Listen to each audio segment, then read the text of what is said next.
Yo, it's me, Pops Van Marmalade, and you're watching the Comics-Related Madness Network. So come get some.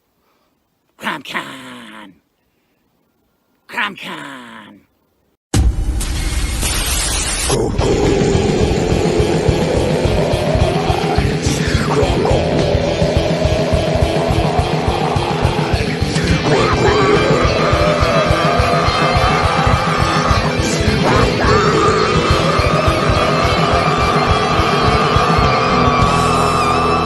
Come get some.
We've all heard the stories.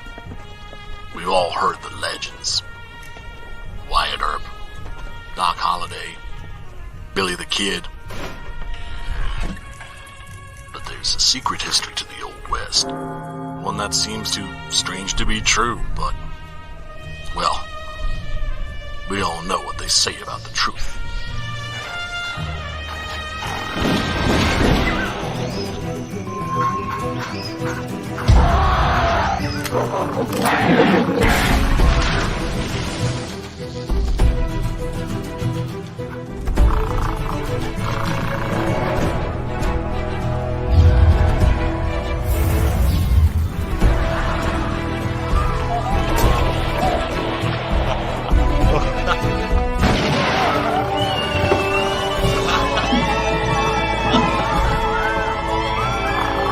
Very big ape, very big guns, blowing very big holes,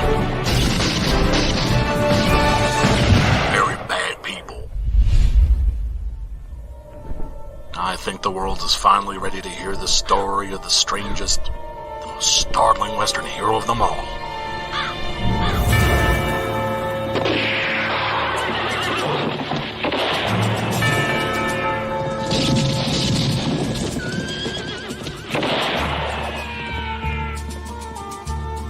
Six-gun gorilla, long days of vengeance.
I'ma get it, you know I be on a what?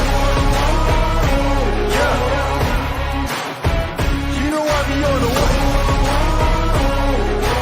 Man on a mission, I'ma get it, you know I be on a what? Yeah. It's all hard, ain't no fear here. You ain't giving this to all, you steer clear. Never beat, I've been down and I reappear. You got some money on the line, you better put it here.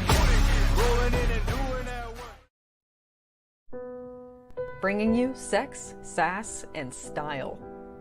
Buckle up and unlock your imagination for a fun adventure with these death-dealing dames.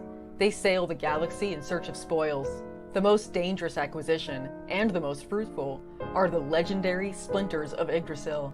The Splinters are magical artifacts forged from the Tree of Life that wreak havoc on the universe. The missions are perilous, but the bounty is glorious. Enjoy our hyper-fictional wonderland. How is a pirate ship sailing through space? 'Cause magic. How do they heal so quickly after battle? 'Cause magic. How are they able to communicate through jewelry? 'Cause magic. It's all about the characters. Abo, rough, robotic, ready. Mo, carefree, callous, courageous. Mistress Graven, daring, diplomatic, dominating. Betsy, academic, accountable, aristocratic. Nefara, ancient, assured, adrenaline junkie. Bruto, proud, prominent, protective. Fisty, independent, incendiary, invigorating. Roxy, superficial, scarred, secretive. Once you get to know this diverse crew of mythical miscreants, you'll be anxious to find out what trouble they'll get into on the next episode. Go to abogrizzly.com and order both halves of the first episode today.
America's southern border has become a war zone. Human traffickers, drug smugglers, and terrorists flow across the Rio Grande with impunity, secure in the knowledge that no one will stop them. A distant federal government lectures Americans on their privilege while punishing overworked border patrol agents who were helpless to stem the tidal wave of invaders and determined migrants. Second-generation Cuban-American Marcos Zamora is a military vet, more patriotic than most Americans. No longer able to ignore the chaos at his doorstep, he acts. Joined by his best friend Gus, they hit the border every night, saving lives while stopping violent drug cartels and other opportunists. The government reacts with fury at Marcos' attempts to preserve American sovereignty, deploying the full might of their enforcement agencies. But Marcos understands that the only thing the rich and powerful fear is bad publicity, and he records every encounter. Whoever he is, this private American must be stopped.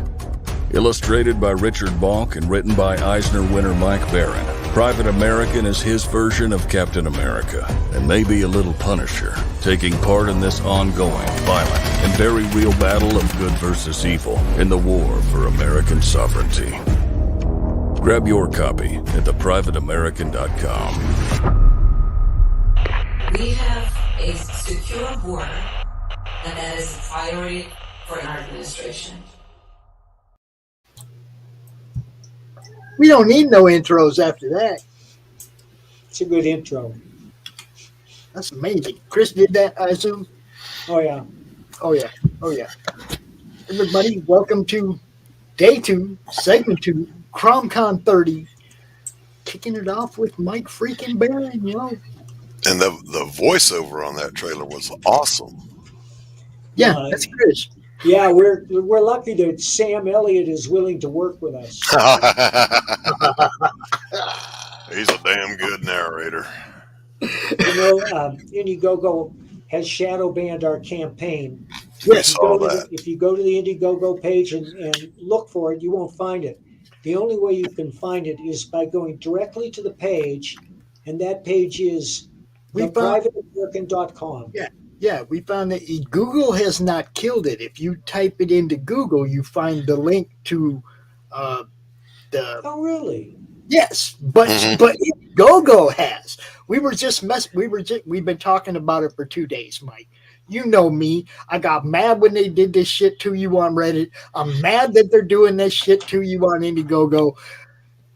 So I've been talking about it. Now it's not just you though. Frog G's book's gone too. I appreciate it, Pops. I mean, did you know that Frog G's book is gone too? Frog? You mean Six Gun Gorilla? No, Frog G. Frog G. Hi, Brian. What up, Mike? What up, Doc? What up, Pops? Yeah, hey, Frog G. Mike, if you're not aware, Frog G is a book that was put together by good friends of ours, members of CG, who wanted to create a tribute book to one of the people that is always in the chats dropping the links to our campaigns. Yeah. Right? And that's Ink Spots, Jason Bascom, really wonderful, talented guys. Yeah. You couldn't ask for better people. And they're shadow banning. Their campaign is being shadow banned by Indiegogo. Do you have any idea why? We don't know because there's nothing in this book that other than the fact that they have that hashtag. Yep. Yeah. Do you mean making fun of the great doctor? Is that what you're referring to? No, it's the same. I though, because I keep these things. Hashtag Comicsgate is enough. Is that it? These things. Yes. Look, I'm going to go ahead and show it to you real quick, Mike, because I keep these links handy. So they can't shadow ban you from me because I can pull your link and Frog's link up anytime I want.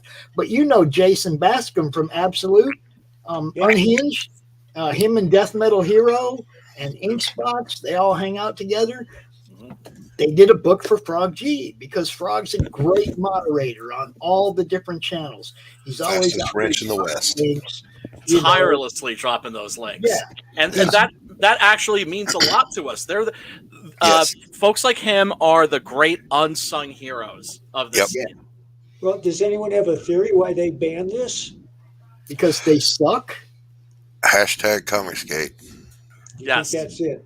Okay, I'm going to go back to because they suck. I mean, how do they even know what Comicsgate is? Oh, well, Well, yeah, no, now Brian and Sim and I have been saying this for a long time. They ain't our friends either.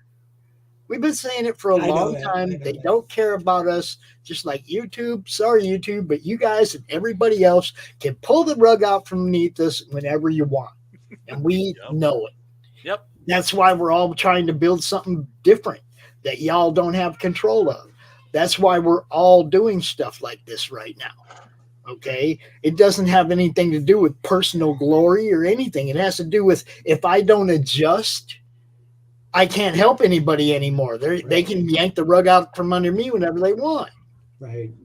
Okay, so I have to build something they don't control. It's terribly frustrating. Also, when you consider that, for instance, we're not allowed to advertise our books on Reddit, right? I'm banned from Reddit. I can't go on there and advertise my book because I'm CG scum, right? So then it's like we're already in a ghetto, and then we're getting further ghettoized. If that makes any sense, it's like we're like kids. Yeah, I mean it's just deeply frustrating. Yes, and the great delete is coming. Pops, if you have a new crowdfunding campaign that you're going to launch, I know some people who would be interested. Actually, I'm going to be talking to Chris tomorrow, and then I'm sure he'll fill you in on all of our all the stuff we got going on. Brian, he knows. Doc knows what's going on. I didn't want to approach you in the middle of a campaign. Sure. Okay, because you have other things going on that fit perfectly with what we're trying to do. It doesn't have to be, one of your bigger graphic novel books. I'm going to talk to you. Yeah, no. Because we got plans, bro. We got plans. Watch out, Mike. Shady character, man. Shady character, that pops. Shady. For our next Florida Man campaign, we're offering a model of an alligator playing a French horn. For those who contribute at a certain level, they will get one of these pewter alligators playing a French horn. Now, Mike, my granddaughter just started playing the French horn this year. No slur intended. I do not like the way you suck me in on that. You've been watching my freaking YouTube. I don't like the way you suck me in on that, man. I'll be there. I'll be there. Speaking of shady characters. Oh, that's amazing, Mike. And that's made out of what? Pewter, you said? Pewter, yeah. Oh, that's awesome. That's awesome. Looking forward. Yeah. Hold up. Let me make that big again. Yeah. Dude. Check that out. I gotta show this to Emma, dude. There's her Christmas present. I'm not even gonna have an option. I have to get her that. Check that out. Isn't that cool, Doc? It's not every day you see an alligator playing a French horn. What was that, Mike? I wish I knew where the rest of the orchestra was. Yeah, right. That'll be for the next campaign. Each campaign will add like a new critter with a new instrument. So we got this other campaign, which is the one we're going to talk about right now. Basically, we have the whole evening, almost the whole evening here for the rest of the way out until Laurie's campaign. We're closing out Path of the Pale Rider at 8 p.m. Eastern. So we got Mike and Brian and Doc, and it's like this is how we're going to go all the way till Laurie and Brian might have some other kind of announcement later too. I don't know what kind of a decision he came to, but you never know. I can't be there the whole time, Pops. We know Mike. Oh, we know Mike. We know that. A nap coming up. We know about the Irish goodbye. Say hello to your pirate friend for us, by the way. One thing I did want to say is this morning I made a post or talked about when we first started the show about Mike being at 500 backers. Yeah. Mm-hmm. And look at him now. Yep. 512. We've been talking about you a lot, Mike. I'm not trying to say we're taking credit for it, but we've been talking about the shadow ban for 2 days. At the beginning and the end of each segment of CRoM Con, we've made sure to make a point to tell people to go grab this link because that's the only way you can find these books. Yeah. Okay? Yeah. I gotta say this too, Mike. Obviously this book is should be in the 6 figures. You got to get Ethan to put it out there, man. Ethan is doing a tremendous job. He promoted it today. He promoted it on the day we launched, and on the first day we got our goal, which was very important. Yeah. Still got to be about the fans having money, bro. Yeah. You know? Yeah. Well, obviously, but if it's shadow banned, every push will help. This is a Well, six-figure and that's book. why I've been doing this, and making sure people know that it has been, and dropping the link regularly so people can copy it and paste it so that they'll have it. Copy it, paste it in your address bar up there at the top. Yep. Go to the page, and then anytime you type in Private American, it'll come up. You see what I'm saying? Same thing with Frog G. If Mike were to come on my show with my 35 subscribers, holy cow, we'd get him over the top. Oh, big time. And remember, folks, also, if you can't back, and I understand times are really hard right now, I can't back all the books that I would love to be backing. It doesn't cost you anything to share the link. It doesn't cost you anything to share on Facebook, on Twitter, on any social media. And believe it or not, that actually does make a very big difference. And the other thing I want you to take note of, Doc, 512 backers, dude. Right. That's, I mean, yeah, that's we know it's getting out there, You mean Frog G? No, yours. Right there, 512 backers. Oh, thank you, Pops. That's that's what this is about. To another campaign. Frog G is 188. But I mean, they really stifled him though. He didn't have a .com that people can find his at. That's why I'm saying if you don't grab that link out the chat, you'll never find Frog G's book. I know. And it's really terrible too because you've got especially Ink Spots too is just like an incredible talent. Like a guy that he was like one of those dudes that from the chats, right? You recognize his name, and then he's like, "Hey, these guys are doing it, and they don't seem too bright, so let me throw my hat into the ring." And is like this incredible talent where it's just he's a plumber, and he'd given up on his dream of being an artist, and this scene is what actually revived that dream for him. And, there's nothing more beautiful than that. That always makes me happy to see. Well, it just reminds me of Mike's previous artist, the guy from Thin Blue Line, the cop who does a day job all day, busted this book out in freaking no time, right? And I mean, as good as work as I've ever seen from anybody. Out in no time, dude. The second Thin Blue Line is written. Mm-hmm. Nice. See, this is what we're talking about, guys. You get the books in people's hands. This is the hardest part of this, right? Is getting the books in people's hands, having them know about them. Yeah, it's exposure. Just getting people to know that our books exist. Oh, excuse me, guys. I'll be right back. You got it, Doc. Okay, Doc. And Pops, you're right. This should be like a six-figure campaign already. Oh yeah, easily. We all agree. Easily. Look, they're at least I can say that Elon won't bust it down. Well, you never know. You never know. They might replace him with a robot or something. I got an idea. Let's go over there and see if we can share it to Twitter. Oh, look at that. I can share it from IGG to Twitter. Nice. Let's see. Just put it up there. And yeah, folks, remember, it doesn't take you anything to just help these guys out, man. Do not let them bury these books, guys. Thank you, Pops.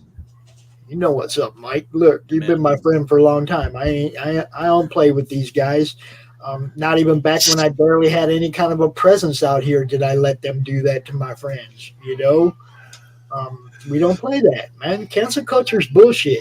Yeah, it is. Yeah, it is. And the thing is, it's even when it's happening to people that I don't care for, it still pisses me off because it's still just wrong. Exactly right. I don't care who they're doing it to. Yes.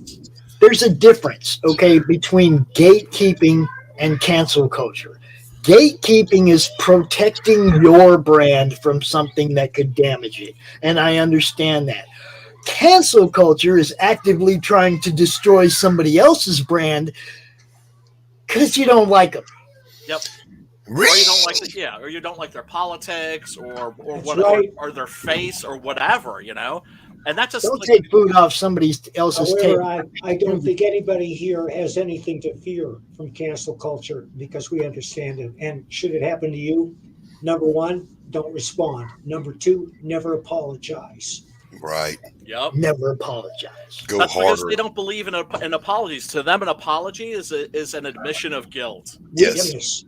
And number three is go harder. Right. Come at me, bro.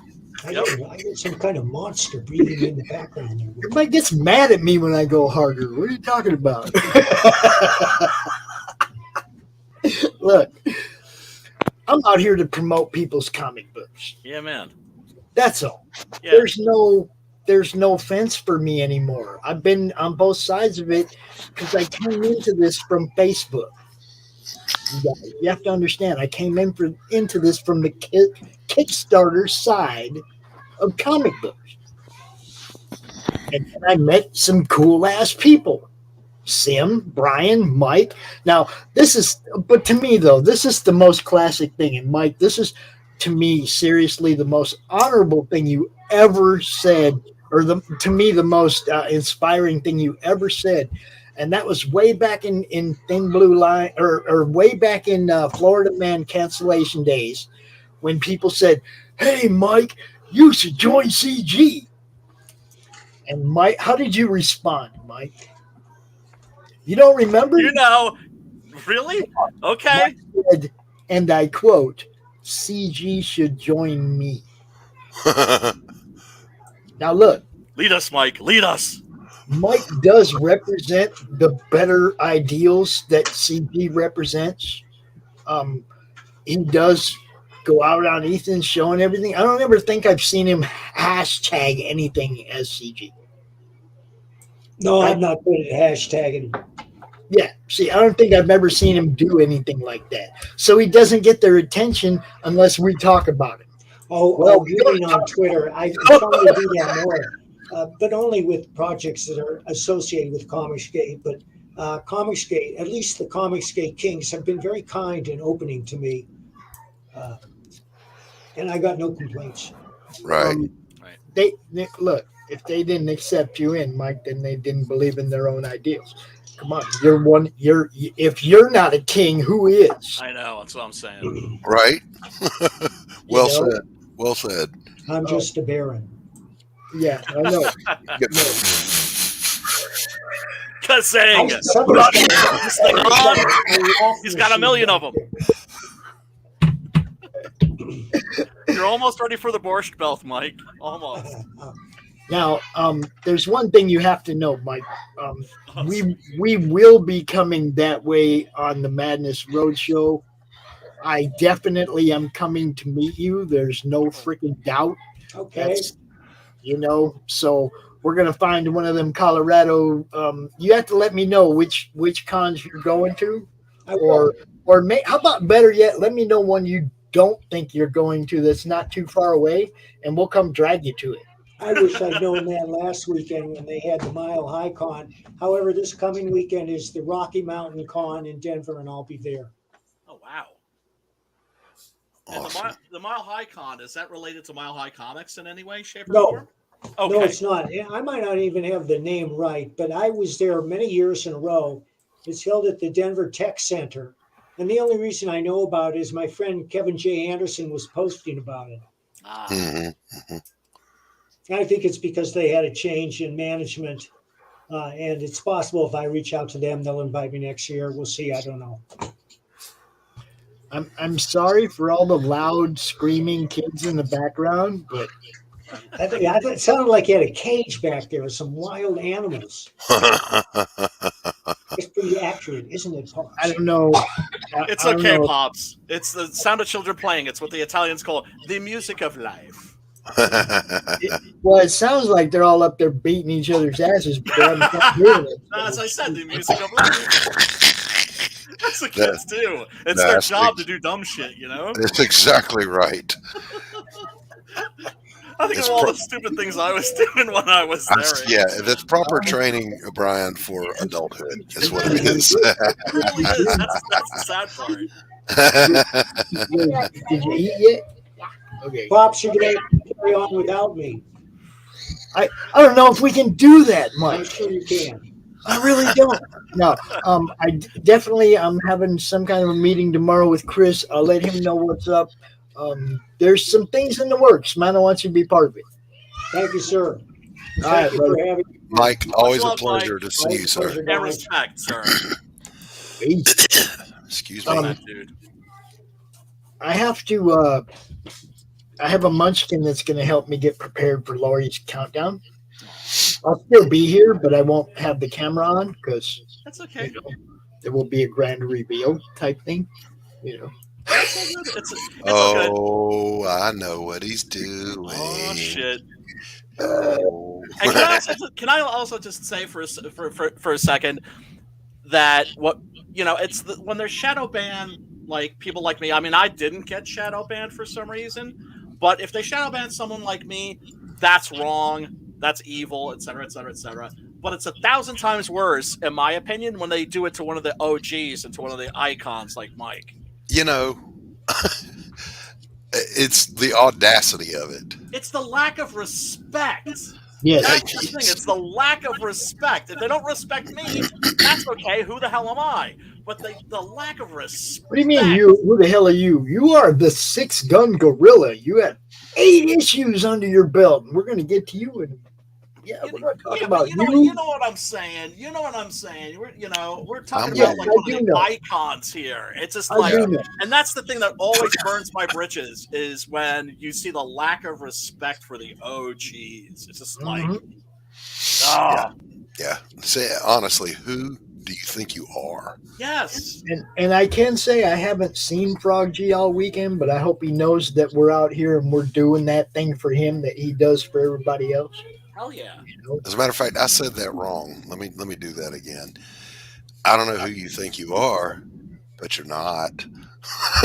Yeah, exactly. That's Mike Barron, bitches. Well, I mean, look, I know. Thank you. Thank you. It doesn't make any sense at all. You know, this is a great looking book. There's no reason that it shouldn't just be taken off like everything else Mike Barron does. Y'all go looking. There we go. 513. Ding ding. Keep hitting it. Keep hitting it. What they're saying is, gee, that book makes the current narrative look dumb, so we can't have that. And that's another thing too, right? Like I'm a lefty. I'm what would be considered a classical liberal, right? Mike is like way to the right of me. That doesn't bug me. That doesn't make me that like pissed off. Now you're a flaming centrist. I know. Right. I know. It's like they all act like I moved to the right. It's like, no, y'all were the ones who moved. I stayed right where I was. It's literally that same effect, Brian. If you've ever been to the beach and you stand in the ankle deep wash and you feel the sand come out from under your feet, that was your side moving away. Yup. Meanwhile, screaming at you that you're alt-right. I know. It's crazy, man. It's crazy. But that's the other thing too. It's like you don't have to agree with everything. You don't have to agree on everything, right? The world is boring if we agree on everything. Yes. And also, what it's like if you think to yourself like, oh, this book looks sort of like right wing. Okay, well, let's check it out. Right? Yeah. Because the first thing that you're going to get is a good damn story, right? Mike's not going to just like take his politics and make that. The problem with the modern comics is they've taken subtext and they've made it the text. Yeah, well, that and they really missed the boat. This guy's not down there crushing the dreams of immigrants. No, he's fighting. No, human he's killing traffickers, murderers and rapists and coyotes, like the worst of the worst. Right? How do you get on that side of the argument? No, those are good people. Wait, right. What? Yes, thank you. And it's like, I'm against capital punishment, and I'm a peacenik, but not a pacifist. But do I enjoy a good revenge story? Do I enjoy a good cathartic like Punisher story? Of course I do. Who doesn't? Who doesn't? You know, it's just we live in a world where I really do think Thanos did snap. Dude. He just had something else on his mind.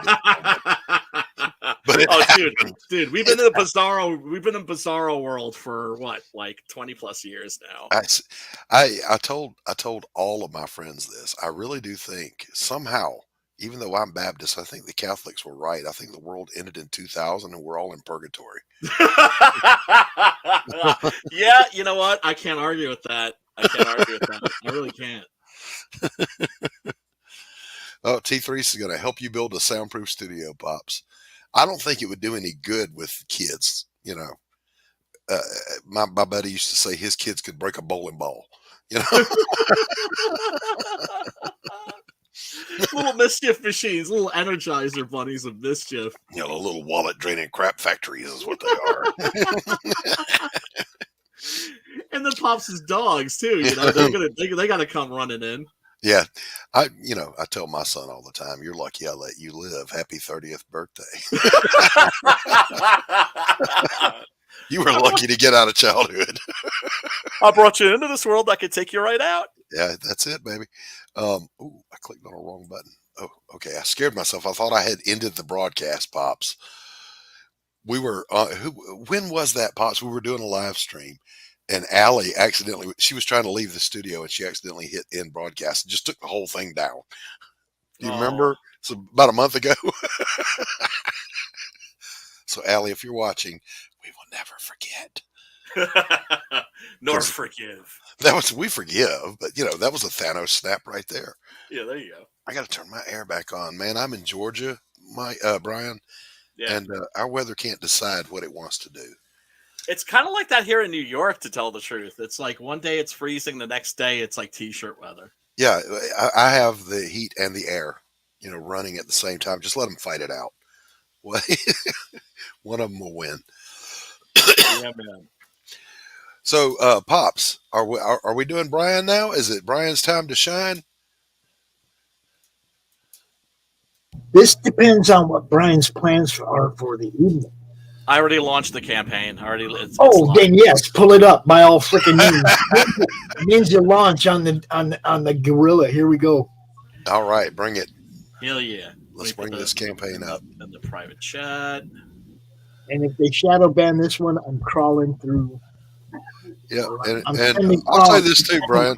Man, if they mess with this one, I'm sending CRoM after them. The last 2 times you were on, Brian, I just happened to miss you. So my apologies for that. And it's good to see you again. Good to see you, sir. Good to see you. And apology not accepted because no apology required, sir.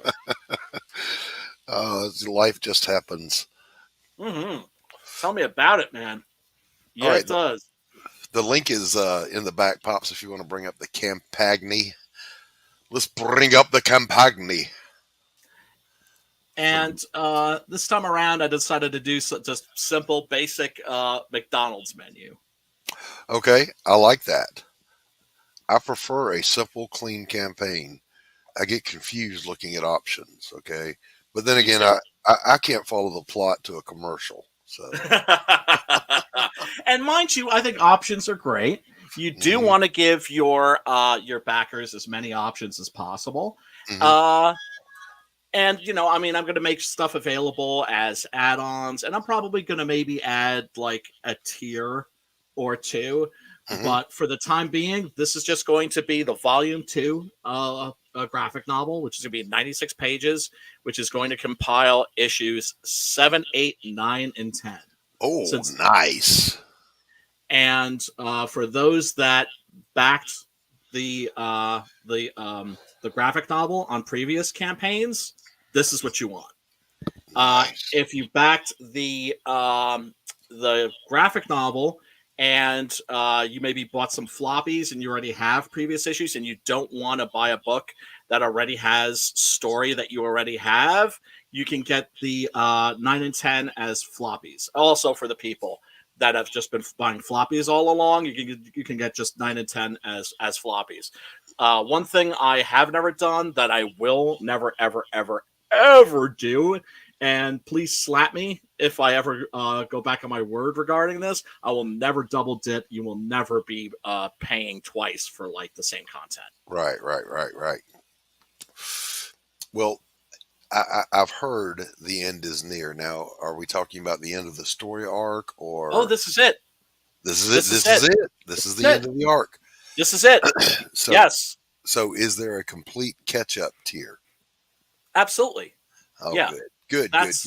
Yeah. So if you if you're completely new to the world of Six Gun Gorilla, first of all, you can download and read the entire first issue for free.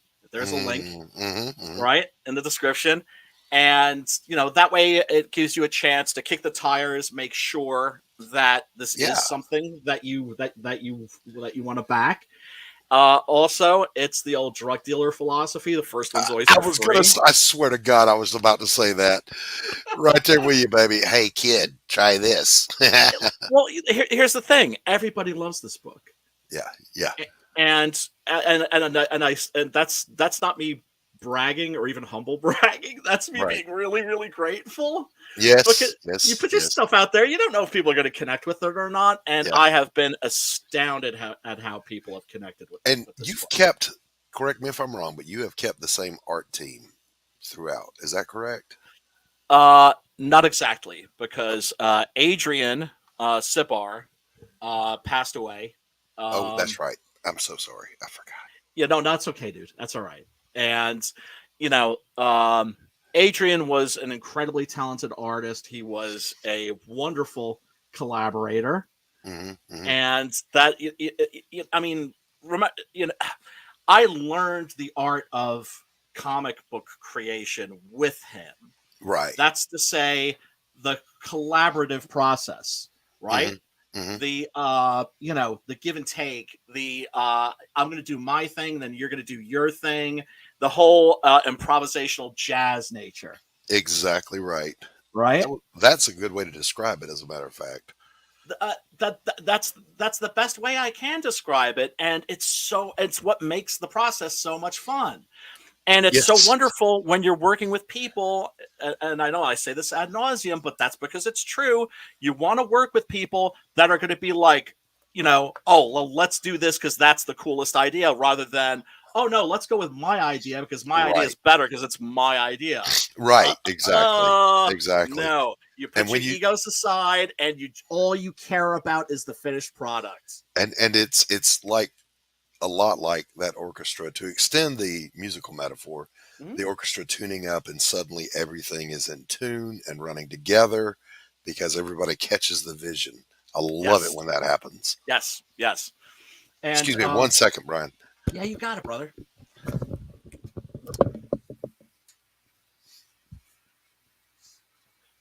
Oh, so Doc's just stepping away, not telling me like I need to vamp. No. I thought he was going to say, excuse me, so I can make an announcement. It's just super loud here. We're still here. Okay, all right. So, if you're completely new to Six Gun Gorilla, you can get volumes 1 and 2, and if you buy both volumes together, I knock $5 off the price.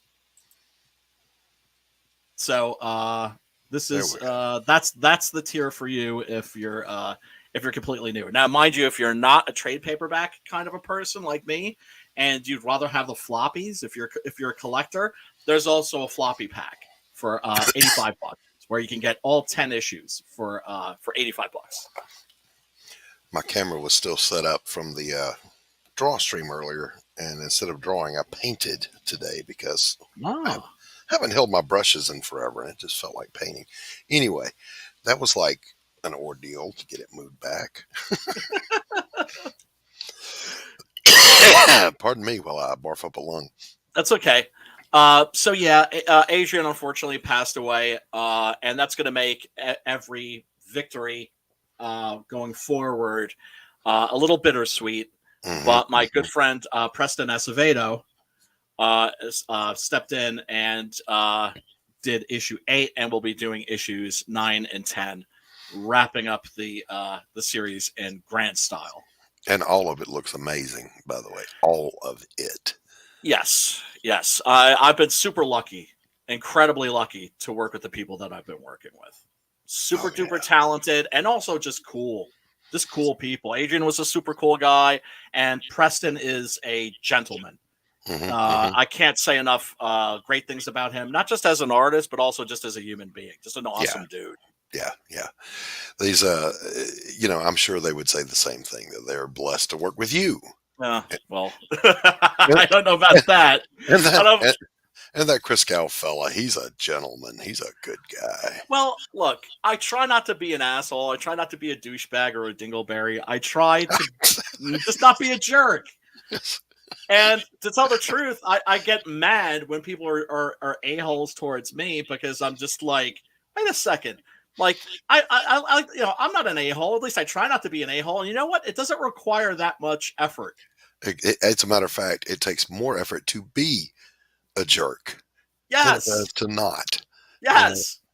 I mean, other than those times you have to like bite your lip because someone says something so stupid. Yes. That there's ignorant and then there's dumb on purpose. I have no problem with ignorant. The dumb on purpose I find offensive. And willfully ignorant too. Well, that's it. Dumb on purpose. Yeah. Willful ignorance, and then of course when people purposefully misunderstand you. Yes. Oh, so what I'm hearing you say is that you actually hate insert whatever. Yes, exactly. Your Honor, I note for the record that such words never came out of my mouth. Yeah. Yes, please don't put words in my mouth. Thank you. So let's. Are you handling the add to screen, or is Pops doing that? I think Pops is doing that. Well, Pops, you need to get back in your chair and let's scroll through this campaign, brother. Seriously, man. You're leaving us hanging. Doc, can you do it? No. I'm doing his makeup. Yeah, come on. You're putting me ready for this How thing. can I possibly do it? It's pulled up on your end. Oh, you can you share it? I'm asking you if you can share it instead. Yeah, I'll do that. There's a little gremlin doing Pops' makeup. Did you hear that? I'm doing his makeup. Yeah. All right, let me pull It's this. like, okay, all right, we got it, darling, we got it. Yeah, she's busy. Oh, let me see here. Have some respect. Yeah, I know, right? Wait, that's the wrong one. Let me try that again, and let's pretend like I've done this before. That's not good, brother. Share screen, entire screen. It's one of those things. All right, here we go. Oh, dude, trust me. I have boomer moment after boomer moment. Right, I'm boomering all the time, dude. On my stream, forget about it. I have to walk myself through the process carefully. All right, is this the same trailer that we show on here on the network? Yeah, okay. It's not a new trailer. I'm gonna see about maybe putting together a new one, but for the time being, this is the same trailer. All right, so here we go. This thing just launched, ladies and gentlemen. Six Gun Gorilla Volume 2 graphic novel with one backer at $31. We need to get this thing quick, fast, and in a hurry, up to $3,000 of a fixed goal. And let's take a look at things. So option number 1 over here on the right is issues number 9 and 10, $20.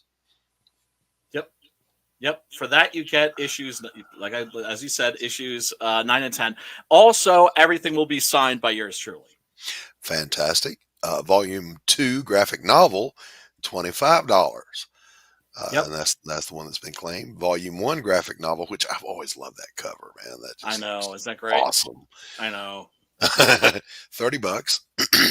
Yep. And then volume 1 and 2 for only $50. Yep. And then the floppy pack, 1 through 10. This is one of everything, start to finish, the whole 6-gun shooting match for $85. The whole shebang-a-banged here. Right, exactly right. And that's normally $10 a book. So what is that? That's 10 issues for only $85. Yep. And I love how simple you've got this. I love it.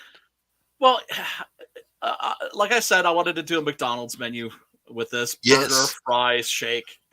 Yes. I love it. Okay, so this is here, the volume 2, The Great Silence. This is the graphic novel cover for volume 2. Yep. And illustrated by the late great Adrian Sabar and Preston Acevedo. Who did this cover? Oh, that was Adrian. Okay. That was the cover for issue 7, actually. And okay. I wanted to reuse it because it's probably my favorite cover out of all of the covers. Just amazing. I just love it to pieces. It lets you know what you're getting. Yeah. There can be no doubt. And these are interior pages. Yes.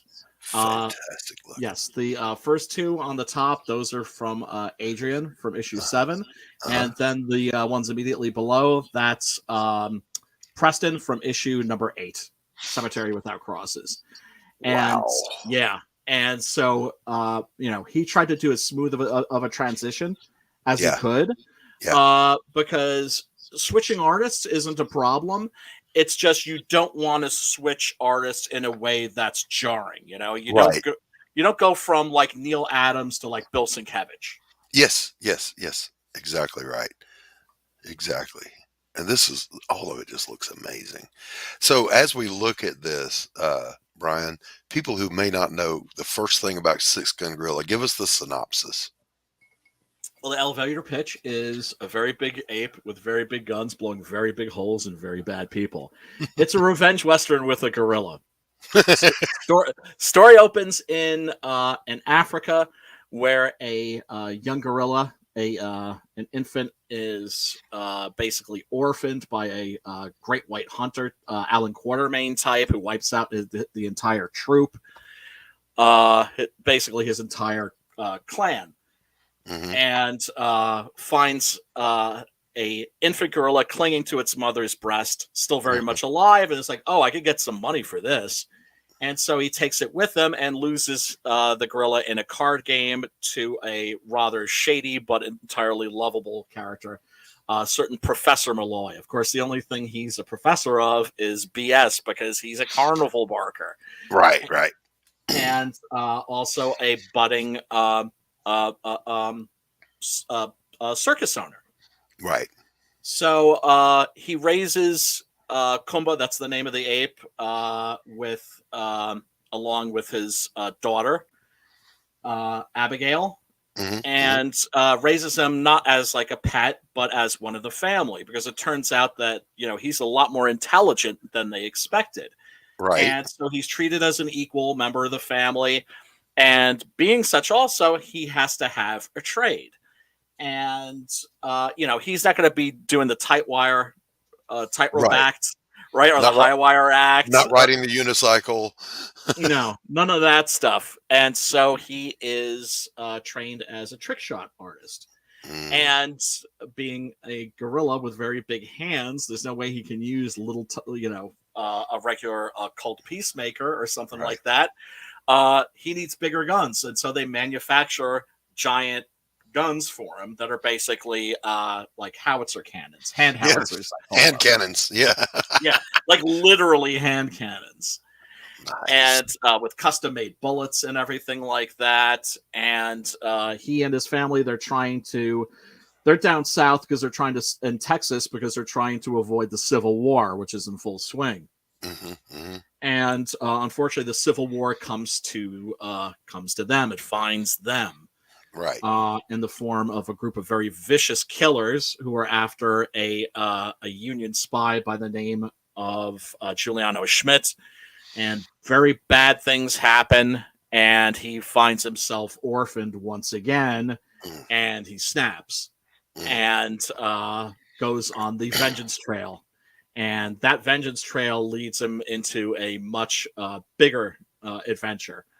I'm a pulp man to the core. This is a pulp story to the core, but it's also very modern in the sense that it has a emotional complexity. I think that a lot of people weren't expecting. Right. And it is that emotional connection that people make with the story that I think is the real reason for its continued success. And there's some depth there. There's depth. Yes. There's some depth. There's some weight. At the same time, it never takes itself too seriously. It's never ponderous. Right. I always keep the story moving. One of my jobs as a writer, I always feel, is to go through my story and remove every scene, everything that doesn't move the story forward. That's not to say that there aren't some character scenes. Absolutely. But, this is a fast-paced story, and, one that I'm very, very proud of. And you should be. You've been on this for how long now? Oh, wow. 10 years? 10 years. Well, not 10 years. No, more like 9 or 8, possibly. 8. I would say about 8 years. We'll round up. Yeah. Because I'm thinking, when did I do the New York Comic Con, which was my very first convention, actually. Everybody always says, like, don't do a big convention first. Wait in. Yeah, whatever. So I decided to. Brian said, "Hold my beer, going in." It wasn't so much planned that way. It just kind of happened that way, and right. I was like, "F it! Like, let's just do this, right?" And it was. I mean, I'll never forget it. That's when I realized I had something on my hands, because we sold out of 400 issues on day 2. Nice. Wow. Of the convention. Wow. And our table was the fun table. It was the busy table. There was always people hanging out. And then, of course, what does that do? That always brings more people. Yes. And what was especially gratifying was people that had been there a day or two before coming up to my table and saying, "Yo, I read the issues I got from you yesterday. They were fantastic." Nice. You gotta love to hear that. Oh my God, it's the best. And then when people contact me and send me, I don't even want to call it fan mail, but when people shoot me messages and are like, "Yeah, I read your comic. I love it to pieces." It like moved me in an emotional way I like completely wasn't expecting. You're right. That's that's the bra being thrown on the stage when on your first gig. That's what that is. When you're a musician. Well, and you like me. You really like me. And there's nothing wrong with that at all. Well, also, like the big problem that I had was, oh crap, I gotta go out there and I gotta like hype myself, and then I was like, no, I can hype hype Adrian, I can hype Preston now, right? And hype the product. Exactly. Yeah. And that is always the most important thing. Have a good book and make sure that it's from the heart, because that weekend at the New York Comic Con, I know I've told this story a million times before. Apologies to anybody out there if you've heard it before. Come on with it. One of the reasons why we absolutely dominated Independence Alley at the New York Comic Con that year was because we had the only book that wasn't about zombies. Good. There you go. Because it's a gorilla that kills people with pistols. Yes. And then some people are like, and this cracks me up too, because I understand Westerns are a hard sell. And some people are like, well, I don't like Westerns. I'm like, well, yeah, okay, but it's a Western with a gorilla? Exactly. That kind of puts it into like a different genre. And Westerns are making a comeback anyway. I'm seeing a lot of West. I mean, let's see. Wraith of God. Graham Nolan's, what was it? Path of the Pale Rider, of course. Path of the Pale Rider by Laurie. Yeah. They're making a comeback, and there's no reason for them not to. It's a great genre. You got to think, you had the old spaghetti westerns and they were wonderful. Maybe younger people didn't like them, but then Tombstone came out. People went, whoa, this is killer. Same kind of thing. Same thing going on here. Yes. It's a genre that is endlessly reinventable because it's so simple. right? Grave Robbers, that's another one. Right. And then Octopus Cowboy. Yeah. I gotta ask. You just put that in my head. AK Orangutan. Am I saying that right? Is there a crossover?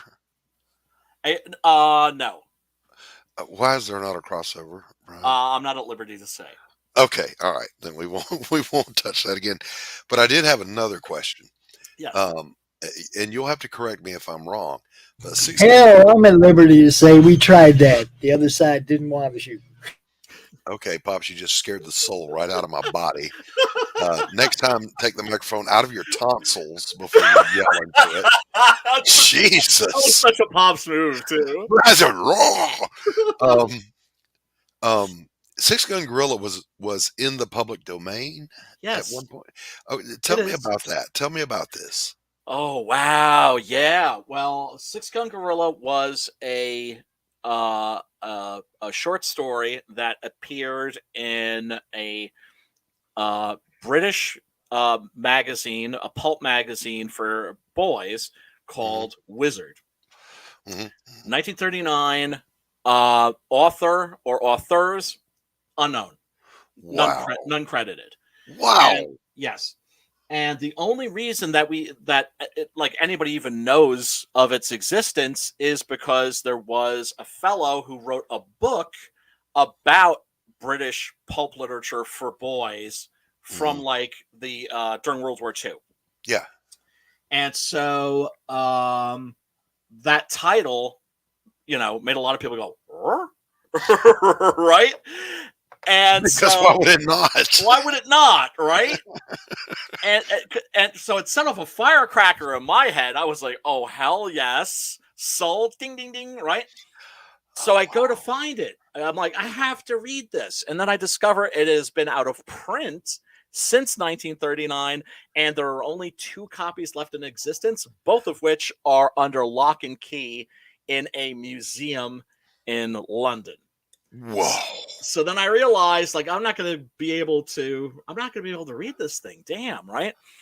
And so I was frustrated and decided I'd console myself with my favorite junk food, which is fish and chips. Oh, absolutely.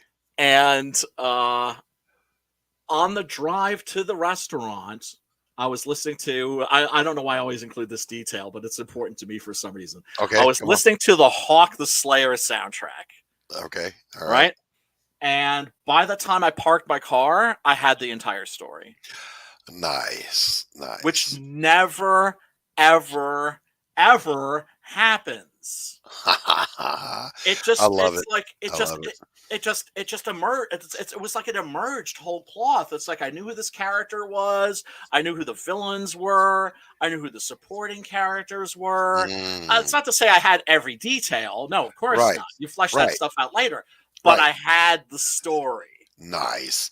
So let me ask you: were you in your research? Were you ever even able to find a synopsis of the original? Oh, it's available now. Not when I wrote the book. Not when I wrote the book. Right. Okay. Not when I wrote the book. And I did write all 10 issues back to back to back to back. Right. Right. And so what I'm in the process of doing now is going back to the scripts for issues 9 and 10 and giving those a little once over. Right. Because I'm not the same writer that I was back then when I wrote the scripts, right? So I'm going to go in there and tune them up a little bit. Yeah. And yeah, it just spoke to me because I was a kid that grew up on westerns and of course giant gorilla movies like King Kong. Sure. And Mighty Joe Young. Also very, very big influence. Yeah. Also, I was a big Tarzan fan. Oh man, we share the same stuff. Obviously, I grew up watching that stuff. We had, I don't know what you had up there, but we had WTCG, which later became TBS, which became CNN. Right. Okay, we had Turner TCG, Turner something. Anyway, right. Every Superstation. Yeah, the Superstation, Channel 17. every Saturday and Sunday, loaded with all those wonderful B movies or the old Universals. And Mighty Joe Young scared me more than King Kong ever did. I was horrified of that big old thing. I don't know why. Maybe the effects were just better. I don't know. Oh, they were. But it was, that stuff just spoke to me. My brother to this day still loves the old Godzilla movies, but also the Universal stuff. Me too. Creature from the Black Lagoon, Frankenstein, Bram Stoker's Dracula, The Mummy, all of it. Yeah, all of it. And I do too. I enjoy the heck out of it. Every now and then getting back to the roots of just good storytelling. Oh my God. Yeah. There's something about that stuff that's just good for the heart. Yeah. Brian, have you told anybody anything out here about what you do on Tuesday nights? Oh, no. Every Tuesday night I do the CG Horror Movie Club, which is a club where we kind of like agree to watch a horror movie ahead of time, and everybody watches it. It's always something that's not behind a paywall, so we provide a link in the description. So if you want to watch the movie ahead of time and then discuss it with us in the chat or hop on the stream, everybody's welcome. Or if from listening to us talk about it, you think to yourself, damn, that sounds sweet, I want to check that out. The link is right in the description. Right. You just click on it and watch it. Now, Pops failed to recognize my astounding interviewing skills that we were about one question away from getting there. He just had to jump right in there and just steal my thunder. And I got to ask your question, too, because I got derailed a little bit. The original Six Gun Gorilla story is now available. You can actually read it because there was a good soul who's a pulp scholar, who went over to London and asked, like, "Hey, can I scan the story?" Nice. And they said yes. And so, if you do a search for it, you can find the original Six Gun Gorilla story on Tay Interwebs as a free PDF. Wonderful. Yes, and it bears zero resemblance. Zero. That was the next question. I wanted to know, how close did you get without having seen the original? Pretty far. Pretty far. Just night and day. Well, obviously, and mind you, it's a hell of a lot of fun. I highly recommend it. Highly recommend it. The only thing that I did kind of get right, as it were, was the fact that he loses his father. That his father is murdered. His human father. Right. I got you. Is murdered by bad guys, and he goes out to get him. Hunting in the public domain for this old, forgotten, loved things is a treasure trove. My next project after Pariah, I've already announced it, is going to be, I'm going to completely redo the Heap because I love swamp monsters. I've loved Man-Thing forever, but the Heap is desperate to be retold and redesigned, and I've got it. Coming yeah! Coming up that's next. Fantastic! Oh man, the Heap did make a little appearance in the Airboy comic that Timothy Truman was doing, in the 80s. Yes. So it's been a long time since we've seen him. And there was Image had a version of the Heap, and I don't know if it was the same character or not. I never bought it, and I didn't even know that till I was researching the Heap. My original source, of course, was looking at that old stuff where he's just this ridiculous looking thing, but you can see the evolution of him into what became Man-Thing from Marvel. Yes. And I'm like, no, I want the original. I want that bad boy. I'm going to tweak him up, make him look good. And he kind of appears, in Pariah. My Golem is who you will see as the Heap in the next story. But of course, I'll retro the origin to tie it up to the original. I can't wait to do it. I can't wait to read it. I'm going through Pariah as fast as I can just so I can get to the Heap. But I'm not taking shortcuts. There's none of that. You can't. No shortcuts. No shortcuts. Let's take another peek over here. Let me refresh the page. I want to see if we're moving any. Yeah, I mean, I just launched this. No fanfare, no announcement or anything like that. Hey, you can't do that, Brian. I know. Ninja I launch. told him, I said, Brian, man, let's do it after Laurie's countdown. So we'll Yeah. have people here watching. We'll have an audience. It'll be like boom, boom, right? We'll kill one. Because as one great project comes to an end, another begins. Brian, you boomered that up. You boomered it up. Look at him. He's red as a beet, too, man. You called him out on it. I have zero remorse. No remorse. There you go. Don't mistake these rosy cheeks for any kind of remorse. Because I had to hit that button. I was like, "F it! I'm just putting it out there now." And because also, I just wrapped up a Zoop campaign, which unfortunately wasn't successful. I did get 6K in new backers who hopefully will be following me to this campaign. Yeah. And I haven't even sent out the messages yet to the backers of the previous volumes. I was just like, rather than spend all this time setting up launch parties and all that stuff, I'm just like, I'm done messing around. Yes. I'm kind of the same. If you could see the look I'm giving you right now. I'm stoked to launch Pariah, but I'm also terrified of it at the same time. Why's that? It's just that it's the stage fright thing. I have fun doing launch parties, guys. As a musician, I never had it, but let me tell you, Brian, I think I told you this before, true story. I'm a fine art painter and have been for decades. My first solo show at a high-end gallery, I paid somebody handsomely to go be me for the evening. I didn't even go. I was terrified of going and getting terrible reviews. I couldn't bear to hear people, "Oh, this art is shit." No, it got great reviews, and the person who I paid to be me did a great job. Had a wonderful time, I'm sure. Had a great time. The wine was free, so it was a good show. But it's kind of, I don't know. I have being on stage as a musician, no big deal. Why? There's lights blinding you. You can't even see the audience. You can't see them at all. And so you're just on stage with your buddies. Right. It's like acting, right? Mm-hmm. Like I never had a problem with being on a stage because, well, it's not me. Right. You put on a mask and you pretend to be somebody else. So that's cool.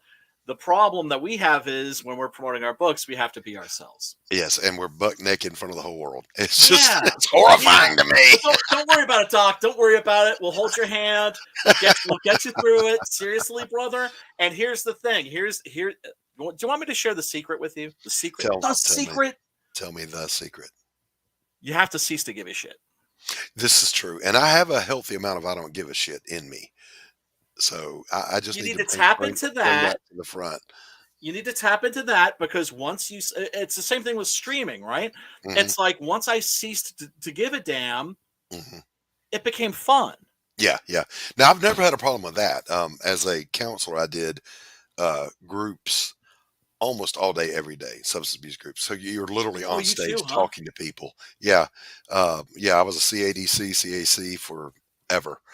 And certified peer support specialist. There you go.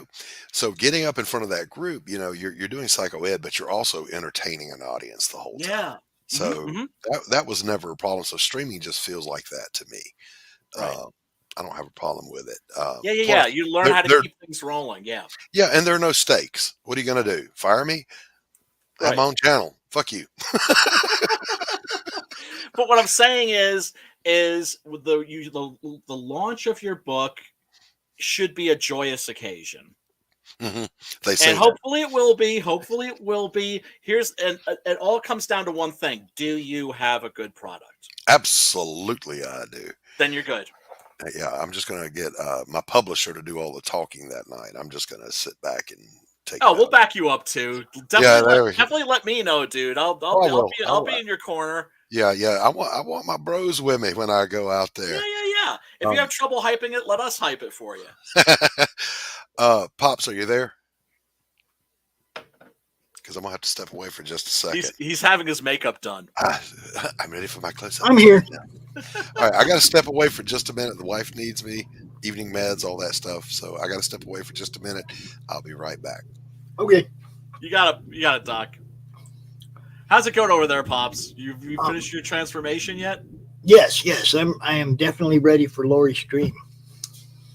Nice.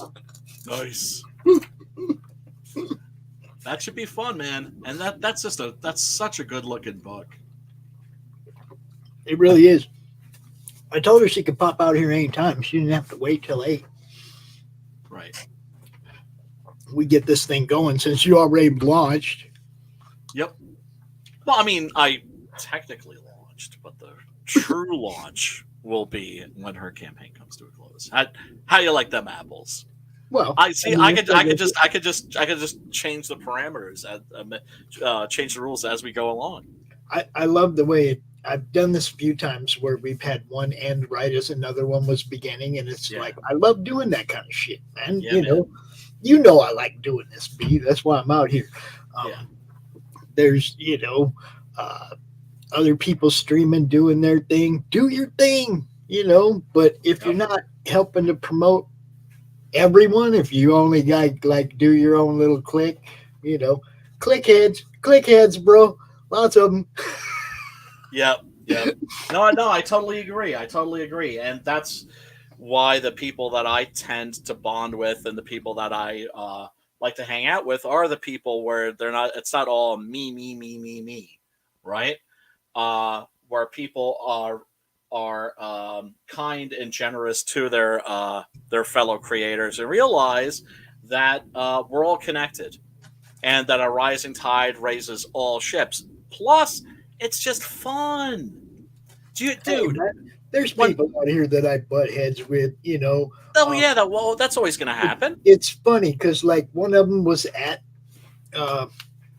we had one person yesterday that came to us from the collective in Florida. They had a event going on at the store, and Danny let them set up, and they came out and did 30-minute segment, talked about their book right there from the store, and it was totally cool, right?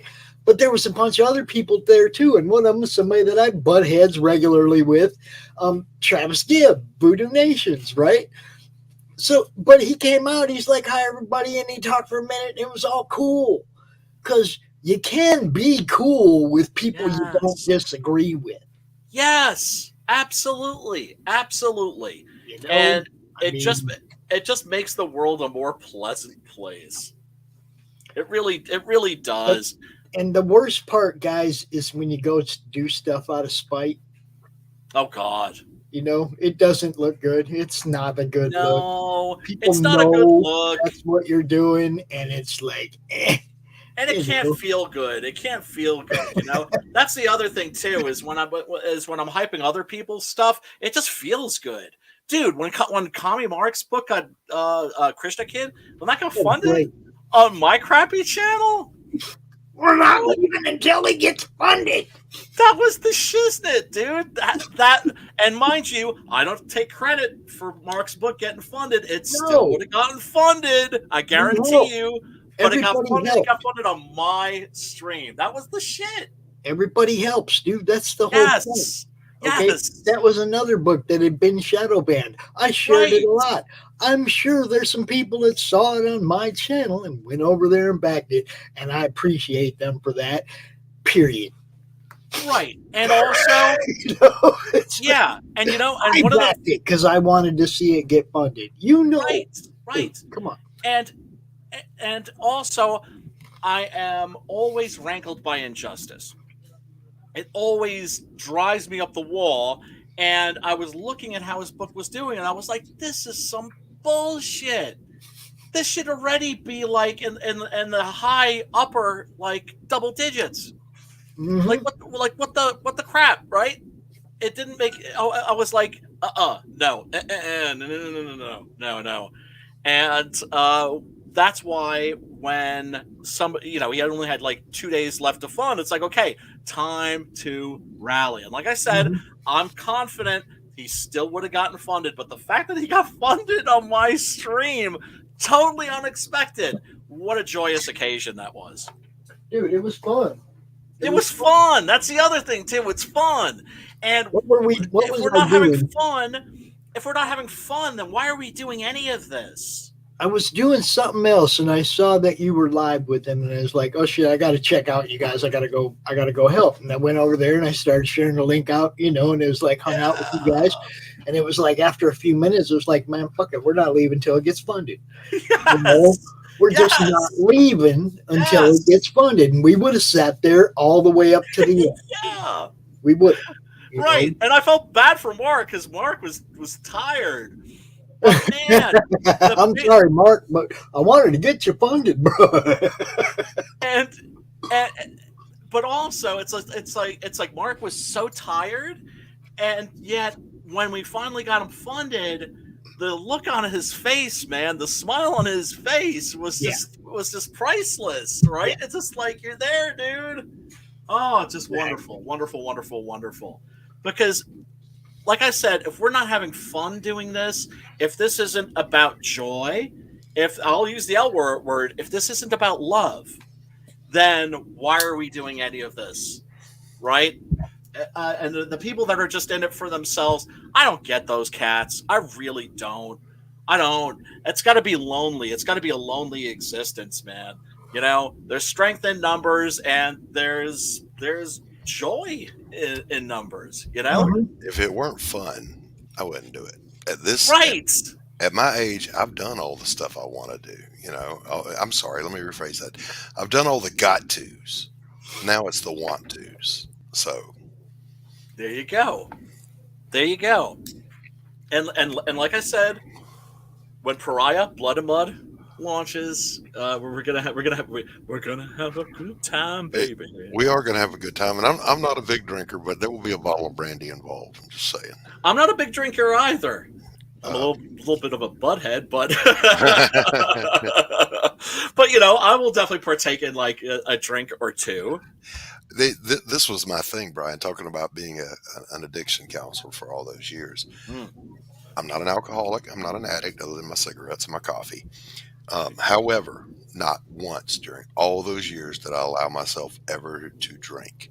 Not because of a problem I have. I don't ever want one of my guys to see me drinking or get a call and I show up somewhere with alcohol in my breath and destroy my rapport with the people I was trying to help. So when I retired, like, by golly, I'm going to have a beer. I may even have a scotch.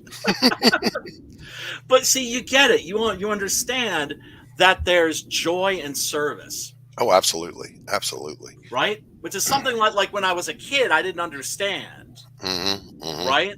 It's something that I only discovered later in life because I needed some help and I got it. And the next thing I knew, I discovered I was good at helping. I was good at helping other people because that's the best way to help yourself. My entire working life has been in service. Military first, then medicine, then mental health. So, I don't know any other way to be if it wasn't a helping profession. And by the way, that always kind of tripped me up with my art. It's like, I'm bringing some people joy if they like the art and they buy it, a painting. But how am I serving? I struggled with that until I realized it doesn't all have to be service. If 99.9% of your life was spent helping people, yes, you're good. You can do a little fun now. You can have some fun. Right. And the thing is, it's like, even if I could do this for a living, I would still be doing volunteer stuff. Absolutely. Right? Like, I know that that's something I'm going to do for the rest of my life because I need it. I don't know. I may go for the hermit thing, though, Brian. I'm just saying. Oh, man. I know a guy who makes hobbit houses. That would be like awesome. Holes in the ground. That awesome. Are beautiful. Yeah. And when things go Mad Max very shortly, it'll make it very difficult for marauders to find you. Yeah, there's a guy here out in the county. He went out and got the huge culvert pipes. They're like 20 feet. And he built a complex of them into rooms and then buried them and made a hobbit hole out of them. Nice. And it's like Bag End. It's a mansion. I mean, it's huge. That's awesome. Oh, that's so good. That's so cool. Pops, what is that sound, man? Which sound? The kids? The No, Munchkins? wind.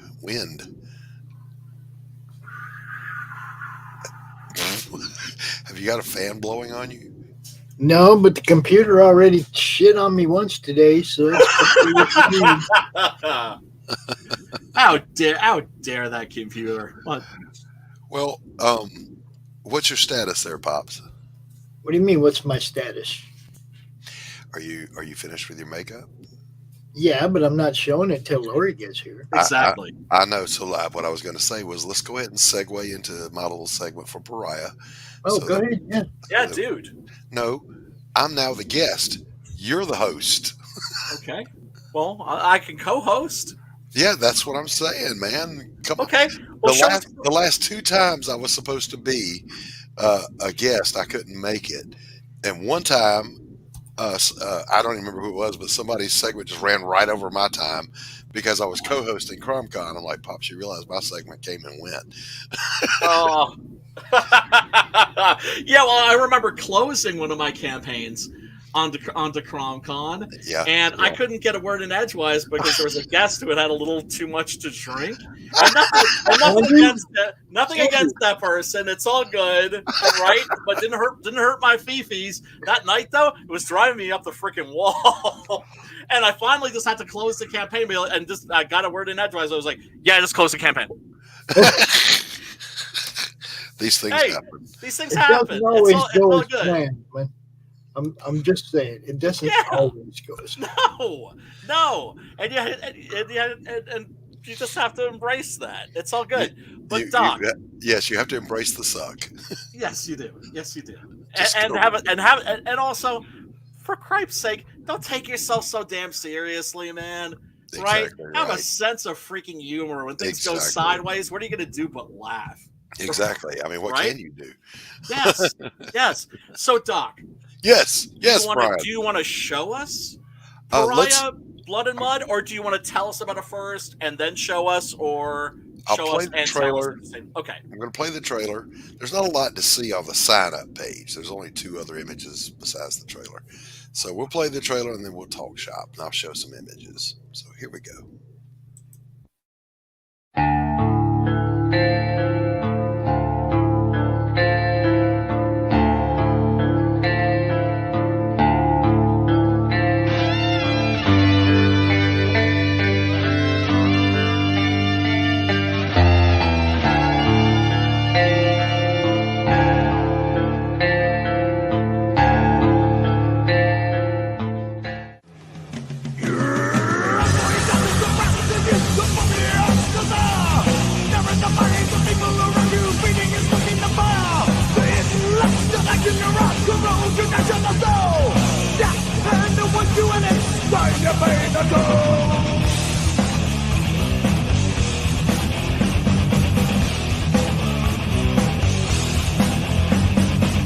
Doesn't matter what you say or the action that you take. This is done without your will for the problem that you made.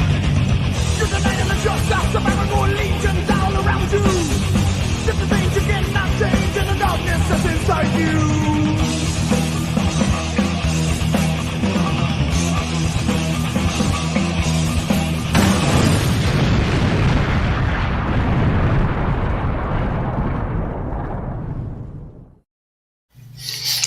That looks like a good project to me, man. I don't know. Sure does.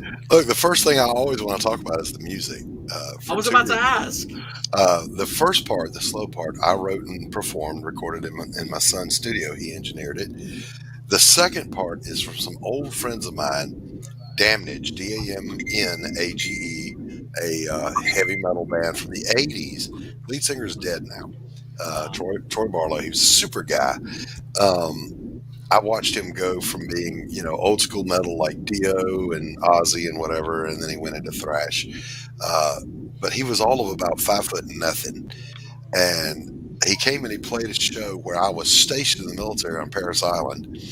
And without fail, if you've ever been in a metal band, some idiot in the audience is going to yell, "Play Freebird!" It just always happens. It's a fact. Yeah, tradition. It's a fact. It happens. It's a metal band, but you want Southern rock.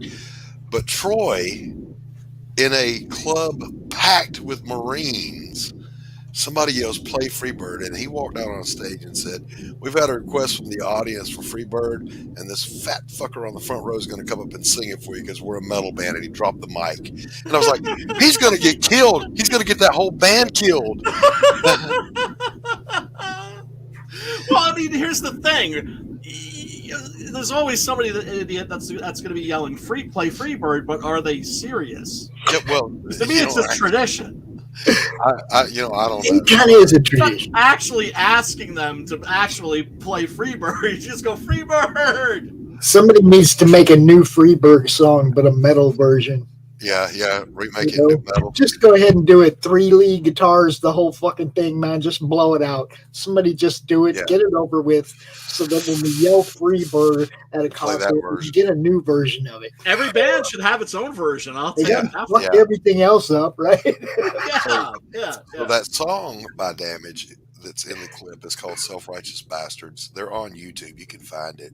Awesome. And I always loved that song. I'm not a thrash fan at all, but I liked that song because of the different changes in it. Welcome, Laurie. Good to see you. Hi, Laurie. Ryan, hey. What's up? What's up?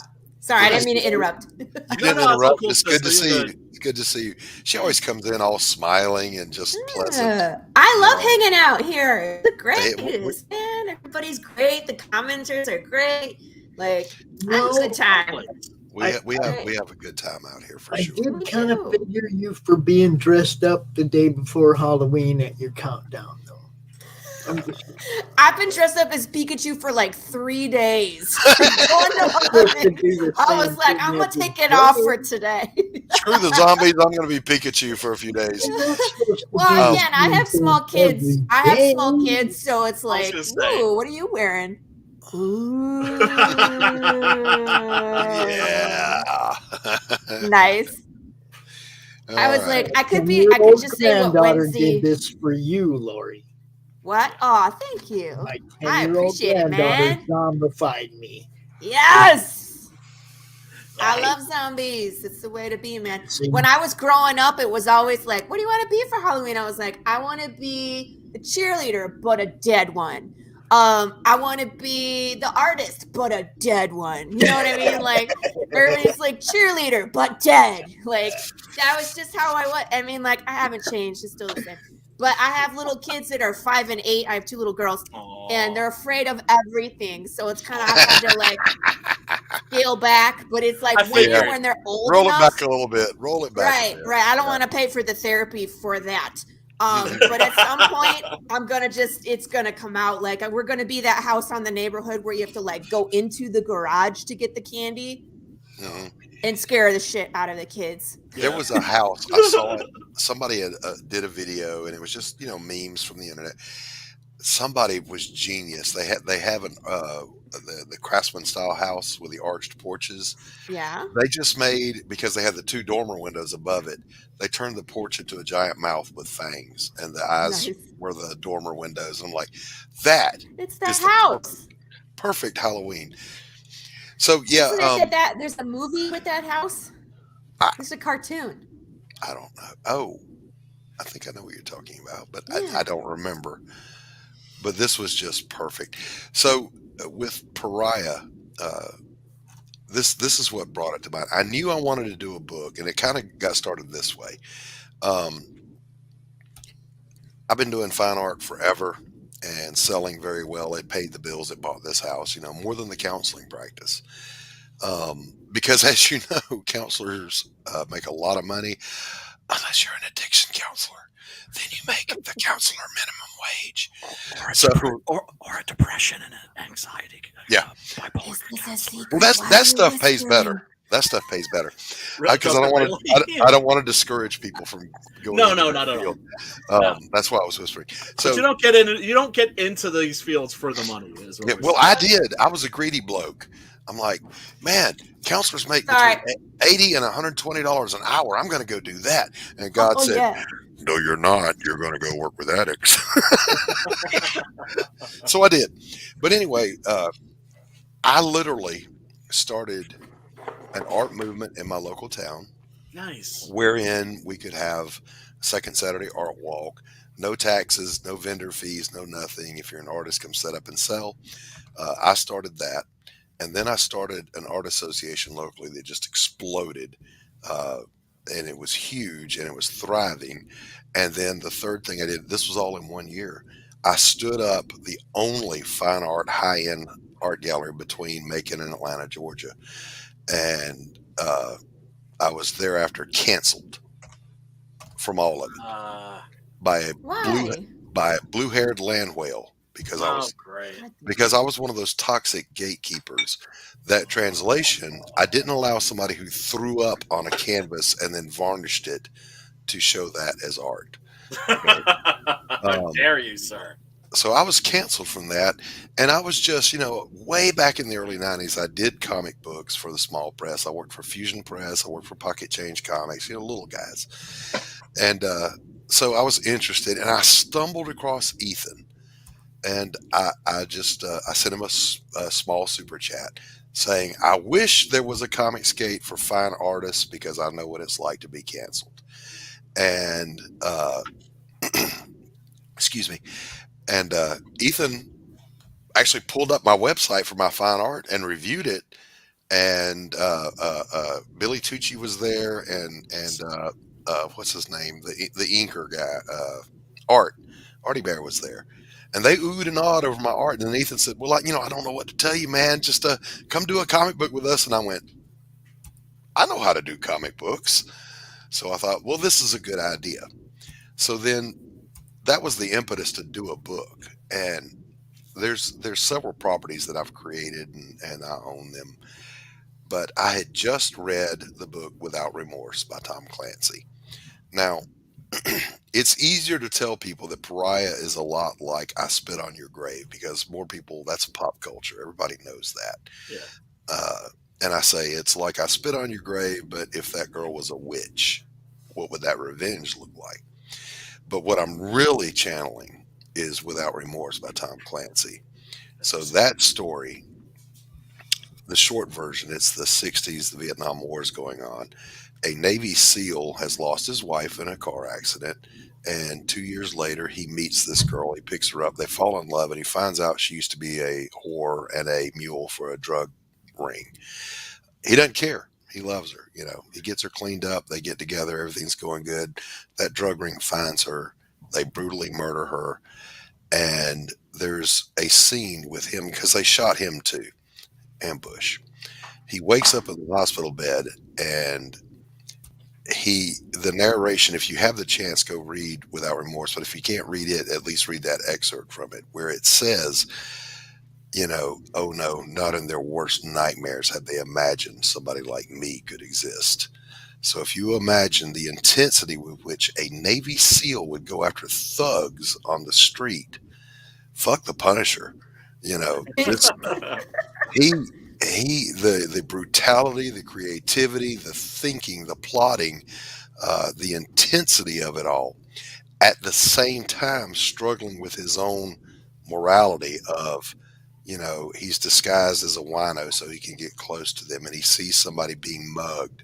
Do I intervene in that, or do I just stay on mission? And if I don't help, what happens to my own soul? And that just really got me. Yeah, that intensity got me. So that's what I'm bringing to Pariah, is that level of emotional intensity. Yes, the action, the revenge, it's all there. I have asked my most creative friends, who are all females, by the way, particularly, if this happened to you and you were a witch, how would you kill this guy? Just to I would get like that to give some feedback. input. Yeah, just to get that feedback. But at the same time, never I losing. love telling people how to kill people. I'm just kidding. But I never wanted to lose sight of the struggle that should be there but isn't, and a struggle that is there that shouldn't be, that she's going through. Right.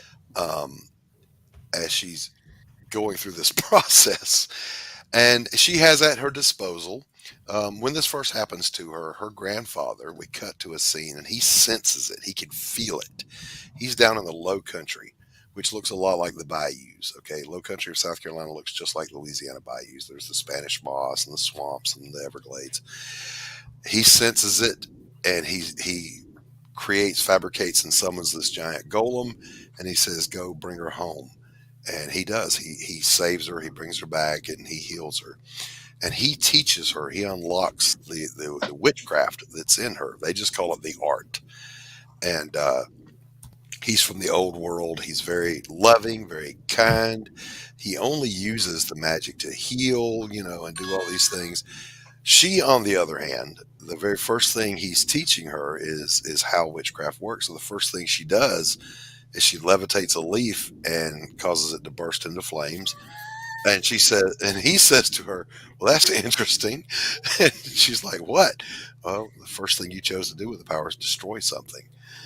And she can't fathom doing anything else with it. She's only got one thing on her mind.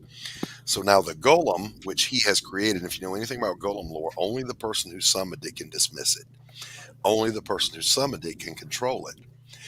She subverts it. She snatches control away from the granddad, which is not supposed to be doable.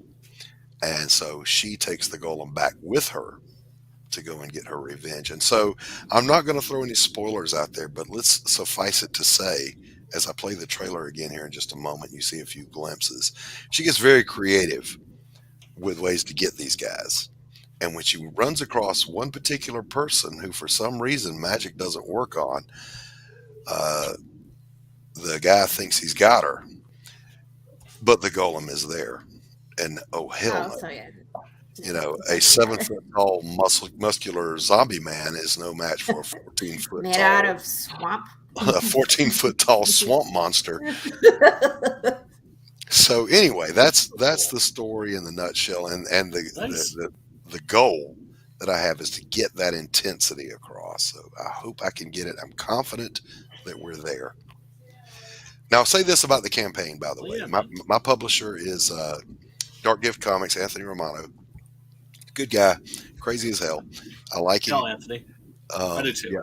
Yep. Originally, I wanted this to be just one self-contained long story, as long as it needed to be. If it was 90 pages, 120, I didn't care. But Anthony persuaded me because of inflation and just how bad everything is right now. Let's break it up. So it's going to be a trilogy.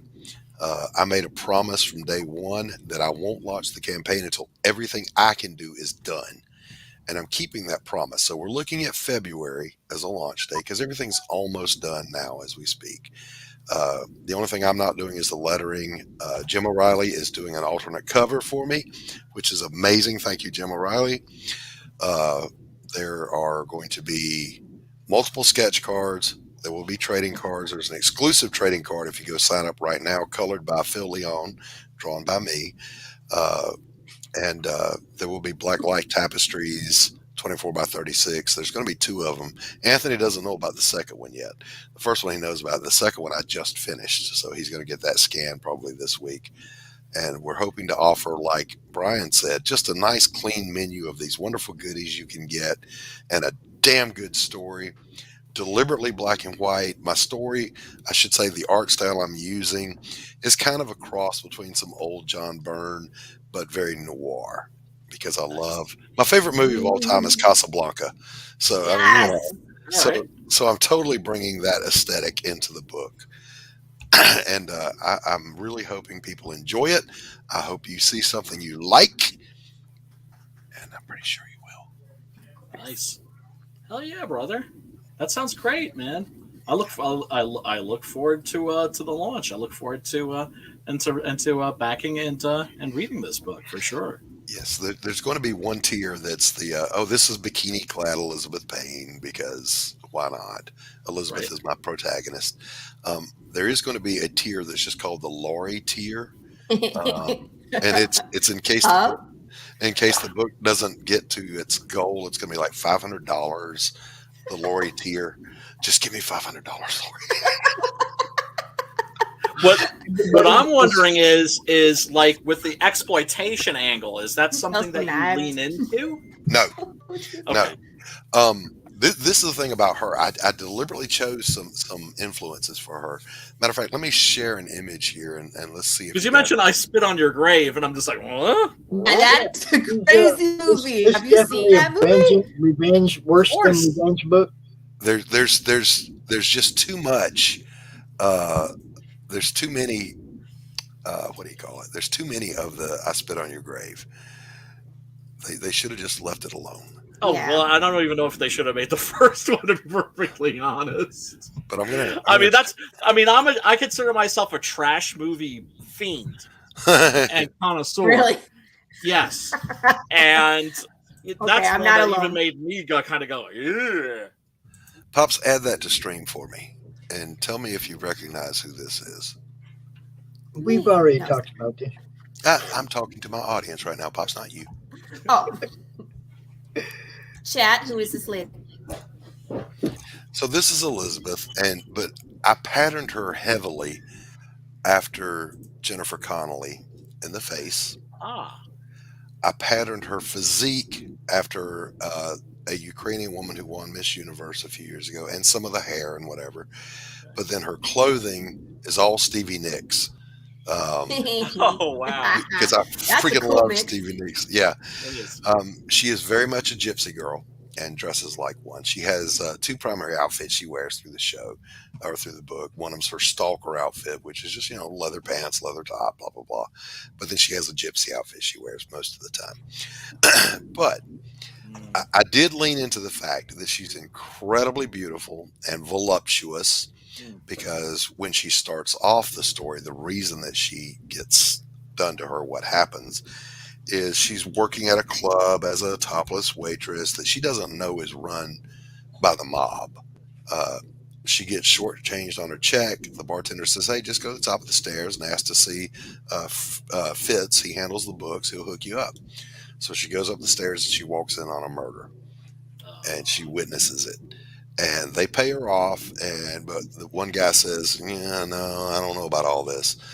But they don't do anything. They just watch. Well, she does end up going to the police because she wants to do the right thing. She's in witness protection, but things go sideways. And there is a huge twist ending to the book that ties into that scene that you won't see coming, I promise you. But as she's tying up loose ends, she realizes, wait a minute, how did they even know where the fuck I was? Right. Somebody on the inside. Snitched. Yep. And so she finds a crooked cop, and she goes after him as the very last kill. So, yeah, it's just, there's lots of good, gory gravy in this book, boys and girls, but also there's a lot of beautiful stuff. There's a character I introduced. There is no sequel. When this book is over, it's over. But there is a character that spins off, actually two characters. I talked to Brian about one of them a minute ago. My golem was going to become the Heap. Set that aside. There's another character in the book that she meets, and he's the only other person who knows anything at all about magic, and he's a detective who can sense that these gruesome killings, we go to the autopsy room and you see the skull cut open, and the coroner goes, well, there's something you don't see every day. Well, what's that? There's nothing but ash inside his skull. She roasted his brain from the inside out. And this one detective can sense that, magic is going on, and he tracks her down. And you think Pops is dying up there for us. The police are treating this. There's a serial killer out here that's killing known mobsters. But this guy senses that there's magic behind it, and so they run into each other. And she's perfectly ready to kill his ass too. If you try to stop me, I will burn you to the ground. And he's like, no. Well, there's a love thing there, and there's huge spoilers that I will not go into there. Wise choice, sir. Let's just say that things do not go according to any expectations whatsoever. So yeah, that's a little bit of that. That's my guess. Yeah, mine too. There is one thing. I wasn't going to say. That's not a spoiler. I said nothing. That's not a spoiler. She meets him, and he's trying to have this in-depth conversation about morality with her, and he says at one point to her, and I love this exchange. You know, what do you do when you're done killing? You know, what's life like for you after that? And she calls his name, and he turns, and she's just taking her top off, and she said, "Shut up! I'm tired of talking." She just shuts it down. She's not even going there, you know, because for her there's nothing but the killing. But she's going to take this little time out and have the bonky boink, and of course, you know, things develop from there. So you with me, Laurie? Things develop from there. Well, I mean, that's always one of the questions in revenge stories. Like, well, what do you do once you've had your revenge, especially when you have characters that are living for the payback, living for revenge, right? I mean, that's in the Count of Monte Cristo, right? What's he going to do? What's after that? Yeah. What's after that? Yeah. Yeah. And interestingly, in Without Remorse by Tom Clancy, John Kelly is the SEAL that goes out and gets revenge. Well, the police finally get a handle on who's doing this, and the CIA helps him fake his own death because they want the services he can provide. And he's reborn as John Clark, who has already been in a bunch of Clancy books, so this is kind of his backstory. Oh, okay. All right. They're explaining how he came to be, and it's that John Kelly, the SEAL, had to die because the revenge was over. That part of him had to die. So then he's reborn. Become a guy zombie. As John Clark. Gotcha. So yeah, it is always interesting what happens after. And that's the part I answer in a way you're not going to see coming in this book. I promise you. Not in your wildest expectations. Write them down, put them in a sealed envelope, and open them after you read the book, and you're going to be wrong. Usually that's what you want for your endings, is you want them to end in a way that is both surprising but also inevitable. And ultimately satisfying. Yes. Now, there are exactly 4 people on Earth that know the ending of this besides me. And all 4 of them had said, "What?" That was their reaction. So I hope I get that out of everybody. Awesome. There you go. That's all I've got. Just a little. Excellent. Just a little. I want to revisit some of the weekend's highlights. The shadow banning of the people. The link to Frog G's book is in the chat. The link to Mike Barron's book is in the chat. Go get the link out of the chat. Go over there. Save that link so when you're ready to back it, you can find it. Because right now, can't find it. Okay, before you finish your wrap up, Pops, the last thing I was going to do was, in light of the discussion and interview that we just had, with that knowledge, I was going to play the trailer one more time to see if you can catch the flavor. If that's cool with you. Is that cool with you, Zombie Man? Okay.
So there you go.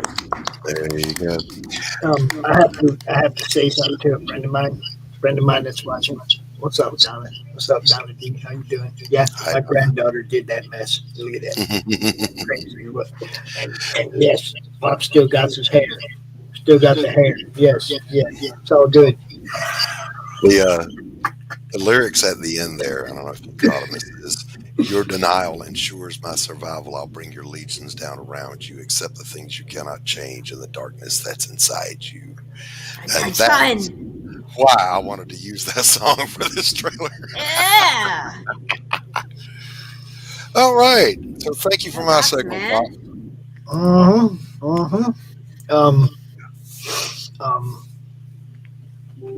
Geez, you guys know what time it is? It's that time. About 110 minutes or 105 minutes from Laurie's campaign being over. God.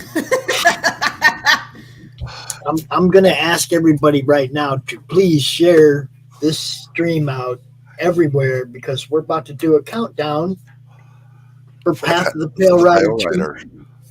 And this is one you guys, if you haven't checked out, you need to check out. We're about $800 away from watching Rich get in a red dress and a thong and smashing pumpkins or something. Absolutely right. $800 away from watching Professor Rich and Laurie. She's going to get in a nice dress and smash stuff too. As a matter of fact, who cares if Rich is going to do it? Well, no, it's still. Where's my You're a tad prettier than he is. I know, but it'll be way funnier when Rich does it. And she said, "I know." Well, I mean, I'm prettier than Rich. I would hope. If I didn't think I was prettier than Rich, that's a problem. That's a whole nother conversation. But he literally threw down the gauntlet. He was like, "You're not making it." He's like, "I'm not gonna have to do this. There's no way you're gonna make it." And I was just like, "God damn it! Like, I can't live with that. Please help me." Just so we can throw it in his face. We love you, Rich. And let's watch Rich smash pumpkins. A great book, plus you get to watch Rich Perotta humiliate himself. That's an investment. And he totally will do it if we He get will. there. He will. Now, just besides that, look, she's 4 backers from 100. Come on, you and guys. then I have to do the blooper reel. It's like 50% done. So I'll finish that bad boy up, and we'll get that out there too, which is really funny.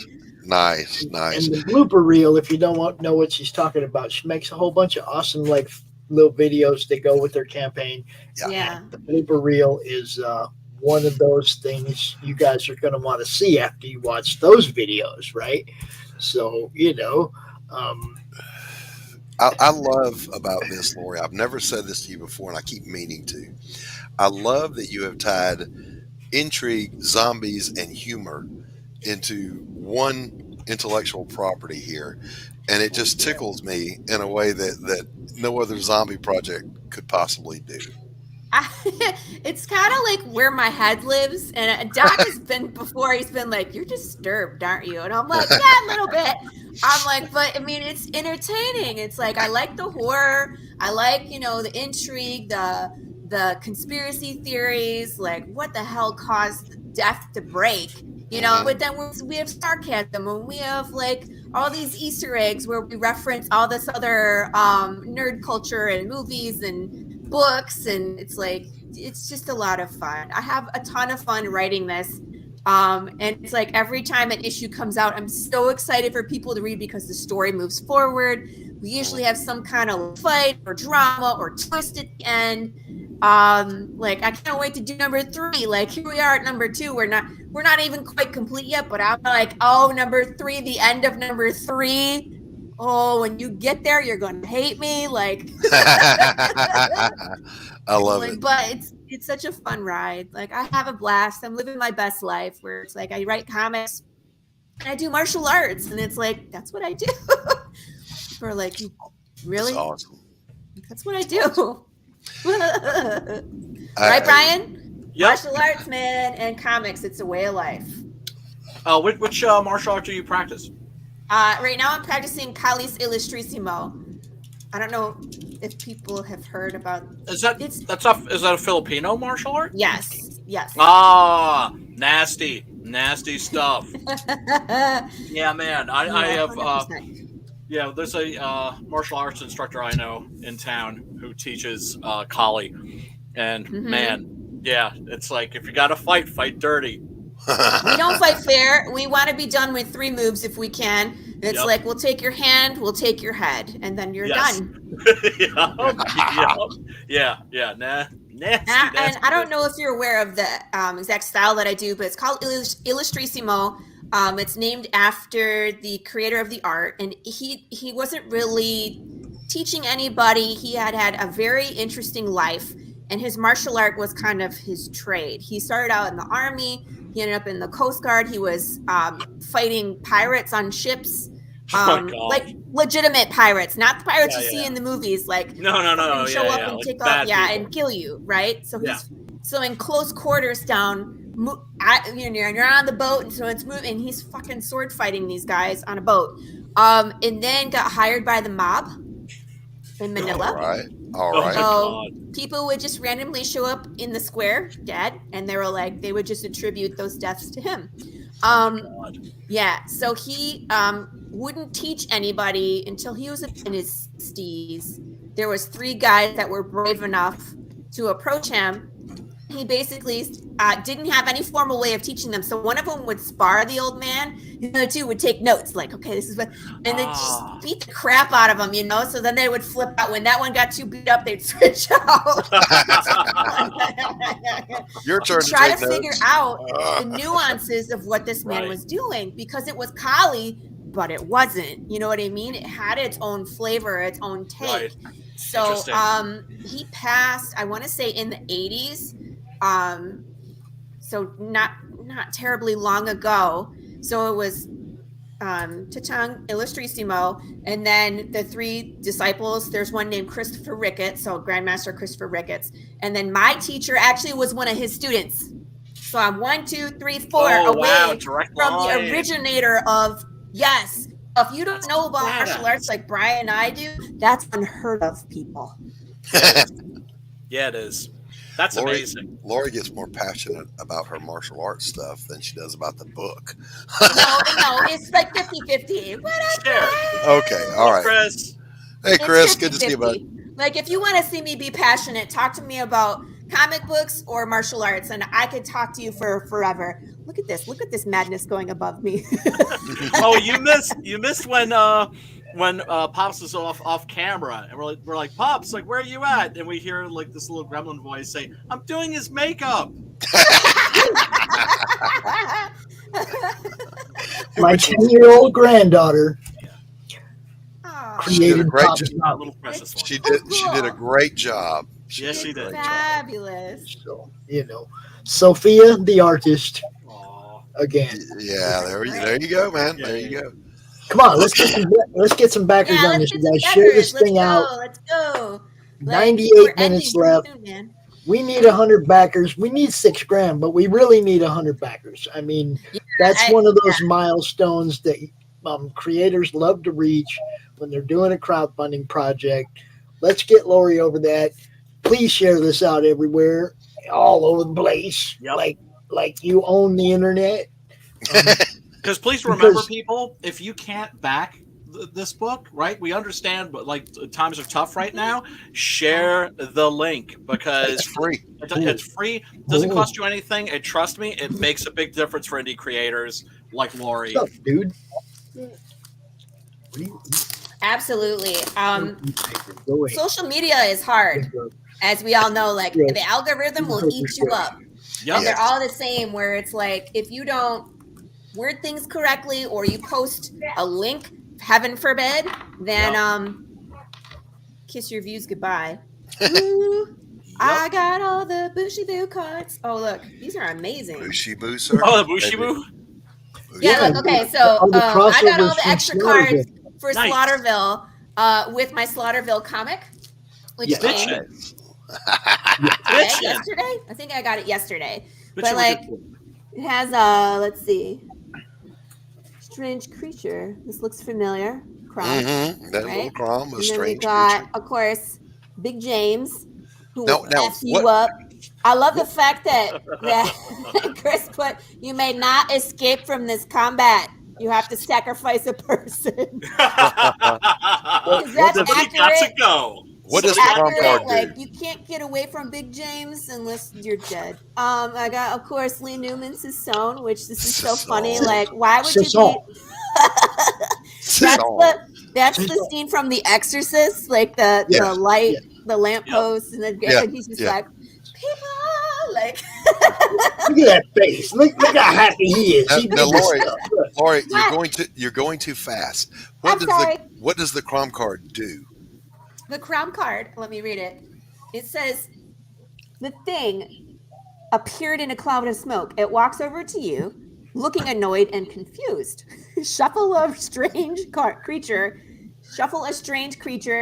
into a random location. Attach a strange creature. You may remove a strange creature from the game during the character's turn to add 1 to all of their die results for a single check. So it actually will help you. Nice. That will actually help you. All right, and now what does Sisson do? Sisson. I just talked to Lee 2 seconds ago. It's long live the feet. Mark heard of the villain using the Slaughterville Theater to terrorize the citizens. He leapt into action. Shuffle Sisson into a random location. Attach Sisson to gain +1. Is that action? Run? The running dude is agility. Yeah. Agility, yep. Okay.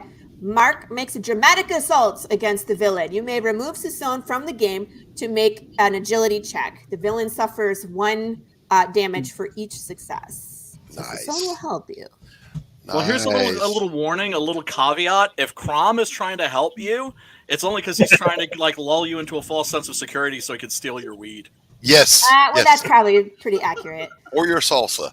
You know, let's see. Rage of the Lycan, a horror roars, but behind those eyes screams a sorrowful soul. Calm the Lycan, or the villain gains a new ally. Shuffle Rage of the Lycan into a random location.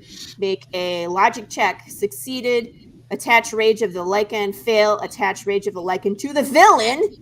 That's a bad day. Whichever has Rage of the Lycan attached gains +1 damage. So that could go either way. But yeah, like if you get Big James, you're just effed. Yeah. Did you like the metal card? The what? The metal card?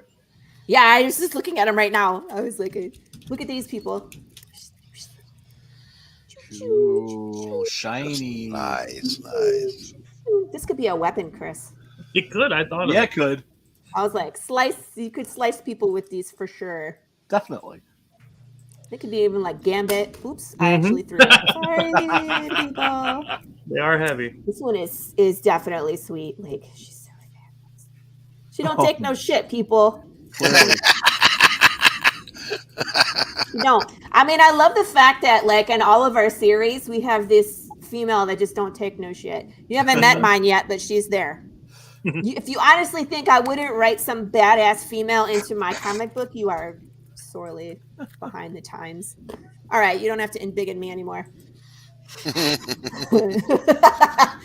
me off of this thing. Get me off of that screen. It's too close. It's too close. Right. But you can't embiggen me because I also got stuff. Let's see. Also got stuff that we opened earlier today from Jose Corrales, Mary Selinsky and the Wonder Kitty. Nice. We got 1, 2, and 3. That's actually number 3. I'm sorry. Let's get this right. We start with Origins. Okay. This is number 1. Okay. Then part 1 of the next. Number 2 is part 1 of a 2-part story. Okay. So this is part 1. With the Nazis? This one. What's on that cover? Okay. Everything's better with Nazis. As long as you're beating them up, I guess. Yeah. But now hold up, because it gets better. We say Yahtzees in these parts. Yeah. Yahtzees? And Tracists. We got other stuff. But I one got of other them stuff, too. happens to be Nice. thank you note Oh, that's nice. and some art. And there's also art on the mail, but I seem to have already stashed it away. Little Wonder Kitty on the I'm gonna put you that know up me. there. Look. I share all that. I save all that stuff. Alice Cooper was last year, bro. Oh, Alice Cooper was seriously like last year. Jeez, where is it? Is it here, Doc? Yeah. I don't know. Alice Cooper was like, there it is. There it is. Yeah. We also had the Gandalf of comics. Now look, on this was I was Saturday there for that night. stream, buddy. This was Saturday night. The kids painted my hair all white and the beard and everything. After the show, I shaved it all off and came out the next day as Alice Cooper. Yep. With black hair. Completely black. Man. Everything. Mm-hmm. I have fun, dude. I'm trying to have a good time. Y'all, I hope you get it. Yeah, we do. We certainly do, sir. we're just saying, you know. No point in doing any of this stuff if you're not having fun. If you're not having fun, you're not doing it right. Exactly It's like, right. why are you here if you're not having fun? Yep. I got I'm gonna end big in. I gotta bail, guys. The wife needs some TLC, so I gotta bounce. You got it, brother. Okay. Good seeing you, Doc. Hi, Doc. Laurie, best of luck to you. Love Thank you. to all. Peace out. Later on, Doc. Peace. Later. So this is the mail art. It's Wonder Kitty. Ah. Kitty. Wonder Kitty approved. That's I cool. do love mail art. I do. I have a collection of it. Anybody who I sends do me too. a package and they take the time to draw on the package before That's they so take cool. it to the post office, that shows they care about me, man. I fucking love that. It's dude. badass. It's badass. I can't draw. I just stamp. I save it all. But I can't draw either. I save every single bit of it because, you know, I even have these little spiders that this dude drew on this envelope once. Just basic spiders, but he took the time to personalize that envelope for me. You see what I'm saying? Yeah. Chris, what are you trying to show us? Look at this. I saw this on art. social media today. That It's freaking amazing. rich dude. Where the hell is he? Ain't he supposed to be out here? He's been, I isn't thought he? He's hiding from the red dress. You know that, right? He is. He's hoping that he doesn't have to Hiding get from there. the red dress. Yeah, this is the alt cover for book 2 that's going to be in the next campaign for book 3. Of course, you grabbed some Hello Kitty there. Where's Rich? Leave it to Rich. Speak of him and he shall show. Daryl, here he comes. You challenged him and here he comes. Hi, Rich.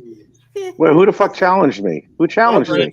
I did. I You said, "Where's challenged fucking me." Rich?" And then boom, you were here.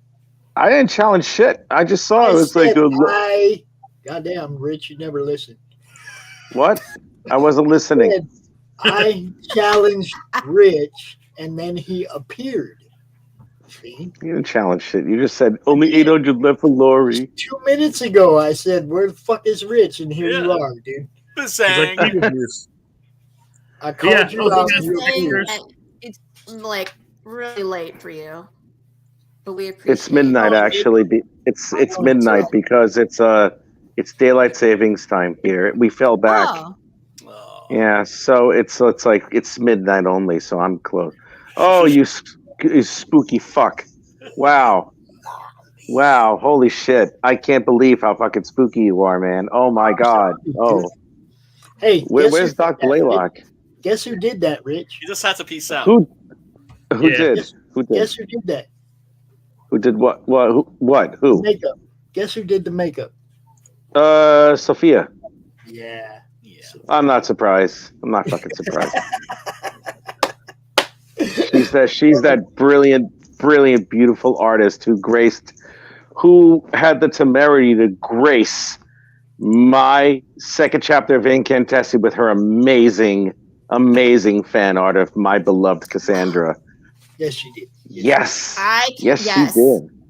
I'm going to open up issue number 3 to some fan art. I've had some people asking if we accept fan art, and we're going to start putting it into our issues. So, like, we'll have a page in the back where we can showcase some cool art. That's awesome. Isn't it a good feeling?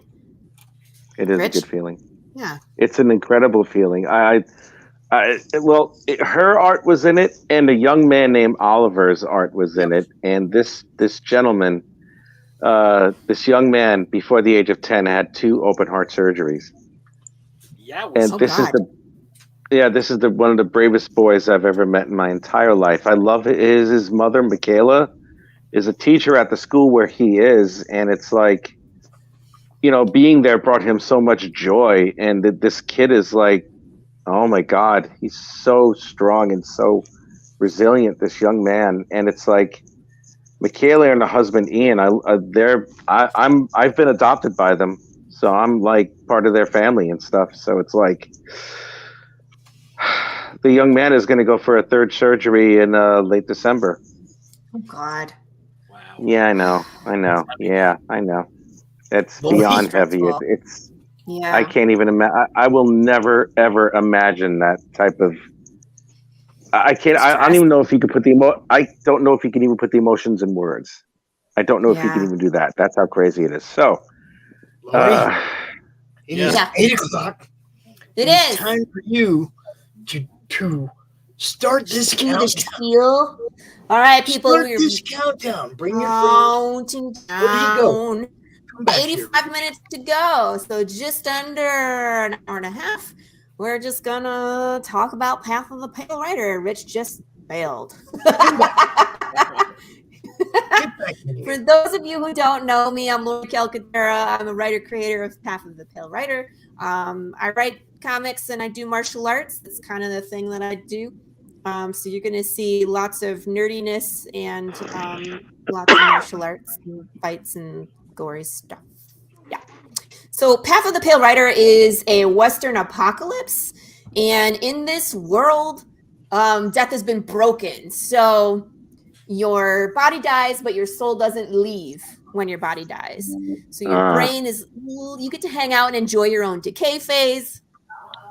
Your brain is literally rotting in your skull. So you get, violent or forgetful or indifferent. The world is basically evolved back to the Wild West. So we've had, conspiracy theories, riots, overpopulation, famine, because it's not just people that are affected by it's everything. Death is broken. So animals, insects, we're all the same. You know what I mean? Yeah. So it's hard to eat. Well, let's back up. So I eat meat. How can you butcher a cow if the cow is still moving? And easily, I just keep butchering it. Yeah, man. It's gonna kick you in the nads and run away. No, it ain't.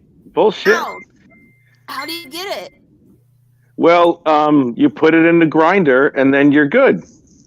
Put it in. As it's mooing. As it's mooing. Now the burger is still gonna move while you're gonna have a quivering burger in your belly. No, dude, but that's where the expression, would you like your burger medium or rare? And I would say, I want it still mooing. Still moving. I don't know if it'll still move once you put it through the grinder, but it'll still be moving, and that's gross. Yeah, it'll be like gawk. McDonald's. It's McDonald's. It's McDonald's. Yeah. I know. We're gonna get there. So yeah, I mean, it's a spaghetti western. You have sci-fi, zombies, Mad Max, I Am Legend, Book of Eli, Fallout. You're gonna see all sorts of sci-fi and zombie genre. And then, of course, we have all sorts of fun Easter eggs. So we reference like Star Wars and Lethal Weapon and BJ and the Bear and all these other obscure things that I enjoyed growing up. What's that? You remember BJ and the Bear? It was about like the trucker. I remember that shit. Yeah, it's a friggin' monkey in a truck. It's a chimp, actually. It's a chimp. I'm sorry, Mr. Zoologist. Excuse me. Jesus Christ! They're great names, not monkeys. All right, Jacques Cousteau. I don't want to hear any more of your crap. And okay? they will eat your face too, by the way. Yeah, chimps are like the worst, most violent creatures. Yeah, they are. They're terrible. They'll eat your nose. Yeah, gorillas, peaceful herbivores, chimps. Yeah, though they got to go. They're like so let me guess. Let me guess. There was a face-eating chimp in that damn truck all the damn time. Is that true? Well, I mean, I don't think he ate the face of the actor, but yeah, hopefully they fed him before they brought him to set. Oh, they probably sedated him or drugged him or some crap like that. It's like, here, have some weed. Let's I sedate don't know him. if they're allowed to like smoke up the chimpanzee before. It was the 70s and 80s. They smoked up everything in that decade before TV. You know, it's like, come on. But what if he got into the cast cocaine stash? Well, I'm sorry, what? Cocaine. Cocaine chip. There's actually a movie coming out next year that's called Cocaine Bear. I have to see it. Oh my fuck, that's right. It's based on a true story where this black bear got into some cocaine stash and went on a bender for 3 days and probably killed a lot of people. I'm there for that. I'm there for this. Yeah, man. I'm down for that too, man. That's I gonna like be trash good. movies too. So, Brian, I think we need to review hell yeah. Cocaine Bear. Oh hell yeah! I'm also looking forward to Winnie the Pooh, Blood and Honey. Oh god, that one just looks ridiculous. It looks great because it looks. I like know, it's but I was actually just like like a just straight shaking my horror head, movie. like, oh my god, what are we doing with our lives? I should have been doing this. Like, I know. Good gravy. How many more minutes for this for your campaign oh, to there's finish? lots of minutes left. You don't. There's plenty of time, people. We got like 80 minutes. an hour and 20 minutes. An hour and 20 minutes. That just makes it sound so much more than 80 minutes. You know. Rich is like, I'm gonna go to bed and get out of this. No, I'm not. I'm not going to bed just yet. Well, I'm going to look. make sure. What? Ooh. Oh God! What the hell is that? Cover. This is the cover that you did, sir, and it's amazing. Wow! I didn't recognize it. Oh wow! The fuck! I know what it is. I like it. Thank you. And Thank now you. he's I hope gonna you. start What? putting himself down because he. I'm not putting myself down. I'm keeping myself. I'm trying to keep myself humble. That's a very hard thing for me to do because I know I'm an arrogant bastard. I usually No, toot you're my own not. horn. Every time I'm like, look at how beautiful this is. You're like, look at this crap.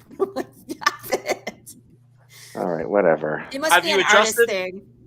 Have you adjusted to the time difference over there yet, Professori? I've only been here for 3 years. Yeah, I'd say. Hey, look who Yes, it is. yes. Who's what? Hello, Chris. Hi, Chris Hayes. Who is he? Chris Hayes is CEO of Charter Comics, and he is also my publisher. So he came over to say hi. Wow, So- that's amazing. Yay. Hi. Hello, Chris Hayes. You sexy bastard. They have lots of good titles right now. That You'll see Chris in the video. Yeah, will? Chris is in the video. I Chris went around and was asked just immortalized in video together. obliged. Check that out. Oh. Here's another wonderful Oh. cover. Speaking of Charter Comics, this one's done by Ken Salinas, who's also a Charter Comics artist. He does this style called Voodoo's, which is really cool, where he turns your character into a voodoo character. Oh, jeez. Look at the horse. Sorry, That's too awesome. soon? Too soon? No? Okay. Here's this. His cover is also available as one of our t-shirt designs as well. So if you're looking for a t-shirts design, we have this one, which is probably what I'm going to recommend my mom get instead of this one, because this one is full of swear words. Well, it's just really one. But it's part of like the thing that swear. we do. Well, then, Rich, come on out, man, and get this t-shirt, because this all mean bullshit in ASL. So one of the things that the cowboy can do, he had someone in his life that was deaf. So he can hear, he's hearing, but he can communicate with ASL as well. So a lot of times he was swearing at people without their knowledge, and just 100% swear words with sign language in this book. It'll be fun. And he's just over it. Look at his face. He's just like, and this is bullshit. So this is t-shirt number 2, which I think is cool. And then, of course, here's the finished cover for the Choose Your Own Adventure book.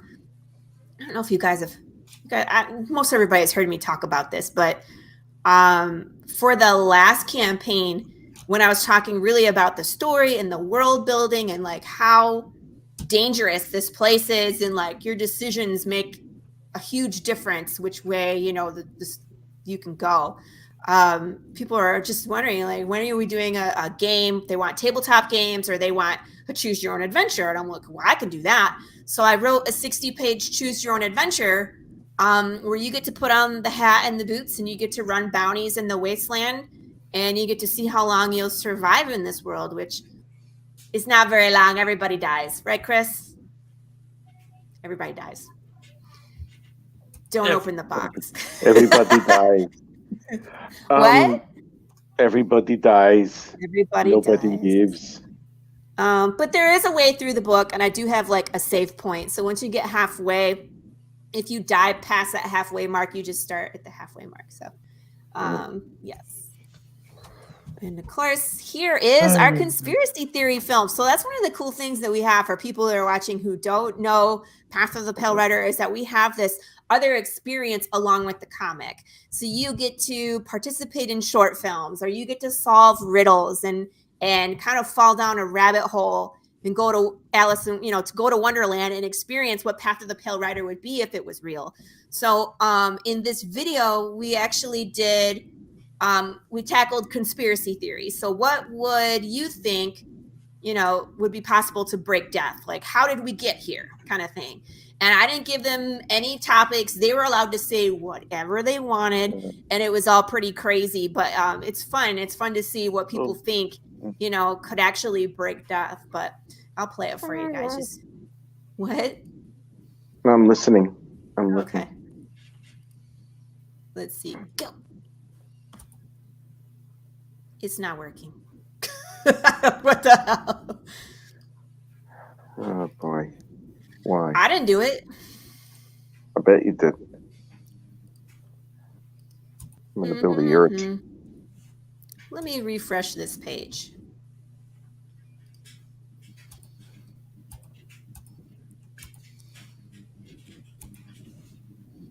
Try again.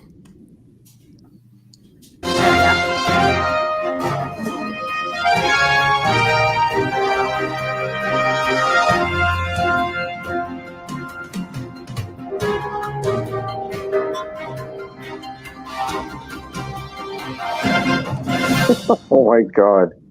Good evening. Thank you for joining us on Channel 13 WDED. That's my husband, I'm Louis Landon. As you know, we've been following this crisis as it develops. And now we'd like to go live to Ellie Brock on location, talking to you, the viewer, on what you think caused this horrific crisis. Ellie, good evening. How are you? Oh my God. Hello, Louis. How are you? I'm here on location today. We're going to walk the streets and see what people have to say. Hello, thank you for joining me this afternoon. You got it. What do you think broke the death process? Who's that chick? The witches. It's the cats. If I had to pick one thing, it'd be the aliens. Aliens? Yes, aliens. Where did they come from? Outer space. Why do you think the death process is broken? I can tell you. It's that damn sugar. That's a good question. And a lot of you are going to say the government. I know, in fact, most of you are going to say the government. I think it's the government. No comment. Do you want to talk about what you think broke the death process? Sir. What? Sir, do you have a second? I'd like to ask you a question. The Gators did it. It has to be Anthony Fauci. None of this is the reason death was broken. I honestly think it's vaccines. What's causing the undead? Hey. What's causing the human form to turn into the undead? And it's not just death. If you think about it, this makes sense. No comment. Wait, are you saying we can't die? I think it's the food that we eat. It's in our candy. I'm not answering no questions. Is it even real? Like, Yep. Like, maybe it's not. Maybe it's not. I bet it's the cats. I know it's the cats. Everything is genetically processed now. So GMOs. Remember the pygmies? These five, are you from Florida? It's the nanotech technology. A pale horse, and he who sat upon it was death. You elaborate? Oh my God, that's creepy. I know. Look, man, I don't know. Back off. Maybe this is all. Brandon, you hate cats too? A really bad trip. Then you people, I think you guys are all at fault. The media, the government, Big Pharma, You guys know who did this, and I won't stand for it. No comment. Jesus Christ! It's in our coffee. We can't die? Well, I mean, your body dies. So where can people go to find this information? Google. That's what I think it is. Google. Not the yogurt. It's in our drinks. Can you be more specific? No. Is there a cure? I don't think so. Honestly, I think there's a colony of pygmies, and I think they are out casting voodoo spells. That blueberries got me real concerned. It's in the brisket. Yes. It's in the barbecue. brisket. Look around you. How many deaths do you hear about? A lot right now. So of course. I didn't know where to put the the microphone on that smartest one. people in the world. Who's that chick? The one with the sleeveless shirt, man. She's hot. married, Rich. Ah, He must have given me some bad Sounds like her husband's problem, not Rich's. yeah, I know, right? Yeah, you stay in it while you. I'll be your wingman. Thanks, bro. It's sugar. Don't believe everything you hear. It's absolutely organic. Just the meat, Barbecue and the brisket. water, In the water. and the vegetables. That's the limits of life. It's McDonald's. Yes. McDonald's broke death. And the reason I say that is if you think about it, their food don't actually burn. Their food was designed to be consumed by the dead. But see, if you take it, then you die. So it's the consumption of eating the food that only is made for that do not die. You get what I'm saying? It's McDonald's. That's what I'm telling you. I understand that. Crazy. It's crazy stuff. I'm gonna go rob a bank. Oh my god. I don't know why the dead don't fucking die. Look at me. Look at me. Put the phone. And there you have it. We've spent all day asking people what they think. There's some truly wild accusations out there, and let me say, we really have no idea. Jesus, what the? Go to commercial. What in the? Shit, right? Somebody call 911.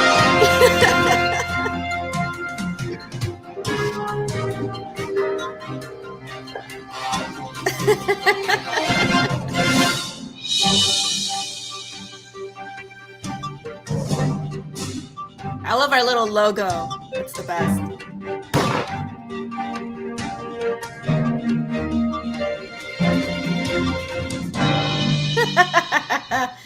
Oh, that's a good time, don't you think? Don't see that every day. No. What You the? gotta go out with a bang. With a bang, people. What is happening, Ichthus? What's up, Brandon? Brandon, aren't you supposed to be out here or something? He's got a headache. Lori's countdown, bro. Ichthus, what's up? It's me, Pop Zombie. Pop Zombie. There you go. I guess I could have left the S out, huh? Just Pop Zombie. Yeah, that could have worked too. All right. Guys, it's 12:30 here. I got to get up for work in about 6 hours. It's all good, brother. If I'm still awake in the next 20 minutes, I'll pop back on. Okay. Promise. All right. Bye. Take care of yourself, brother. Yeah, man. See you cats later. Hi. So yeah, I thought that was fun. Everybody came out and had a good time. It's just a lot of fun to like hear what people think and to just let them be as crazy as they want to be. The blooper reel that I'm working on is really funny. If you think that one was funny, you should see some of the stuff I took out. It sounds great. And of course, my girls got to be crazy as well. So I'm going to throw some, because they're always like, we're filming stuff in front of a green screen and they want to be involved. So they're always, one of them is a little crazy. So you'll get to see them be a little crazy once we get to 100 backers, which should be. Come on, let's do this. Ooh, we got one more. Yeah. 3 more. Just 3. And you more get the backers blooper to reel. 100. We already unlocked one of the stretch goals, which we'll get to. But I do not have the Smashing Pumpkins in this studio, Laurie. I do not know why.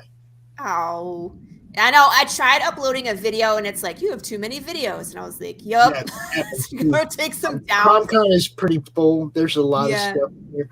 I'll show this, and then I'll get rid of it. Look. Oh, whoa, Bulbasaur. My son did that. That's nice. Charmander. That's It's awesome. Charmander. Yeah, my son did that. Oh, it's Charmander. That would make more sense because of the fire.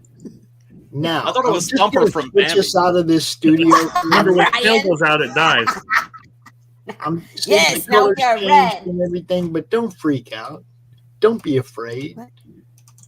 Be Where you- afraid of. It's not even in this one. How come it's not even in your studio? What the It's hell? supposed to be in my studio. It was. Oh, there it is. Okay.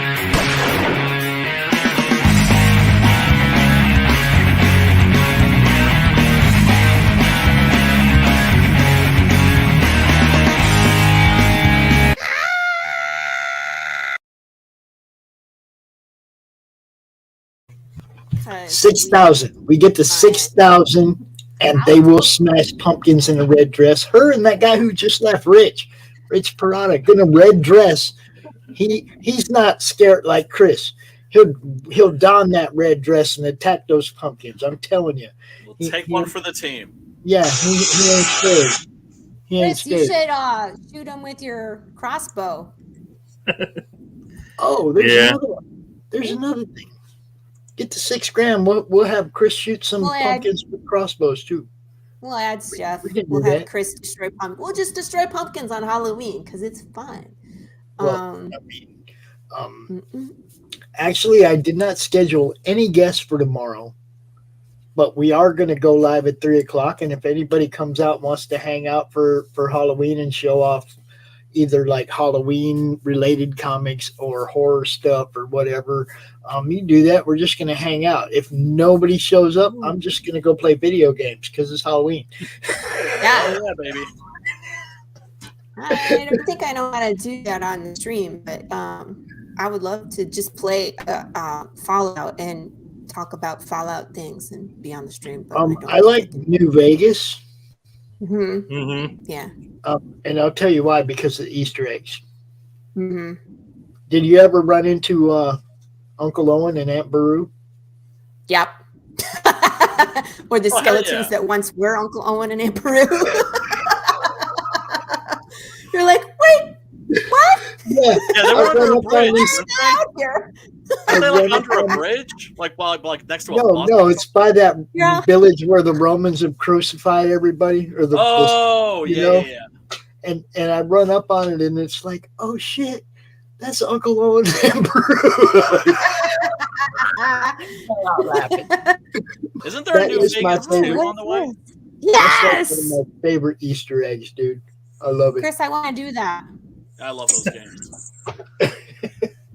What knife Yeah, are my they kid using? bought himself a katana and he was playing.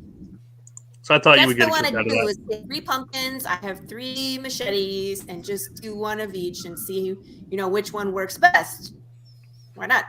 I did a watermelon cut over the summer, and that was fun too. It was like perfectly down the line, and it's like I just wanted to have that measure of control where it's like it was on a wooden stool, and I didn't want to like thunk it into the stool, so I got it all the way through the watermelon and up without even nicking the wood. That's how good That's I am. awesome. One of the things I love to do is I do tamashigiri, which is when Yeah? you take like tatami mats, straw mats, you roll them up, you soak Yes. them in water, samurai style, right? However, Legal. tatami mats can be quite expensive. Yes. So a great alternative, a very good cheap alternative, is the Pool humble noodle. pool noodle. Yes. And if you don't get the edge alignment exactly right, they'll just kind of go whoop, whoop, whoop, whoop, whoop, whoop, whoop, and just like mock you. And Did I love. we talk about this? It's like whack Did we? wild waving inflatable tube man. Oh yes. Okay. All right. Yeah. Okay. Yeah. But Okay. watching I'm like, people I'm do there. I'm that- having deja vu. But watching people because I could teach somebody how to do a cut with a sword in about like 10, 15 minutes or something like that. And Yeah. when they first make that cut, they get that first perfect cut. The expression Oh, on their yeah. face is priceless. Yes. Yeah. They're like, Yep. it makes them feel powerful. Right. But then it's like, but when you're slicing people, it's not going to be like this. No. So like after I posted my watermelon, I had all of my martial art buddies that were like, we're going to send you a side of beef. And I was like, that's what? They're like, or a pig. They're like, now you're going to slice through a pig, Laurie. Nice And Donka. I was like, you guys are just out there. It's like, if you send me a dead pig to my house, my husband's gonna wonder who you are. Yeah, I would still love it. Send me a pig. I'm like, we'll cut it and then we'll eat it because we got a smoker. We'll eat that. It won't go to waste. Here's a good look at inside issue number 2. So issue number 1, we were in the wild and we were following our cowboy through the wasteland. What the world's like, seeing how he reacted to all different kinds of stimuli and what decisions he was making along the way. And one of the things that you find out in the story is that he's looking for this town called Santa Claus, and he's looking for a guy named Dwayne Fink who supposedly has information about why the dead no longer die. So that's kind of what our cowboy is doing. He's just going, he's like the last guy still looking for the answer, right? 10 years into any kind of crisis, people have moved on. They're just kind of scratching by. They just want to be left alone, or, you know what I mean? Protect their kids, whatever. But this guy is still looking for the answer. So here he is. It's Santa Claus. They're not very nice. They're spiking undead people outside. And now these people are coherent to some extent. So it's not like they're flesh craving, brain eating zombies. These are like, it's your mom, it's your neighbor, it's your, you know what I mean, your cousin. It's just these people that are decaying and they're slowly losing their mind because their brain their capacity is, you know, going down to zero eventually. So it's hard. So it's like here, but Jude is just kind of like, it's a Tuesday to Jude. You know what I mean? Like after 10 years of seeing undead, it's just normal. So it sucks. So he's going into town. Look, this one's asking for help in panel 2. It sucks. You know what I mean? And they're using them for signage, like this way to the saloon. Marco did that one. So it's not just me with the sixth sense of humor. There's others of us out there, right? Right, Chris? Back me up here. A little bit. When so you have the death of death, then of course death is going to cease to be sacred. Yeah, and I mean, like, that's one of the cool things about, so we have 13 issues already written, Brandon. So, well, let me back up. So the first arc is 13 issues. The first arc, or like the first Netflix season kind of thing, is complete, and it's 13 issues. I'm actually well into the second arc. I'm 9 issues into that one. That one's looking like it's going to be about 12. And I'm in the third act, so it's like, it's just ready to roll on out, like steamroll to the end. And then there will be a third arc to kind of take us to that ending. But yes, there is an ending in mind. But Brian, yeah, there's so many things we can talk about of how the world has changed because you can't die anymore. Like, is it important to be alive? You know what I mean? Like, some of the undead don't think so, and they might run you over with their car because you're in the way and it doesn't matter. But obviously to the living, it's very important. What, Pops? I don't care what you say. They don't care anymore. They don't. Right. Plus, you got to figure, like, if you already have, or you know you're going to have dementia, brain damage, what's worse that'll happen then? Yeah. It's not going to get any worse. And then, of course, also how that would affect the psychology of the living, especially people who are religious. I would imagine that you would have doomsday cults out the union. There are. Brian. We will get to them. I'm so glad you brought that up. Yeah. Like, that's one of the conspiracy theories, of course, is that the rapture happened and everybody that's here is left behind. You know, it's like, is it government? Is it viral? What, Pops? I say, except people keep getting turned into zombies. Well, now at this point, you can't. It's like, at this point, you can't get to heaven. You're stuck here, right? Yeah. In their belief. So it's a hard place to be. And it's like almost like, what was that movie? End of Things? What's that with like Seth Rogen and... Oh, the end is near, or something like that. Near? The end is near? Yeah. Yeah, where it was just like... Hermione stole all their shit. Yes. Which was hilarious, by the way. He's dragging the giant penis statue. Right, but I was thinking more of like the Channing Tatum situation where they were like, everything is fucked and we're just going to do whatever we want because we can't get out. So, what? Channing Tate Yum, I believe it was. Oh, with the mask he came out, we were like, the GIF outfit, yeah. That was Channing Tate movie, Yum. but I enjoyed it, people. I enjoyed it. I'm here for it. So he gets into town. He's in the saloon. And of course, the bartender's like, how the heck are you here? Because no one comes here anymore because BJ the Bear lives on that road. He's like, so you have to have a pretty good reason to be here. And he's like, well, I'm looking for a guy who's very important. He has substantial information. His name is Dwayne Fink. And of course, the bartender's like, hey, it's your lucky night. He's right over there. And of course, it's this guy.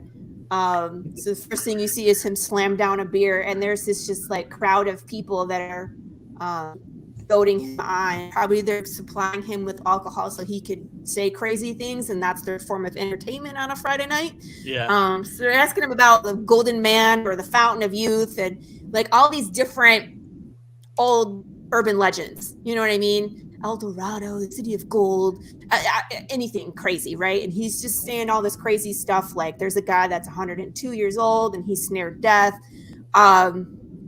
Gets riled up. He's like spilling his beer on this guy, which makes me laugh. You know, someone's like, he calls him on his bullshit and he like climbs on the table and starts spouting like the wrath of God is upon us. Like this guy, the gold knows the answer of where death is. And he spills his beer on this guy and then falls off the damn table. Like thrown in the drug tank. So the sheriff's like, you know, this is what happens when you get all upset. So you might as well just go sleep it off. And I love that last panel where it's like you see Jude again, he's just kind of like, God damn it, you know, like this is the guy. And the bartender's even like, are you sure this is the important guy you're looking for? And he's like, yep, that's him.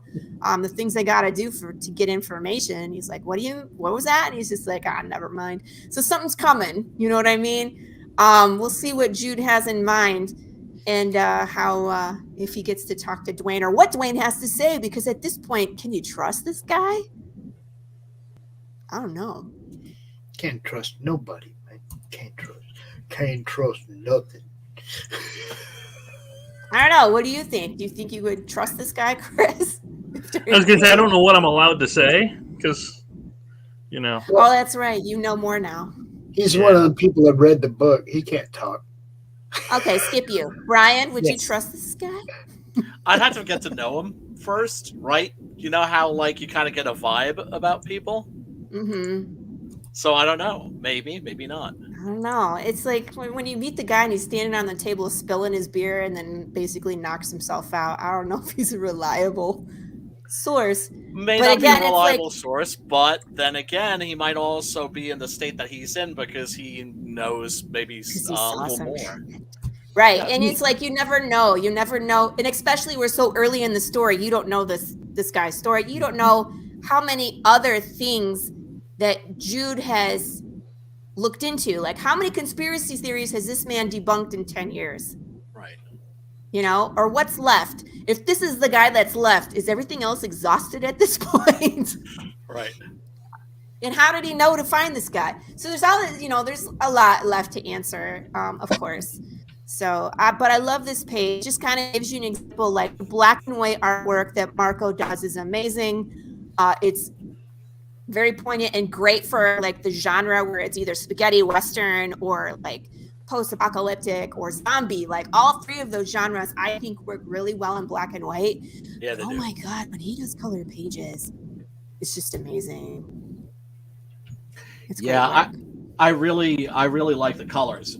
Very often, I'm a black and white stan, right? Yeah. I have a preference for black and white comic art, and there's very often I hate to see it colored, but this is a case where I think this actually looks even better in color. I'm with you because we did issue 1 in black and white, and then Marco has gone back and colored some of those pages, like this splash page. Yeah. And I was just like, we need to color this, like we do. Right. So then, like the cryptidnals, for instance, it's just like no color. Yeah. Yes. Right. But I mean, like it varies. Walking Dead came out all in black and white, and now they're going back and coloring everything. Mm-hmm. I haven't gotten any of their color work yet. I haven't even had a chance to review it, but it's something that I would look at because, of course, zombie genre. It's like the bloody, the gory. It's like I feel like it all just hits harder when you can see the color and the drama behind it, right? Right. So I mean, like this page especially, where I was like, God damn, Big James is gonna F you up right there, you know? Right. It's the same way, like, it's great watching, like, old Gothic horror films in black and white, but would you want to watch a splatter movie? Yeah, no. Not in black and white. But sometimes they had to do that. Like Kill Bill, the House of something blue, where the crazy 88 showed up. Mm-hmm. They had to go to black and white for some of the scenes because there was too much blood. Yeah. And they were actually, the rating system was going to take them to the next, it was going to be the past MPAA. R Yeah. because of the blood. So that's why some of the blood like you see was like it's a wrong color, where it's not accurate. It's too red. It's too wet. You know what I mean? They do that kind of stuff on purpose. And it's not to be hokey. It's to avoid the NC-17 rating because there's too much of it or too accurate. You know what I mean? Like, it was pretty gory if you think about it. Well, it's like people in half and taking Oh, out yeah. eyes. But they also let him get away with murder. Very often with the MPA, it depends on who you are. Right. But, you know, that makes me think of like the old Savage Sword of Conan comics and the Marvel black and white horror magazine comics. Yeah. Right. In the Warren magazines, where it's like, because it was a black and white, you could get away with like a lot more. A lot. Yes. Right. A ton. Yes. One of the reasons I'm a black and white stan. Yeah. I know. It's like you can see. Yeah, exactly. You can go over. There's like a line. Like black and white, you can kind of like get over that line and not too many people complain that you went there. Like Doc's book. He went there. Right. So if that's in color, it might not be as well received. But I'm all for it. Like, be as gory as you want, dude. This world is nuts, and that's kind of where we live. So here is the lovely variant cover. This is cover B by David Rodriguez. And of course, if you know where we are in this story, it's an interesting look for Jude St. Clair being behind bars with the red disc. I'm not saying this is going to happen, but, you know, George R.R. Martin, you know, esque writing where everybody dies, it could happen. As Joe Bob Briggs said, anybody can die at any moment. Right. And just because you die in this book, it doesn't mean that you have to leave it. You know what I mean? Right. You can continue. Right. So that's the interesting Chris. part of this. Chris got to go. Say bye, Chris. Oh, bye, Chris. Peace out, Chris. This is one of my favorite covers that turned out. Of course, they all have a special place in my heart. But this is cover C by Everett Watkins. And I think I've told this story before, but Everett does a young adult series called Boog the Outcast, which is like little elfin figures, and he like rides insects, and he's trying to like, he was outcast from his village, and his whole goal is to do something big enough where he can get accepted back into. It's a young adult story. And so when I asked him to do this concept, he was like, what do you mean it's a Christmas tree covered in zombie pirates? I was like, it's exactly that. It's a Christmas cover. He's going to Santa Claus. We got to do it. You know what I mean? We're fulfilling in December. So he turns this out, and it was one of those things where it was so gory for him that he was grossing himself out putting it together. And I thought that was perfect. I was like, that's how you know it's the right amount of gore. When you gross yourself out, that's the right amount of gore for me, right? Right. Yeah. So, I mean, he put a freaking undead squirrel in there, Brian. Oh, no. Do you see it? Oh, it's no. right in that crook where you see the hat. It's Pops' hat, by the way. Yeah. Oh no. Did you see your hat, Pops? And then there's a squirrel. There's a guy with the red disc, and like, I just love this image because it's such a oxymoron where it's like, welcome to Santa Claus, but this unwelcoming image, like, stay the fuck away. Yeah. It's just great. I love it. Yeah, it is. It's really wonderful. Mm-hmm. Oh, I didn't update this. We've got to see the updated one up here. This is Professor Richness's cover, which is completed up here. That's variant cover D. And then, of course, we have... More pins, Laurie. What's that? The hat needs more pins. He needs more what? Oh, your hat needs more pins. I didn't have pins on this one, but don't you worry. I'm going to work on that because next one, I got a Cricut for Christmas. Oh, nice. So I'll be able to make my own buttons. Hooray. Bitchin'. You know what a Cricut is? Yep. Brian? Oh, Okay. yeah. So I'm looking forward to making all sorts of merch. I'm excited. That's Stickers. very Yeah. Of course, Path of the Pale Rider, variant cover E by Ken Salinas. Just beautiful. I mean, like, he's so cool. I met him at Cowtown, and he gave me the original. Check it out. Oh no, I dropped it. Calm down. Ba-da-ba-ba-ba. Yeah. Hold up. Let me biggin you again. In Biggin. I mean, I went over to his booth just to say hi. And he took a picture with me, and he hands this to me. We took a picture with it, and I went to hand it back to him, and he's like, that's yours. And I was like, what? That's sweet. So I'm going to frame it and stick it on the wall right here, like right here. Okay. Great. I was really excited. That's the first time I've gotten like original art from my comic. You know what I mean? That's so usually cool. everything is digital. So Yep. This is what we love about physical media. yeah, I mean, there's still a warm place in our hearts for physical stuff, of course. Add it down. You know. Yep. So that's all of our variants right there.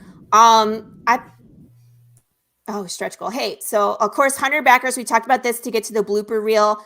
We unlocked this $5,000 one, of course, where we're going to send a 5x7 print of this for every physical backer.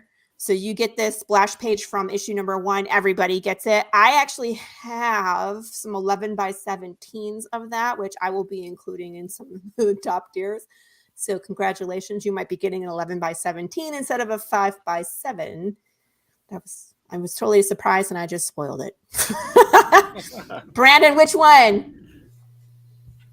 You want the 5x7? This one? Because Brandon is a bear, so yeah, you'll be getting this.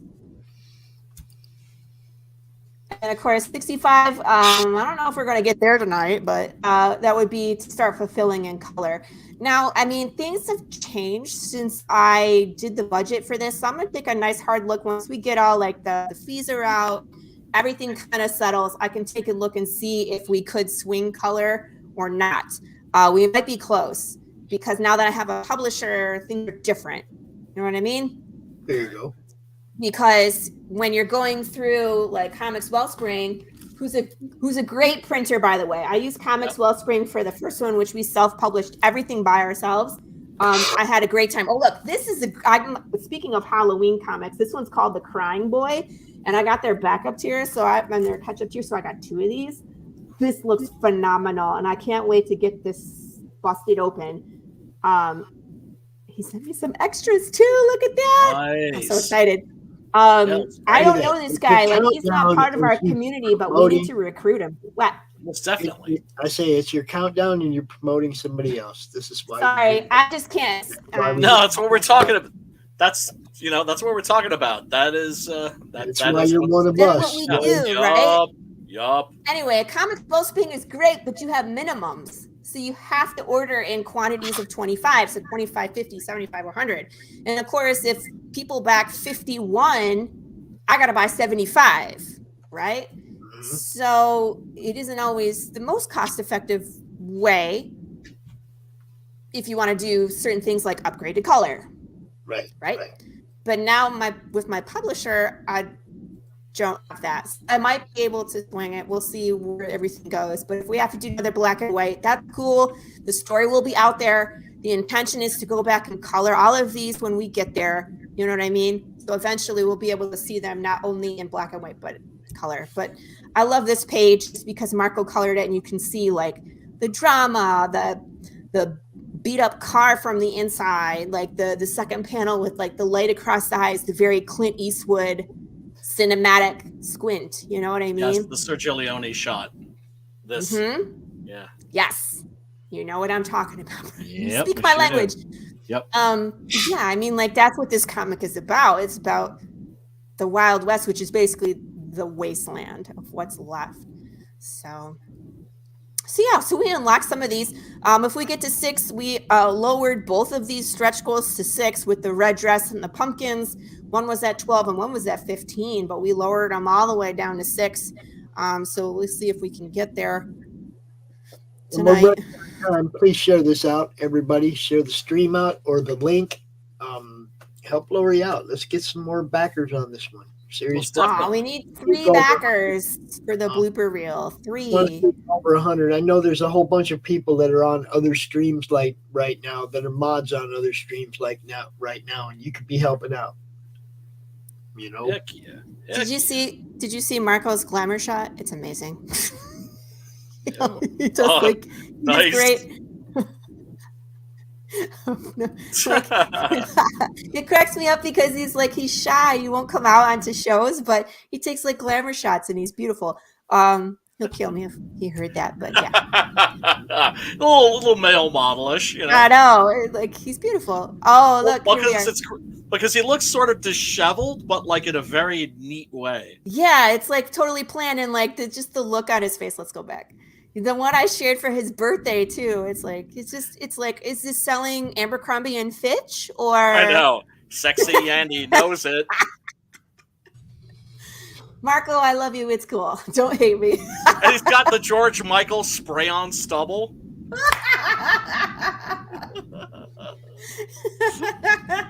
You know, it's like no a 3-day. It's the 3-day beard, but it's very neat. His hair grows really fast, is what he tells me. So he shaves it off, and then it's back to like 5 o'clock shadow. Yeah, so it's just there. It's always there. He's a good guy.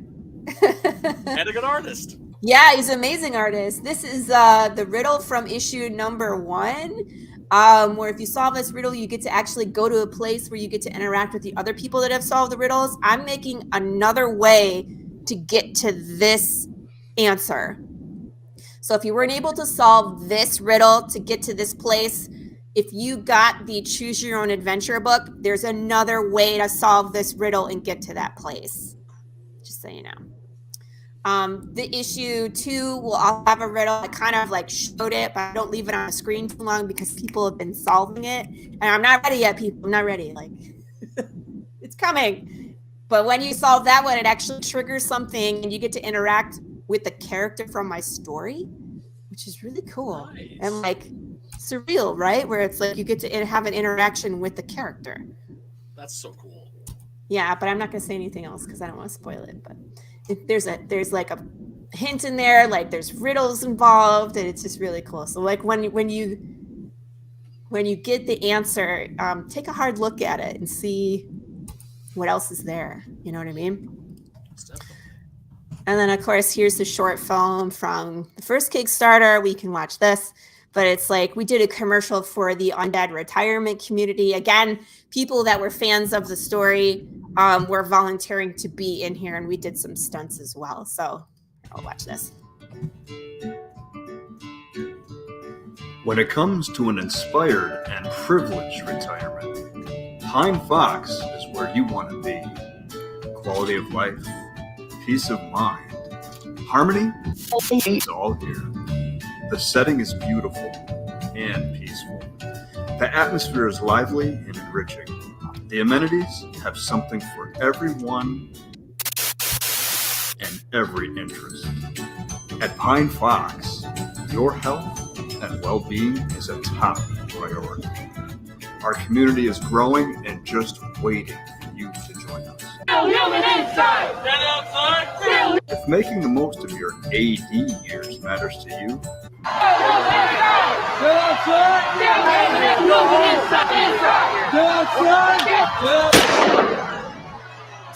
they're married, by the way. Choice is clear. Pine Fox. Yeah, what's up with that, Tom? We'll talk about that. Okay, Mom. For more information, call Do you see the skull, Brian? 555 in the negative space 3323 or visit pinefox.com today.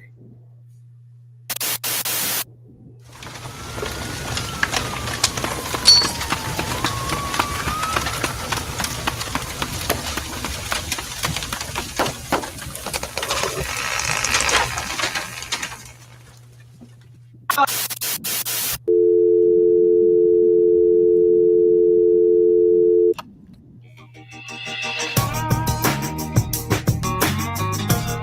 just love this graphic.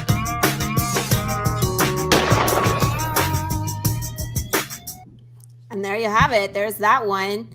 I can't wait, Pops, until like you get to scroll down to the bottom of the page. There's like 3, 4, 5 different videos that you can watch and like see more of Path of the Pale Rider and the world that I've built. You know what I mean? Through these fan experience videos. It's going to be a lot of fun. Yeah, if we just get 3 more backers, we get to see the blooper video. Yeah, people, let's do it. Tom, tell me what happened though. What happened here, man? Yeah, Tom, what? You're talking about Comics Wellspring? You got your shipment and it was soaked? Or a book you got came in soaked. What happened? Because I got one that came in completely soaked, like it was in a puddle of water too. That's terrible. Recently. That sucks. Because it's like, it's not like, if that was my book, I'd be like, God damn it, I'm going to send you another one. But it's like, it's hard when it's like, it's not really my fault and it's going to cost me money. But of course, I want you to have a pristine copy of my comic, damn it. I want you to have a busted out, broke down, water damaged version. It's like, what's wrong with you? USPS or whoever, FedEx. Deliver it right, man. Did you see, Pops, that I added some Bushibu to the campaign? Yes, I heard that. Yeah, so I have like the PDF level. We added there's this and that, which is $7, which is both digital copies of my comic. We did like the of course the zombie starter pack. So like Brandon and Sam and Trey, the zombie bros, super cool guys, and Where are all these people anyway? I couldn't get a hold of Sam and Trey. They must be working. Brandon's there, but he's indisposed. But at least he's in the chat hanging out. I appreciate that. You know? We appreciate it. Zombie Starter Pack, you get digital copy of one for Path of the Pale Rider, Raise and Avalon. I added, where are you? I added 3 different levels of $15 that were just, you know, a no-brainer. So like we added PDFs for Bushibu and PTSD, both by Paul Gomez, who is also on this channel. If you can tune into his show on Wednesday nights. It's called The Realities of Publishing, which is really cool. He talks about a lot of stuff that it's like, I have so many questions. So yeah, so all the PDFs, this is really cool. Someone backed this. I just threw it up there, I think a day or 2 ago. But you can get all the PDFs, but we got lots of PDF stuff. You look like a zombie without the makeup, bro. Come here. You need to put some makeup on. Mm-hmm. Put your eyelashes on, Brandon, and come on. I had to be out here like this for behind the avatar for a half hour while this was done to me. And then I just hope it all washes off because I used that makeup grease, the same stuff I used last year for the Alice Cooper. And if I remember correct, that was a pain in the ass to get this shit off. So I'm gonna look like a zombie for a day or 2. What is it that micellar water that should help? There's like makeup remover, like it has to be for specifically for like grease. But I mean, I want to still be here tomorrow because tomorrow's home. Well, I mean, tomorrow would be fine, but like Tuesday might be kind of weird. I'm just saying. If you show up to the brew and you're still zombified, we might have some questions. Just saying.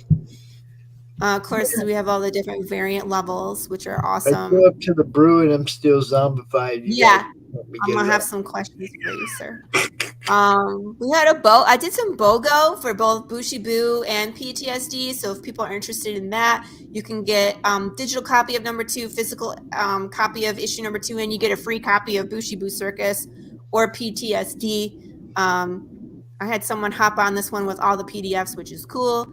Winner, chicken dinner. This one's pretty popular. This is my catch-up tier, so you get both digital copies and physical copies of Path of the Pale Rider issue 1, issue 2. The Nat special, hey, this is for you collectors out there. You get a copy, and then you get an additional copy that is signed that you don't have to take out of the plastic, but you can still open the physical one and like smell it, turn the pages. love it, cherish it, you know, put it back in the plastic, take it back out, read it again. That's what that one's about. Anything above this level, now you get a signed copy. So of course the Choose Your Own Path, which is awesome. I love that there's 7 people. I really wish that and more people would do this, because it's the Choose Your Own Adventure story that you get to experience what it's like to be in Path of the Pale Rider, make your own decisions and see how long you can survive. But you also get a signed physical copy of issue number 2 along with that digital. $50, you get the t-shirt. We got a wholesale purchase in there if anybody's interested in putting some on the shelf. Immortality, we're gonna give you all the things, but we're also gonna draw you into the comic and then squish your face, because that's what we do.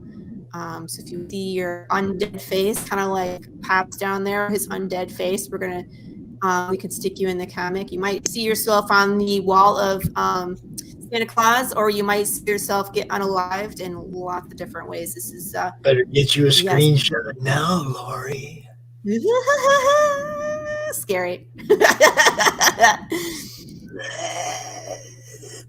So everybody come check out Immortality. We got 2 Immortality backers in the first 4 pages of the preview pages, by the way. There's 2 guys in there, 2 of the zombies that are squished at Santa Claus are Immortality backers. Metal cover. This one's awesome. I've never had a metal cover before. So you get, you know, the physical copy that's signed.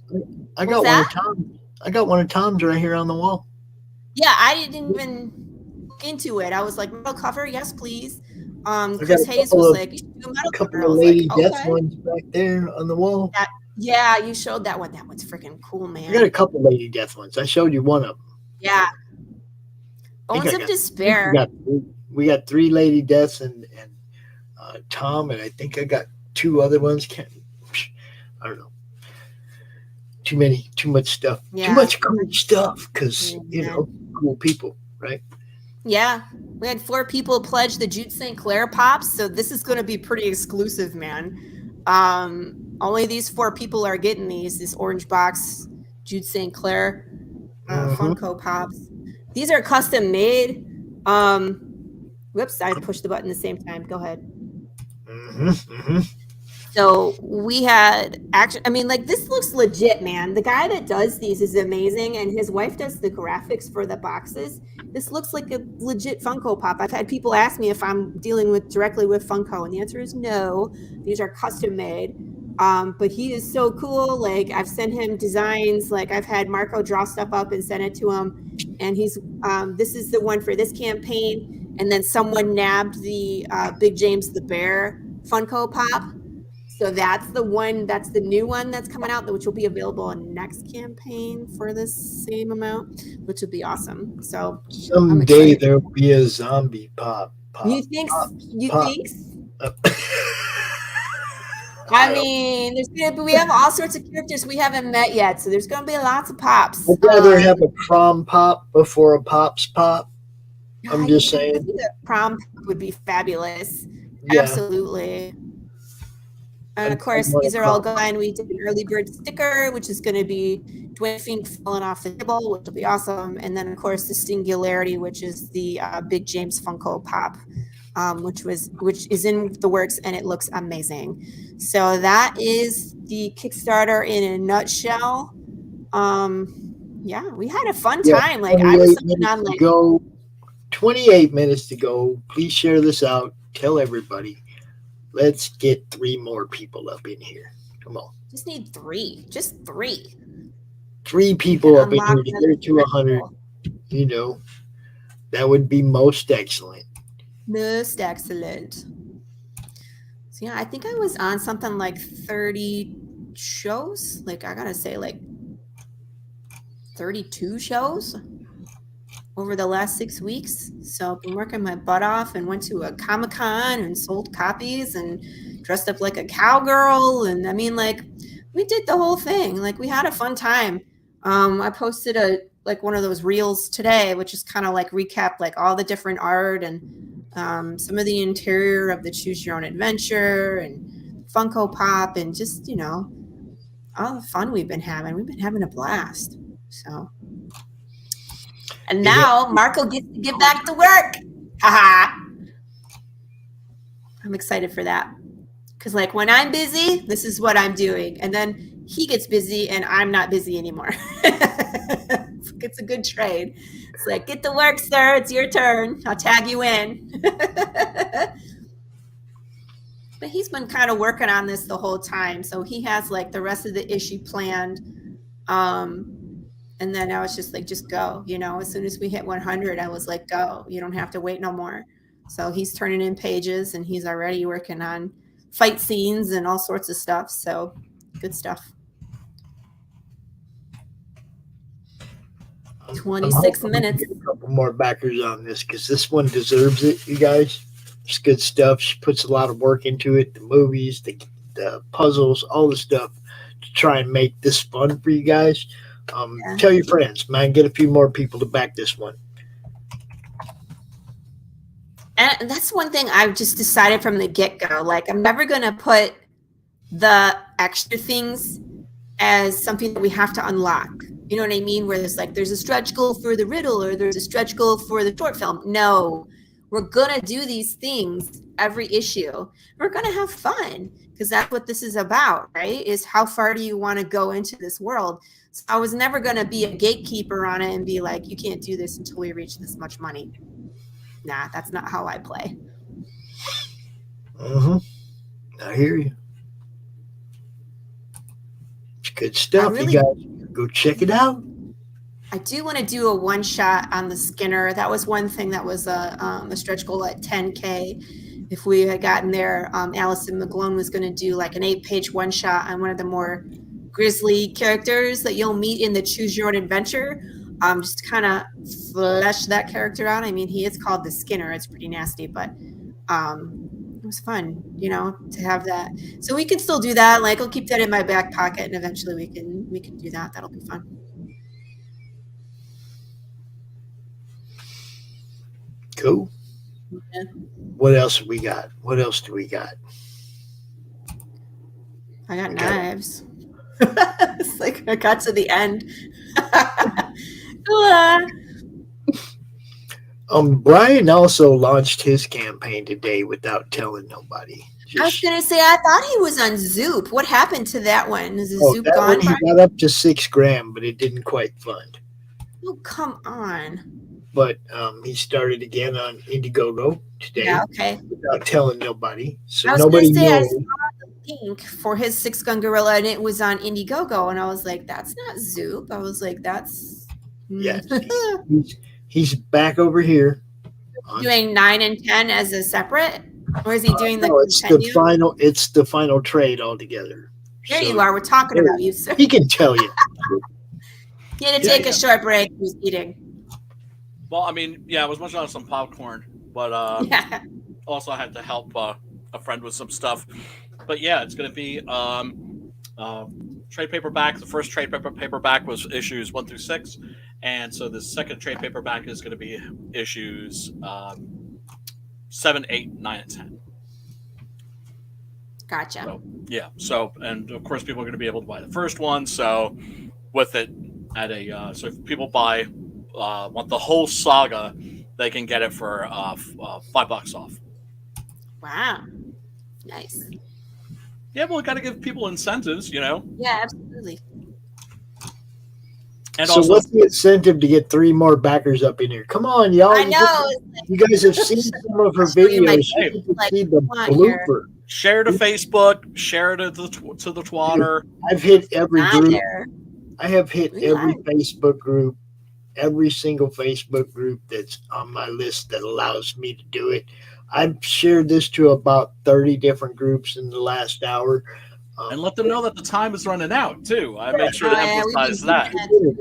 People are just sick of me at this point, Brian. They're like, this girl again in her goddamn book. Like, back it and I'll go away. Like, there could be that too, guys. Like, I won't talk to you until Tuesdays, you know?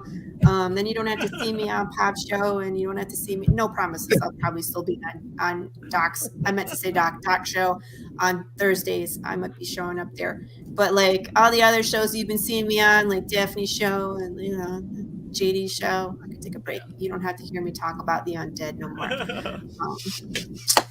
At least not until number 3. Yeah, when that comes out, you're going to see me again. Heck yeah. What's that? What's the freaking the meme with what's his name? My brain is so fried right now. What's the old politician with the mittens? Oh, Bernie. Yeah, I was like, once again, I'm asking for your financial support. I can do you one better. What? I can do you one better than that. Just give me a second. Oh, okay, I'm waiting. Let's see. Where are you? Where are you? Oh, there you are. You're so beautiful. Check this out, Laurie. Check this Let's out. see. Oh, yeah. That's exactly what I was talking about with the mittens. Yeah, it's CRoM though. It's CRoM. That was at the freaking inauguration, remember? And we were like, what the hell? Yeah. Also, did you see this, Laurie? Yeah, Chris told me about that one. He said that it's a honey mustard, but then he tried it and he was burning 15 minutes later. And I was like, I am not brave enough to have that one, sir. If you're going to burn for 15 minutes, I'm going to be sleeping standing up. So it's the madness too hot honey mustard sauce, yo. That's the whole point. It's the madness, and it's too hot. Yeah, I'm going to have to be giving that one to someone who would appreciate it because I won't. I love the Path of the Pale Rider sauce, and I tried it, and Laurie saw me, and I was like, yeah, more ghost pepper. Yeah, you were like, it's not hot. And I was like, Yeah. I'm still not sold. But then I was on Rose's show, and I was drinking, and they were like, do it. And I'm like, okay. So, I had some Kentucky Fried Chicken. It was really good. Yeah. It was great on that chicken. Yeah, it is good, but it's not hot. No, I mean, it had a little Not kick that to it, but it wasn't like my nose was running and my eyes were, you know what I mean? It wasn't that bad. See, I got to have hot. I got to have really hot. Yeah, to me, the right kind of hot. This is good to you. He's like, what do you want, sir? Okay, I'll put a whole batch of Carolina Reapers in that. And I was like, you did what? See, to me, the right kind of hot is where you can taste the food, but like that's what I love about Thai food. Like it's hot to the point where like your lips are tingling, yes, and your nose is running, yes, right. Like so it's like yeah. It might give you the hiccups. Oh God, like I can't do that. I can't. 3 backers. I need 3 backers. Oh, people. Backers, peeps. We got some knives. We can do Come on, peeps. here. You can do it. Oh, nice. 19 minutes. You're lucky I didn't end up in somebody's leg. It's not sharp. It's okay. Okay. It'll end up in my leg. It's okay. Owies. I was like, where's the butterfly knife? That one's more fun. I can be Doc for you. What would you like? Oh yeah, of course. Like that's actually where the butterfly knives originated from. Was from a Filipino martial arts. Yeah, they're called Bally Song. Mm-hmm. Yep, Bally songs. Right, because when people say butterfly knives, I always thought they meant like the Chinese kung fu butterfly swords. But yeah. Yeah, nope. Not the same. Right. What the heck is it? And then also my friend who does comedy. We need 2 more. 2 more, baby. Come on. Yes! Thank you. Come on, bring You it can to do me. it. You can do it. 100 backers, just 2 peeps away. And time is running out too, people. If you snooze, you lose. 18 minutes. I'm gonna, if it's like 99, I'm just gonna fall off my chair. Oh, Hey. did I show you this one, Brian? I don't know. Let me see. Did I show you this one? It's a really nice karambit. My buddy Taki yeah. is a bladesmith. This is his logo on it. Let me see if I can. Oh, wow. No, I haven't seen that before. That's gorgeous. He uses lotuses as his logo, and his company's called Bit Blades. So this one's a trainer, but he'll make them, sharp if you want them. But I really like this. He had me measure my finger for the hole. No that's shit. what she said. Yeah, so this is custom made. What's that? No, I said, oh snap. Yeah, because usually it's like they're not, and my fingers are little, obviously, because I'm female, but it just, you get these karambits that are just too big. They don't fit my hands. They're just massive. You know what I mean? So, and this is purple heartwood that he did. It's beautiful. In there, so it's beautiful. I have another trainer that's purple heart, and I was like, can we match? And he was like, yeah, absolutely, I'll match it for you. So I have like a like a short machete that's purple heartwood that I train with, and it's really cool. So nice. So I'm like collecting, it pays to have friends who are weaponsmiths where you're like, it's my birthday. I'll do a video. Like, what can I do for you? I'll pimp your stuff if you give me free stuff. Right. I'll send you comic books. Like, that's not. Oh, Brandon, you want some sauce? You got to talk to Chris, dude. Chris is the cool guy. He'll send you some. You might need to pay for shipping or something.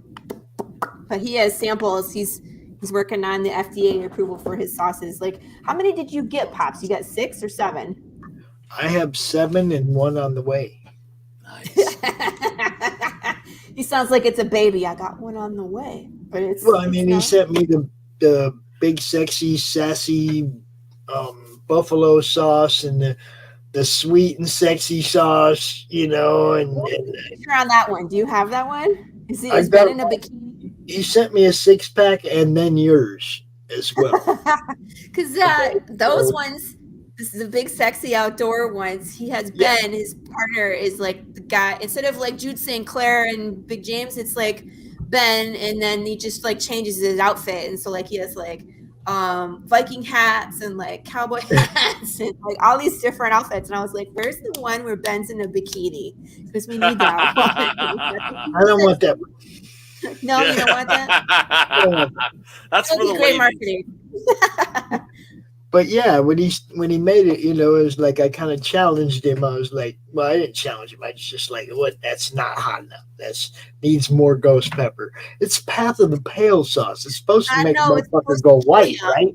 That's the way I looked at it, right? So I was like, no, man, not hot enough. Definitely supposed to take your breath away.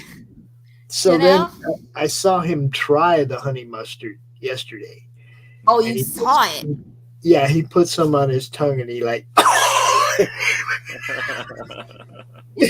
his wife, Cat likes honey mustard. Cat likes honey mustard. She said it was a really good. It had good flavor, but her tongue was still burning a while later. Her lips were burning or something. I was like, that's what I'm looking for, something that I'm going to feel. That's what I've got to have. 14 minutes, people. Laurie, hit your whole email address. Do an update right now that says 14 minutes left, people. Get on it. Yeah, man. Update right now. Look, ain't playing around. I shared this thing out to 30 groups. Look, there ain't no time left. This is a great book. We want 2 more backers. We want to get to 100 backers. Laurie's got good stuff. I don't usually cosplay for anybody's campaign. This because it's kind of Halloween. I did Halloween dress up last year for CRoM Con. I did this year for CRoM Con. This just worked out that I got to be a zombie for a zombie book. It's awesome. When you said you were dressed up, I was like, yes. It's like, that's awesome. I asked Sophia yesterday. I was like, do you want to do my makeup for tomorrow? That's so cool. Oh, yes, I wanted to. I was like, cool, because I couldn't see myself trying to do it. Poke my ass in the eye and shit, Look, I'm no dummy. You defer to those who know. She's like, I practiced on Emma. I was like, all right, Emma always looks good. It's like, I don't do makeup. And we understand, man. 2 more backers, people. 13 minutes. No, 2 more so backers. close. Clock is ticking. And I ain't out here like, show me that I'm not wasting my time all the time. We've gotten a couple backers and we appreciate you. It'd be cool to get a couple more. Just 2, Most and I'm definitely. happy. Yeah. I'll be happy either way because we're funded and people get their books. But $5 digital copy. $5 digital copy. 2 backers to get her to 100. Everybody knows that's a plateau creators love to get to. Most definitely. Yeah. Let's make Laurie happy. Let's make her happy. Let's make her smile lots. I want to see her Tuesday morning all like, yeah, we're 100 backers. Thank you guys. I want to see all that, right? Heck yeah. You know what I mean? And if you don't know, yes, Laurie is the host of the Tuesday Morning Brew right here on this network at 11 a.m. on Tuesdays. Brian usually still asleep at that time, but you can get some replay, bro. Oh my God, Brian. It's a crazy show, man. Some I will days I'm definitely just tune in. It is. I love watching. I often have to like catch like streams when they're not live, unfortunately, when they're in their first half of the day. But I still do watch them. Someday I'll have an editor that'll edit stuff down so we got all the good stuff and we play a little 10 minutes short of the show we played yesterday or what, but yeah, no, I don't have an editor. I don't have time to do that. You guys know what I do all day, what I'm doing right now. Try to promote people and sell books for them. Please share this out. Back this. $5 for digital. Get 2 more backers. Get 2 more backers. Get her to 100. And then we'll all sleep well tonight. We sleep well. Yes. I see people popping in and out, so I'm hoping that when you pop in here, you take the time to check it out. Get the link. Link's over here in the chat. Right there. Get it? Go look at it. Bag it. Most definitely. I recommend the Choose Your Own Path one because you get not only issue number 2, but you get to do that choose your own adventure. But really, I mean, anything goes, guys. If you just want to do the PDF, cool. I mean, like I got PDFs at $5.7. I think in $15. The $15 PDF level, you get 6 PDFs. It's great. So you just want to do the $5? That's cool too, man. Every little bit helps. Really, at this point, we're not talking dollars, we're talking backers. So just 2. You could actually do $1, and that counts too. Indeed. Right? Yep. Every little bit helps. Yep. Every dollar helps. I love to see the big boys out there supporting the big boys while the little guys are struggling. I love it. You guys are heroic. Most definitely. No doubt. You know what I'm saying, Brian. I'm like, I wow. do know exactly what you're saying, dude. Yeah. I'm like, where's my book?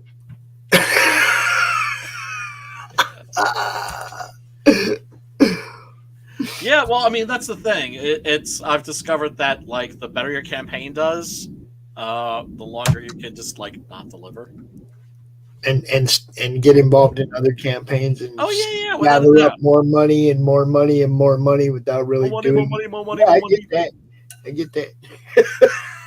Yeah, I mean, it's so much more difficult to fulfill your campaign the more money you make. No. 1 more. 9 minutes. Come on. Yes. All right. I just need 1 more backer. 1 more backer. Come on. Come on. Show me, Madness. Show me what you got, Madness. 1 more, peeps. 1 more. 1 more. 1 $5 digital. Brian, what's up, dude? What's up, dude? Oh, yeah. Give me. Yeah, right there. There you go. What's up? Come on.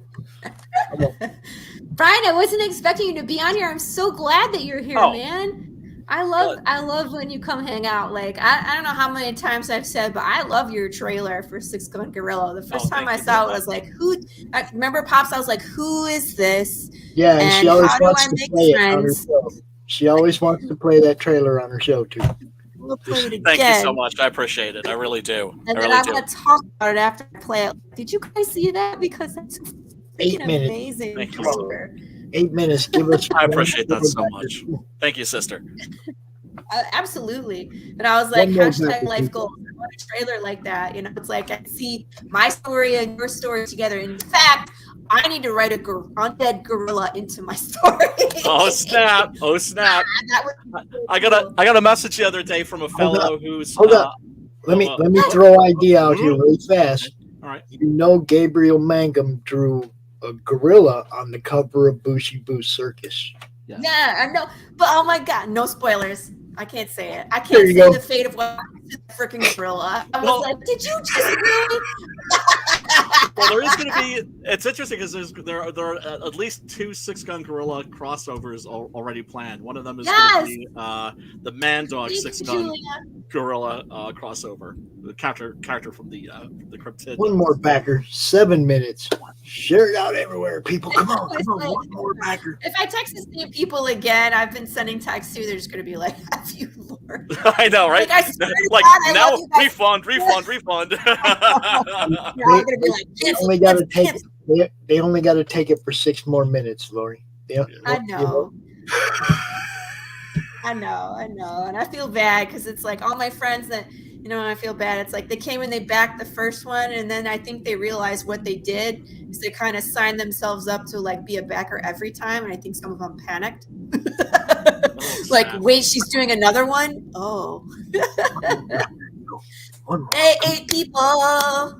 We need one more backer. I'm gonna start singing. Brandon's gonna. Don't shut up, Brandon. I know what you're saying. I don't want to hear it. Folks, if we can get to 100, I'll shave my head. Oh! It has to be an incentive. I'm not shaving my head, peeps. No, don't do that. Don't do that. No, Remember I when love Piper my did long that? hair. Pops? Remember Piper shaved her head? Yeah, Friend of ours. Yeah, I'm not sure if you're familiar with Piper. She shaved her head when Peregrine got flogged. And I was just like, sister, come on now. You don't gotta do that. Come on. One more. 5 minutes. One more. 5 minutes. One more. Yes. Taki, have the link, Taki. You can do it. And remember, folks, once again, sorry to sound like a broken record, but I'm going to do it anyway.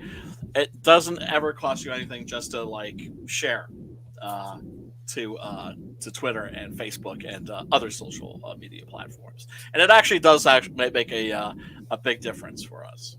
Yes. So it's like you think you're doing a little thing, you're actually doing a big thing.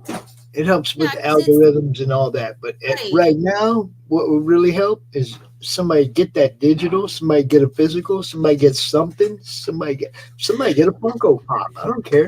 Get something. Get to 100. Get her to 100 backers real quick.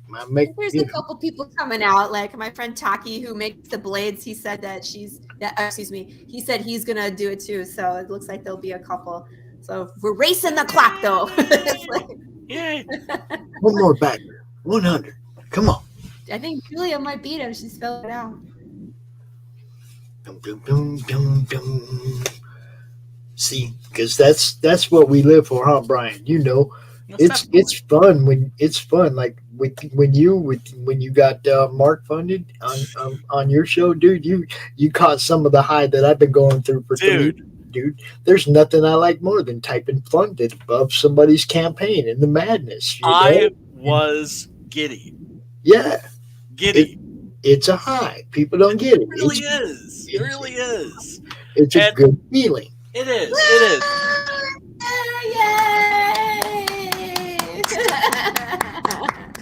Thank you, people. Support indie comics. The mainstream sucks and we rule. That's right, people. Man. We're drinking their milkshake. Got 3 minutes. Can we get one more? 3 minutes. Can we get one more? 101. That's the lucky number. Come on. Can we get one more? One more. Let's see if that 3 minutes counts down. Yeah, see, Brandon? Amazing. Thank you. Well done, sir. Shave that sexy head. Tom makes me laugh. Oh my God. Next time he does, next time he shaves his head, we'll have him do it live on the Madness. I promise. He will not have been the first one. Oh my God. Won't be the first time somebody buzzed their head on the Madness. I'm just saying. Now, you Pops, what we got to do is we got to get you back to that old Sam Elliott look. What, you grow that big old long stash out? Yeah, man. Yeah, but then you also have to wear a Mustache Rides t-shirt. Oh. That's the manliest thing I've ever seen was like Sam Elliott in the movie Mask rocking the stash and a mustache ride. Isn't that from Super Troopers? No, I think it was Mask with Cher. Yeah. Sam Elliott was the biker dude. Oh my god. Mustache rides. There was a line in Super Troopers where they're like, "You want a mustache ride? Give me a mustache ride." Like, oh my god. That movie is so nuts. Like, have you played the Meow game? I have. It's a lot of fun. So if you've ever worked, one more backer. Come on, 2 minutes. One more backer. Come on. 2 minutes. calm down. 100 seconds. That's so crazy. It's like the state troopers versus I forget. It's like, you know what I mean? They're back and forth, and they're playing games. So they play the meow game. So they go up to this guy, they take his license, and one guy has to say the word meow as many times as he can. The other one keeps track, right? But it has to be in like conversation. He's like, "Okay, meow, I need your driver's license and your registration, meow." Like fits it in. Like, how fast do you think you were going? Like, and I remember what. No, what? I was thinking, is that that's not the scene in the beginning where they're messing with the stoners, is it? Because I haven't seen that in a long time. Somebody else. It was he's a comedian. Damn it, it's not gonna come to me right now. What was I gonna say? Anyway, so I was working at a bank and I was leaving that bank. And I played the meow game on my last day at the bank with a customer. And he smiled through the entire interaction. And I was like, I don't know if he realizes what I just did. And he just played along with it because he was just like, yeah, yeah. I was just like, I can't believe I did it with like a straight face too. And when he left, like the whole bank just started laughing. It was just really funny. 30 seconds. 30 seconds. Come on, seconds, peeps. Just one more. Show me that you love me. Give us one more. Time's running out. You snooze, you lose. You got 18 seconds, Taki. You'll regret it for the rest of your life. Oh, It'll just be a nightmare of just constant regret. 10 seconds. Wait, you can still do it. We're done. Yay! Oh, now you come on. You just missed it, man. Hello. You missed it. What up? What up, Spider Master? How you doing? Congratulations, Laurie. Thank you, guys. Thank you. It's been a really long but great journey. Like, we did a lot of work to get here. I worked my ass off. We get to see the blooper reel. You get to see the blooper reel. I gotta finish it up. up. We get to see it. We gotta do it on your show. Oh, okay. We'll do it on a Tuesday. Do it on your show. Thanks, Tom. I'm so excited you get your book. Yay! Oh, and wait till you guys solve the riddle. I'm so excited for that riddle. I really am. Very curious. Oh, yeah. It's a good one. It's good. And I have ideas for the next one. I have all sorts of fun things planned. Like, I get so excited when I'm like, just wait until you get the next one, and I'll make sure everybody has a black light and get the messages in there, I'm not over the top or anything. That's what happens every time I get an idea. It's like it snowballs into 10 other ideas, and I'm grabbing people like Brian. I'm going, dude, what should we do with this? Hey, Chris, what about this? Oh. Oh, and I got a lead on 2 guys for the podcast. I'm really excited about that. Like, I actually was writing it because it was just kind of an idea. I was like, I have a podcast. It's a buddy cop thing, and it's like built into the world and blah, blah. And this is kind of how it goes. And I just randomly talked to 2 guys in my interviewing process that were like, I'm really interested in doing some voiceover work. And I was like, really? They're like, yeah, I would do it for free just to get recognition. I was like, really? Okay. Like, we need to talk because I have things for you, Fun times. Oh, it's fantastic. Yeah. Well, Brian, you picked up another backer too while we weren't looking. Hey, that's great. I haven't even officially launched yet. I know. Well, I thought you did. Is it live? Well, we did it. Out here. But he didn't launch it yet. Yes. So there's been a chance for people right before the official launch to kind of get in there, and they're gonna get a little something, a little something extra in their packages for sure. What? friend is like, there's 2 seconds. I'm like, nope, it's done. But you got Like, you missed it. 100 backers, and Yeah. this is your first campaign, isn't it? My second. Second, okay, all right. Yeah. How many backers did you get the first Not, time? like, super experienced, but it's like I had one under my belt, and this is my second one. And Right. Yeah. Well, remember, we're all doing this and learning as we go along, and it's a Right. process. And Right. you know, that's why I feel like it's always. I don't know. I always feel that that people that are a little more established, guys like me who like are on their 8th book, they're like 6th campaign. But that, you know, we kind of owe it, I think, to the people coming in behind us, just to kind of like, you know, help them through, educate them not only through like our successes, but especially our blunders. Well, like talk us off the ledge when people cancel a pledge, and we're like, no, you know, like the Right. world is not over. You know, Yes, continue yes. to grow. Like Yes. we have time. Right. But my point being, now you're going to be one of those folks. Yeah, and Which in is fact, I awesome. have been already. I made some friends on Twitter, and one lady was like, "It's great to meet you because you're a female in the horror genre." She's like, "I haven't met anybody else that does what we do." And I was like, "Yeah, it's great." She's like, "You're on your second Kickstarter," and I'm like, "Yep." And this is where we're at. And she was like, "That's beautiful." She's like, "I want to pick all of your brain cells because I'm lining up to do my first Kickstarter, and I am so scared." And I was like, well, you know, like me.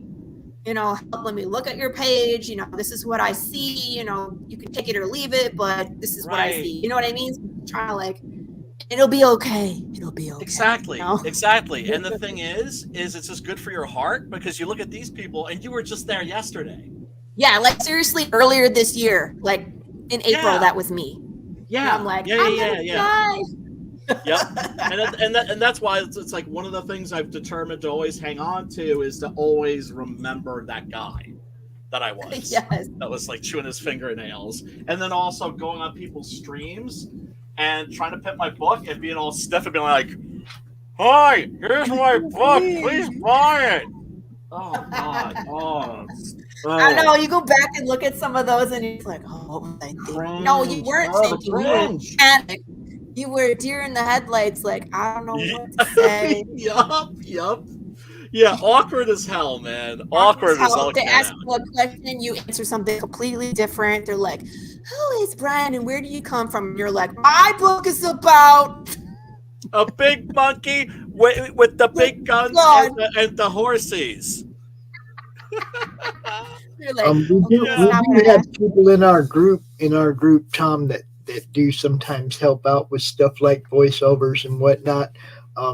You know, it doesn't hurt to be in the madness. It just don't hurt to be in the oh man, Tom, I can make videos, but something about sound editing I stuck at. Like I have made videos and like the back end of the video is blown out, and there's people in the group that will. We can put her make video talents together with somebody who can make audio talents. You see, right? And I just need to get my butt onto YouTube to figure out what the heck am I doing to make it all go kablooey. But it's like poor Doc. I was like, dear Doc, can you help me? I'm like, my video is just all distorted and terrible. And he was like, I got you, and he fixed it. You know what I mean? But it's like, I want to have that person that will teach me as well. Like, this is what you need to do in order to fix it. So I don't have to be like, hey, Doc, can you? Exactly. Hey, Doc, can you fix it? Yeah. Hey, Doc, can you fix it? Doc's more than happy to take you into the workstation and walk you through stuff like this.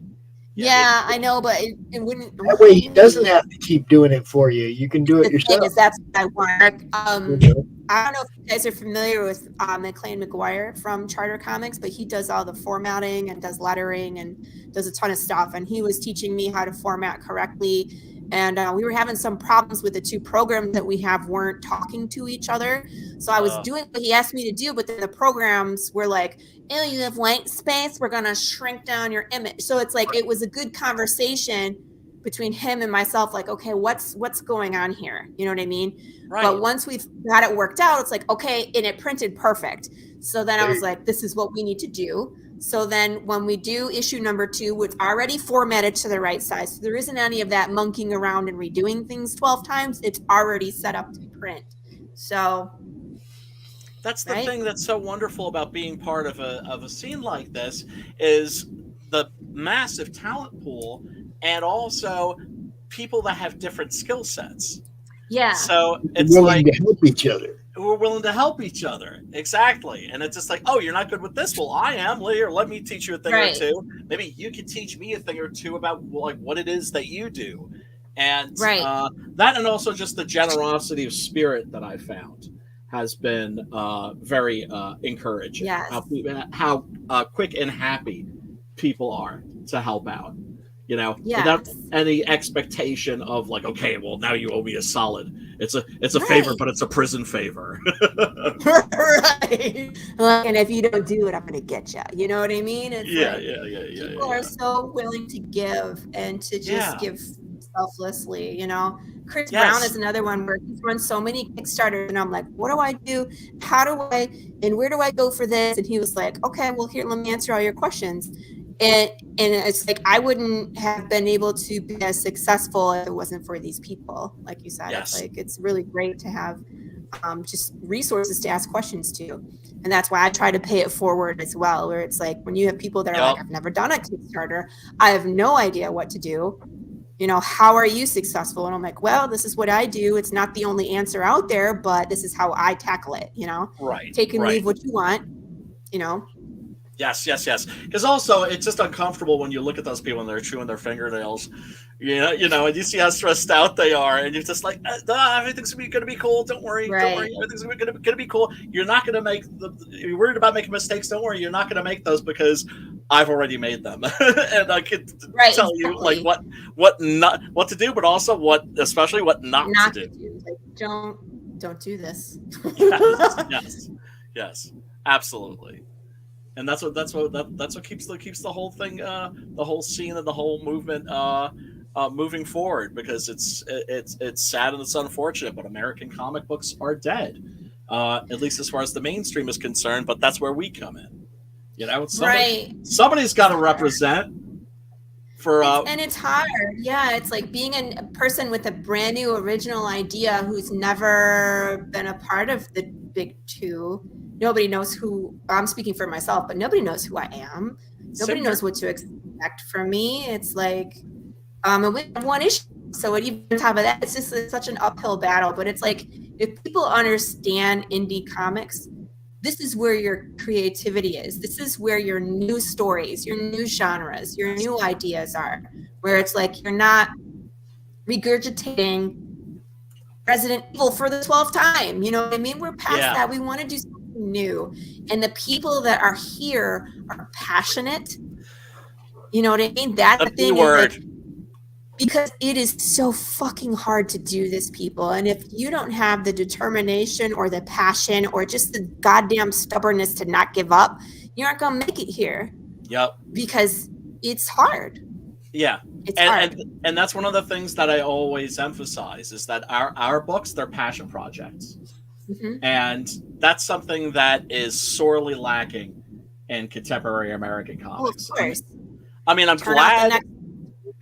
Next, turn it out. Next. Story doesn't make any sense. New characters, nobody cares about them. Yep. Who cares? Who cares? Yeah, they're just IP farms now. Uh-huh. You know, and or promotional items for the movies and the Funko Pops and all that stuff. And it's like, on the one hand, it's like we're watching Marvel and DC crash and burn and sink into the ocean. And part of us is like, yeah, go screw yourselves. But part of me, anyway, like, it hurts to see that, because it's just like, you know, I grew up with those companies. It's my childhood. And I dreamt one day of working for them. Yeah. So it matters to me. And oh God, it's so incredibly disheartening. But people want comic books. Comic books are more popular right now in America, probably almost since like the 1940s. I would say they're usually popular. Really? It's just they're not American comics. They're all Japanese comics, and Japanese comics are awesome, right? But there's got to be an opportunity for us too. there has to be a place for us too. Yeah. The whole, I mean, like I'm also a huge fan of French comic books. Huge fan of French comic books, and Americans haven't discovered those yet, but they will eventually, hopefully. Yeah. And it's like when I meet people that only watch films from one country, or they only watch movies, listen to music from just right now, just like what's on the radio. It's just like, oh my God, there's not just a world, but worlds. Yes. Out there for you to discover and explore all this like cool stuff. A lot of junk too, but that's also what's great about the internet, is that there's always somebody that's done the work for you and has like sifted through all the trash. For me, it's like horror movies. I can tell you, it's just like, yeah, you want to skip this stuff, yeah, that stuff. Right. Get out here, RJ. Where are you at, dude? Where you at, RJ? RJ in the hizzy? Hanging out. RJ, he's over there. Get over here. He does it for the Benjamins. He's just straight up like that. He just likes to make it rain. Yeah, man. Come on. My favorite RJ's killing podcast it, man. is Critical Blast, man. I just hope he hasn't thrown out his back, like carrying those boxes of books. Remember? I'm over here trying to get this shit off my face, but it's only partially working. Did it work? You need to go. Oh, it's not Only bad. partial. There you are. You look like you got a shiner. A little bit. A little bit. Yeah. On your right. Still a little bit left. We got most of it. Yeah, no, you're good. You're good, brother. Yeah, I was gonna say it looks pretty good. Yeah. Back to Pops. Thank you for dressing up. Thank you for dressing up for Path of the Pill Rider. That was really Anytime. Anytime I can do it. I mean, I didn't do it like the hell, I just did it because that's, perfect timing, right? Halloween, you're supposed to do some kind of costume, something. I don't have no party to go to, but I can still have some fun. You guys got to understand. You got to make fun where you're at. Don't I get that. To find you. Don't expect it to find you. Go out and find it. And even if you're sitting in front of your computer, there's a lot of things. Like we got games that we play out here. Tons of books that we promote. People are always doing cool stuff. We got always 20 different shows now. Tuesday, Brian's Horror Club show. Tuesday morning. Okay, both these guys come out here on Tuesday and they do a show. What time is your show, Brian? It's Tuesdays at 8 p.m. EST. Okay. And it's the horror movie club, yo. Dude. So I'm there. Awesome. If you want, come on, let's be honest. When we talk about fandoms, when people are like, "This is so gross," and this happened, and I'm the one that's laughing in the background, like, "That's awesome." Brian, what I tell you, dude? Some of us just find the humor in it, bro. No, I do too. It's not that I don't. One of my favorite photographs is of the audience watching Alien for the first time, where the chestbuster came out. Yeah, and well, you can tell what scene it is just from the picture of the looks on people's faces. And you see this row of people, and they're all like, they have different types of like horrified looks. And there's one guy at the end, and he's got this big shit-eating grin on his face. Yeah. That's us. That guy is us. That's us. Yeah. Oh my God, though! But when they filmed that, they rehearsed it like totally differently, and then like when they were going to do the actual legit stunt. The crew went and put on like ponchos, and the actors were like, "What the fuck? Like, what are you doing?" And then like it happened, and they were scarred for life. Like they didn't realize what was going on until it happened, and then they're like, "You motherfuckers!" Yeah. But that was a gift to them. You know what I mean? It certainly enhanced their performances. Actually get the right response, right? Right. And I think that's one of the reasons why so many contemporary films are so bland, is because the actors aren't on sets; they're in front of green screens. Yeah, but and none of this. None of this shit's real. I was gonna say Blair Witch Project, like the low budget ones where they're actually scaring the shit out of the actors. You know what I mean? Yes, like, terrorizing them. Actors went to bed in a tent and had no idea what the crew was gonna do to them. You know what I mean? And then they were going to be on film. That's all they knew, but they had no idea. And then it got progressively worse. Like, ooh, the bad day. the dinner scene, and Texas Chainsaw Massacre. Everybody who was in that scene said like we were literally out of our minds. You know, well, that because, and everything. like, Didn't they have like real meat that was like on set for days, and it was just like the stench was terrible, and things were rotting, and yeah, and they were like, throwing up. Yeah, and Marilyn Burns was like still like I'll never forgive like Toby Hooper for putting me through that damn hell. Yes. But boy, didn't it pay off. Right? I mean, yeah, I mean that moment is so crazy. Yes. Yeah, I mean, you can't. I mean, they could never do that again. You know what I mean? Like, never again can they do that. They won't have the same effect. They would have, yeah. There would be lawsuits for sure. Well, yeah, I mean, like, well, that yes, but I mean, like, even if they were to redo it in another movie, it'd be like, oh, they're redoing this. You know what I mean? Like, it's not a shock anymore. We've seen it. Yes. So it's like you just can't. You can't top that. Yeah. Well, I mean, it's one of those films that's out to get you. This week, actually, we're doing Angel Heart because Anthony Figueroa is going to be launching his book, God's Hand 2. And what we like to do often is to have somebody on with a particular movie that's somehow related to their book. And so then they can also promote their book. Yeah, I mean, that's like a new thing that we're doing because it's just like I feel kind of like I haven't given back as much as I should have or would like to. So definitely also when you launch the third Path of the Pale Rider, we definitely have to have you on and do a zombie movie of your choice. Only caveat being it has to be something that's not behind a paywall. But that's relatively easy these days with Tubi and Plex and Epix and all these other streaming channels. That's an idea. Yeah. I was like, which zombie movie should we pick? But mine is so different. It's just like, it's like we took the zombie genre, we broke it. So it's like we would pay homage to, but it won't be the same. There's it's not The Dead Next Door. Shattered Dead. Shattered Dead is like a really low budget movie that operates from like a similar premise. Okay. Does something completely different with it, but it's about like the death of death. Gotcha. And then dead people kind of like looking for live people to kill because hey, one of us, or just because they're resentful of the fact that other people have as I said, they don't care anymore. That's part of this world too. I mean, that gets to that point where they start persecuting the undead and like shipping them off somewhere else, and then they start to fight back, and it's not pretty. Right. No, it sounds great. I look forward to reading it.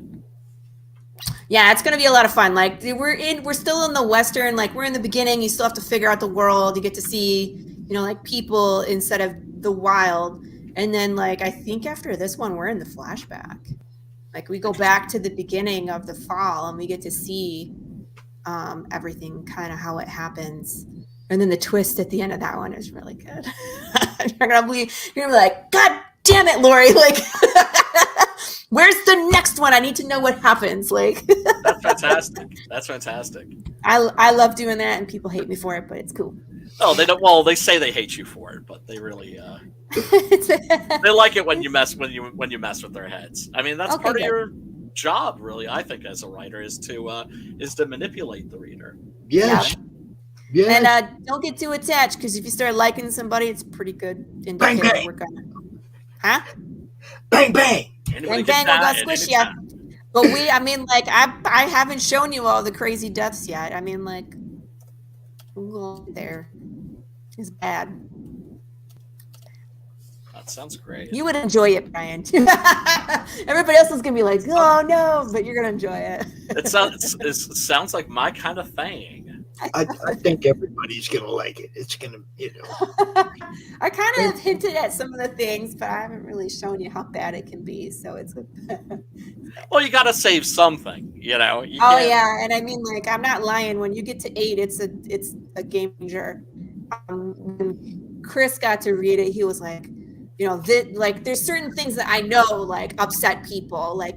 Issue number 5, there's a really big thing that happens. They're just like, ooh, I did not see that happening. Like, that's crazy. And then issue number 8, Chris was like, I know you said 8 was big. He's like, but it was way worse than I thought it was going to be. He's like, I had an idea. And he's like, you went just like way out there. I was like, yup. And I'm like, and after that, it takes a hard left turn and then it goes in a completely different direction. And it's nuts. Like, it's just nuts. So, but I like blowing things up and changing directions. And it's a good time. Blowing shit up is fun. Always. Yeah. Yeah. Just wait till we get to the second arc. It's like I blow everything up. Oh, nice. Like I think I have one episode that's actually called Boom. Oh, interesting. We just blow it all up. Hell yeah. Yeah, it's fun. I was like, my Google search was real interesting around that time. I was like, flammable gas that smells like cinnamon. Like, like people are like, okay, should we call the FBI? I'm like, no. It's just I'm a writer. Brian. Yes, sir. Do you want to officially launch this thing? Oh, dude. Absolutely. Let's do it. Officially launched. He's like, well, boom, look, it's done. I had to hit the button earlier just because it was just driving me freaking crazy. Right. You know, I was just like that, and also I wanted a couple of people to get the chance to just jump in early. And right. Like I said, they'll be getting a little special something. In I the mail. want to jump. I love to add extra stuff. I want to jump in early, but I want to do something completely different with you. You already know that. Yeah, that's all good, brother. That's all good. You know that. What you got planned? Dude, what devious thoughts have you been having? Big plans, man. Big plans. Oh, he's not going to share on live. Not quite yet. Not quite yet. Yeah. Oh, I know. I think I know what he's talking about. But. Of course, you know. It's like both of you know, because you guys are like in the mix. You guys get it. Yep. No more title pools. No more swimming around in that little tidal pool and watching them guys over there swimming around in their little tidal pool. It's like I want to promote indie comics on a larger scale. Hell yeah, man. Yep. Do we all? I mean, we did this for 3 years not knowing we were actually maybe going to be able to do something real with it. We never planned on that. Developments just happened that make it possible. The right people fell into place at the right time. I'm just the guy holding the door open. Come on in. Yeah, man. Come on in. Let's make this happen. Some people get it. Some people don't. I don't know what to tell you. Yeah. Oh, but they will. They will. And they're always welcome. Well, I mean, I shouldn't speak for you. It's perfectly fine. It's just the people that get it, the people that are involved now, those are ground floor people. Those are people that have faith in what we're trying to do. And yeah, I'm going to always treat those people right because they're the foundation of what we're building. Well, it's not that you're going to then treat the other people that no, come in afterward. No, what but I'm it's saying like is, when I get return customers. Like, I mean, if you know- back my book, like 4 or 5 campaigns, yeah, I'm gonna hook you up right. treats people. Right. You know how Comcast treats people. You've been there for 12 years, and Yep. they give this new guy a better deal. Yeah. I won't never do that to the people that are ground floor in this, okay? They're always going to be the first ones I offer new stuff to, better stuff to, you know what I mean? They're the ones that are ground floor, okay? People that come in after we're successful and want to be part of it, that kind of stood by and watched now, it might be, see how things turned out. A little more to get involved in this. I'm just saying. I'll snap. I mean, free is great. What's wrong with being involved in free? Well, you know how it is too. Very often, if something like, oh God, I remember when I put the first 6-Gun Gorilla trade paperback on Comixology, and I had a really low price for it, but the price, it was too low. People weren't backing it, so then I went and jacked the price up, and then I started getting backers. Right. right? It's the whole idea where if you have, they've done experiments with this. Like if you have a supermarket or something and there's like perfectly good looking fruit, but you say that it's like 50% off or something, people don't want it. Yeah. Some people won't touch it. Other people grab it. Yes. It's weird. Yes.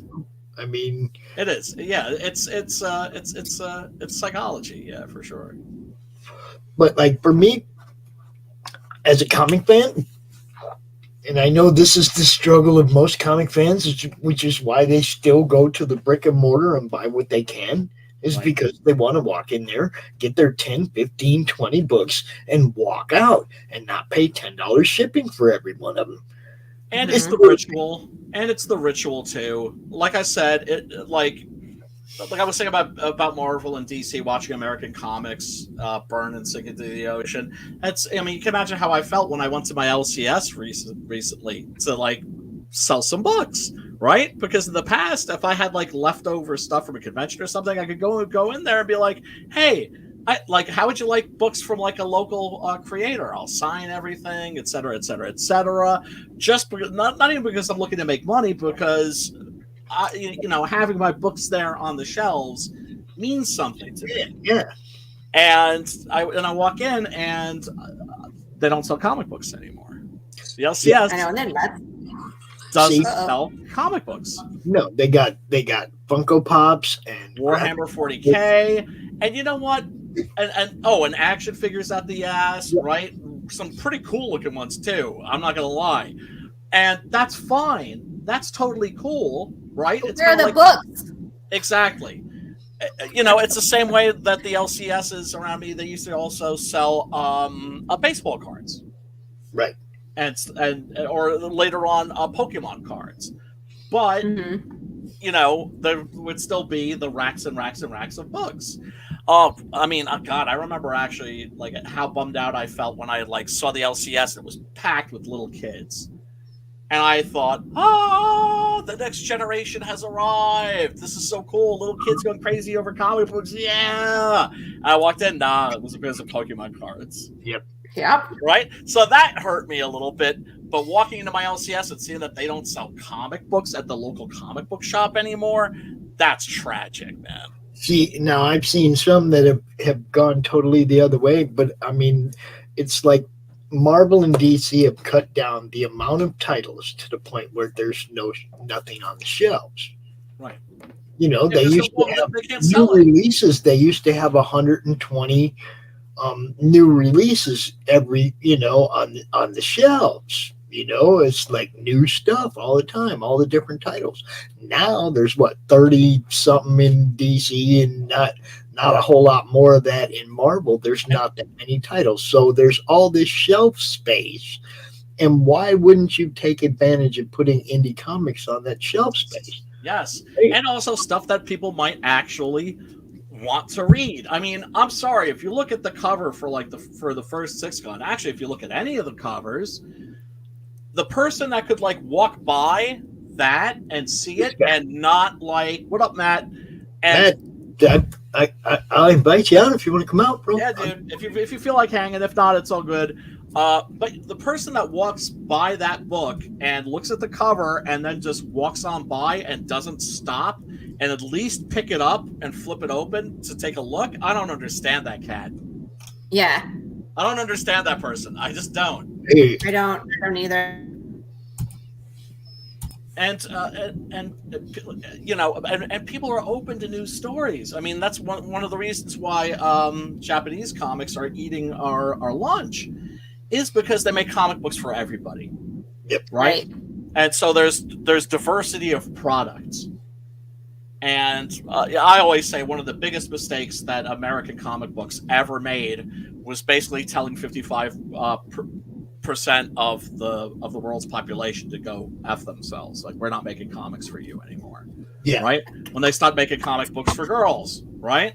And you go now and go to the manga section of a bookstore, and you're going to see girls all up in there reading comic books. Why? Because they're making stuff for them too. Yep. Manga has not forgotten 55% of the human race. You know, but I mean, just like bad idea after bad idea after bad idea, and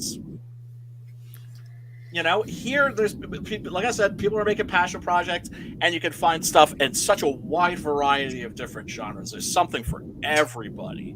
Yep. The only thing we need more of is we need more all ages stuff, I think. 3 backers.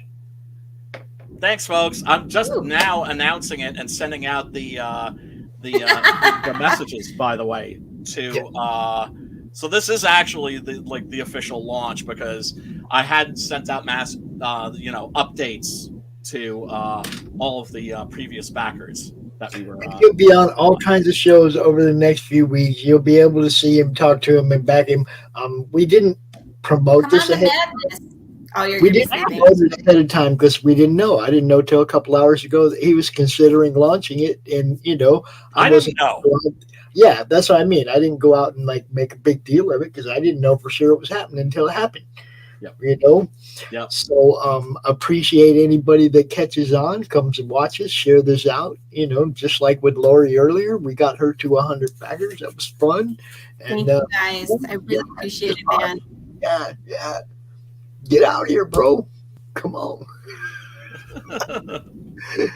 And you're going to see this Tuesday night. Yeah. Obviously, we'll be talking about this. We'll be talking about Figaro's book, God's Hand 2, right? God's Hand 2. Man. Yeah, man. Most definitely. Oh, God. And we're going to be watching Angel Heart because it didn't even occur to me. It's on, I think it's on Plex. Possibly, it should be. Yeah, Plex is one. They're all. I'm surprised at how many people don't know about these. But there are these streaming sites like Tubi, Plex. Right? Tubi has the best horror selection on the internet. Their horror selection is better than Shudder's, better than Chiller's, better than Netflix. But that ain't saying much. Yeah. Is it better than American Horrors on Roku? I'm sorry? Is it better than American Horrors on Roku? I haven't seen that. That's Mark Fisher's channel, dude. Max built that one. Oh, did he really? Yeah. You see, everybody thinks we ain't serious, but we're serious, bro. I understand this. I'm just not. It's just the whole thing is getting so big and complex. I'm not up to date on everything. I know, but it's compartmentalized for right now. Yes. But everybody has a little bit of an idea that this is bigger than all the smaller parts. It really is. Well, there's strength in numbers, man. There's strength in numbers. Yes. The mainstream has let us know that they don't want anything to do with us. So what are we going to do? We're gonna DIY it, punk rock style, and make it ourselves. Create our own thing. I mean, you kind of have to. It's I love that though, where it's things are always changing. The only thing that is constant is change, right? Yep. Look what happened with freaking TV. We had TV, and then we had cable, so you didn't have to watch commercials. And then cable had commercials, and then we had streaming with no commercials. And now they're putting commercials in streaming. You know what I mean? What's the next thing after streaming? There's gonna be something else. You know what I mean? There's always something else. First was Facebook, and then there was Insta, and then there was Twitter, and now we have TikTok and Reels, and Shorts, and it's there's gonna be something else. There's always something else. So why can't we start that something else? Exactly. There's no reason why we can't. Yep. There it is. Absolutely. And I think we are doing it. It's just that I don't think that the crowdfunding model is sustainable, but that what we have now is going to turn into something else. That was one of my first questions. I did one Kickstarter, and then I was like, okay, how do I get off this merry-go-round? Yeah. Well, I mean, it's not sustainable. It's not sustainable. No, not at all. And we know that. What I'm hoping, what I envision, I don't know if it's going to be what's going to come to pass, but I hope that will be the next. Some people would say the next Image. I like to think more like like what happened in France in the 1970s, how all the French comic book creators gave the major publishers the finger and went and created Metal Hurlant, better known as heavy metal here. And then in England, of course, you had 2000 AD. And I'd like to think that that's what this is going to look like, or maybe something like the independence boom of the 1980s, the mid 1980s, when you had First and Eclipse and Malibu and Caliber, and it was like the Wild West, and there was so much great stuff out there. And talk about diversity of product. That to me was still a golden age. I know, like a lot of people on our scene, they're mostly '90s people. I'm very much, and I grew up, with the '70s stuff too. But to me, like the '80s, like that was just the peak of American comics. Yep, dude. I'm actually looking forward to everybody getting this in their hands. So then when we go to do what we're going to do, it's like, yeah, boy. It'll be perfect. It's going to serve the whole community. Absolutely. You know what I mean? Yeah. And I'm all about that for sure. That's the great part of it. And Laurie, I think I want to talk to you too about possibly retroing. And I'll talk to you about that later. I think you understand what I'm saying. Doing number 1. Okay. And then when they ask for number 2, it'll be ready. Here you go, bam, here's number 2. You know what I mean? Pops, it's got nasty really fast. Think about number 1 and number 2. Wait, Brian. No. This isn't the Tuesday morning brew. That's more for that show. Thank you. That's where we talk about PvP. I couldn't resist. I could not resist, man. He set that up for me. Yeah, I do. Fish in a barrel. It's the same with you, Brian. Yeah. Really, I'm thinking about retro and everything. Going back to the beginning. That way we the shops that we're dealing with will get everything as they ask for it. Hey, how about we get the next one? Okay, here you go. Yeah. It's like, and be ahead of the game instead of be trying to catch up to their needs. Yes. Yeah. You see what I'm saying? Yeah. And not taking like literally like 3 or 4 years to put out like a 30-page comic. Right. I know. Like, I think I was on Story Comic with Barney Smith, and he was just like, with as many issues that you have in your first arc, and if you go at the same rate you are now, where you're doing 2 Kickstarters a year, it's going to take you 12 years to get this bad boy out. And I was like, motherfucker. Right. Like, that's not good for me. You know what I mean? Like, I want to do 4 issues a year, and he's like, well, then it's going to take you this long to get it out. And it's like, how do you feel about that? And I was like, it's still not quick enough. But it's like, there's only 2 of us, it's me and it's Marco, and that's it. So it's like, he's like, do you bring in more people, or how do you combat that? And I was like, that's something I'm going to have to think long and hard about, because I don't want to bring in more people. I like Marco's work the way it is. Right. No, it'd just be great if Kickstarter wasn't a thing where it's like, if I just had the funds where I could just continually have Marco work, we would turn things out a lot faster than having to take a 6-week hiatus.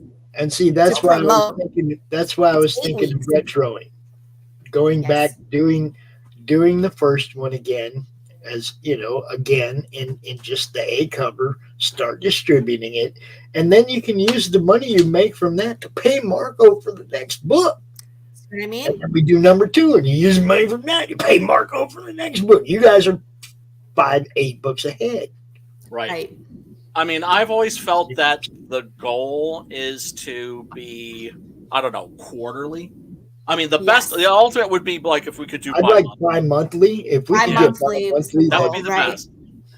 Right. Bi-monthly would be the dream. I don't know if that's attainable, but quarterly, there's no reason why we can't do that. Quarterly is no problem. Quarterly we can do. The problem is when Kickstarter, you have to drum it up for 2 weeks, and then you go live for 30 days, and then they hold on to your funds for another 2 weeks. That's 8 weeks. That's 2 months. I know. So then, your 3 month became 5 months. Well, I mean, that's one of the reasons why I decided to launch the campaign tonight, is because the sooner I get that money, the sooner I get that to Preston, the sooner people get their books. Mm-hmm. You know, I'm not going to wait another, especially after like the Zoop campaign. I'm not waiting. You know, I'm not doing like a 1 month build up and you know, setting up like, you know, but you're established. You can do that. You're established. You can do that. You have a reader base. I'm still trying to build that. If I just launch with no press, people are like, "Oh, we missed your campaign." Yep. Sorry. Yeah, and that's why it's also important for people to understand that we're not all on a level playing field in that regard, right? That's something, and that's why it drives me crazy when I hear certain people giving advice to newbies, where I'm just like, dude, what are you talking about? Can't do that. They're like, send free copies everywhere. I'm like, on whose budget? Like very simple. Stream every day for like about an hour or two, and take 3-4 years to like build up your audience, and you're good. You know, and it's just like, what? Or you just bring a show to the Madness Comic Network, where we already have a built-in platform just for you. Bring your show over here. People will get to know you right away.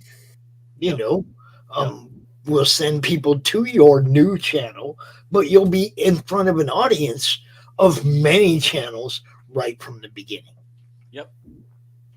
You know? Yeah, it's a great idea. That's something you know, I certainly have had fun being part of. There's no reason not to get our shows and of course our books and our comrades' books in front of as many eyes as possible. Yes. Because like I always say, that's the biggest issue that we face as indie creators, is just getting our stuff out there, just getting people to know that we exist. Yes. Like right now, I'm with you. Laurie's channel. Said that. We're on Laurie's Facebook. We're in the Madness. We're on the Still Token Facebook page. We're on Doc's YouTube. We're on Rich's YouTube. We're on the Madness YouTube. Madness on Twitch.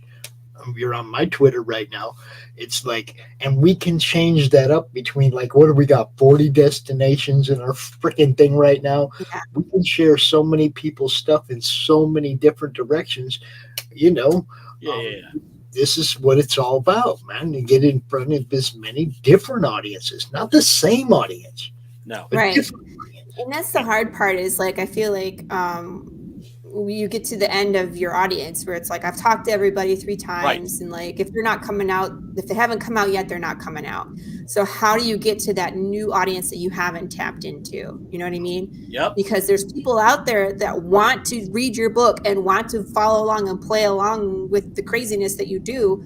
They just don't know you exist because you can't get to them. Like, you haven't broadcast to that group yet. So it's like, playing Twitter, I'm trying to build an audience on Twitter. How do you figure out TikTok? All of that stuff, you know? Right. With all these different people, though, the cool part is like Brian could say, hey, Laurie, can I share my horror movie show to your Facebook zombie group?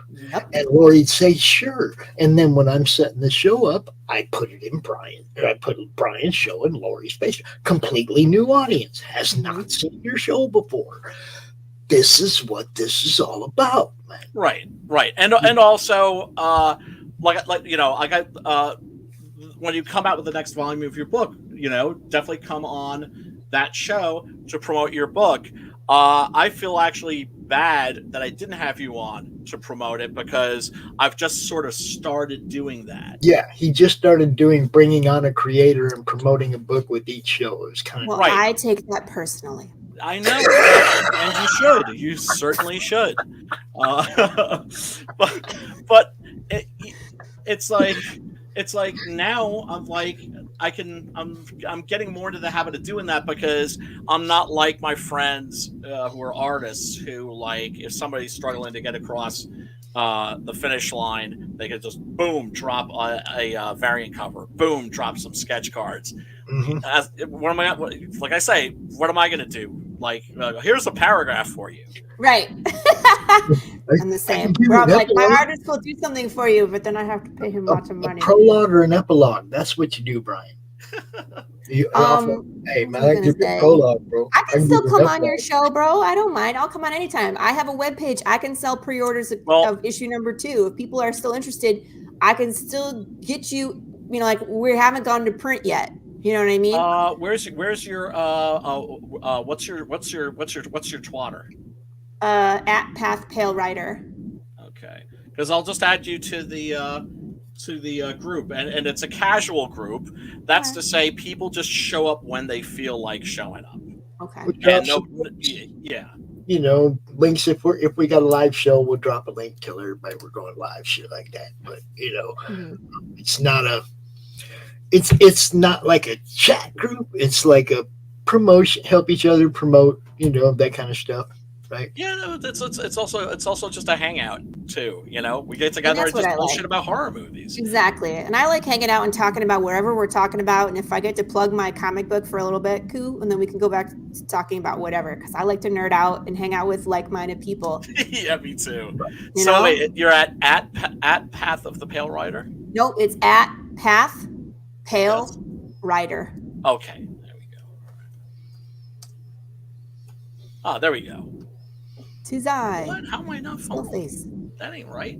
Okay, I shall add you to the group in that case. Very cool. I like being to the Twitter notification just now.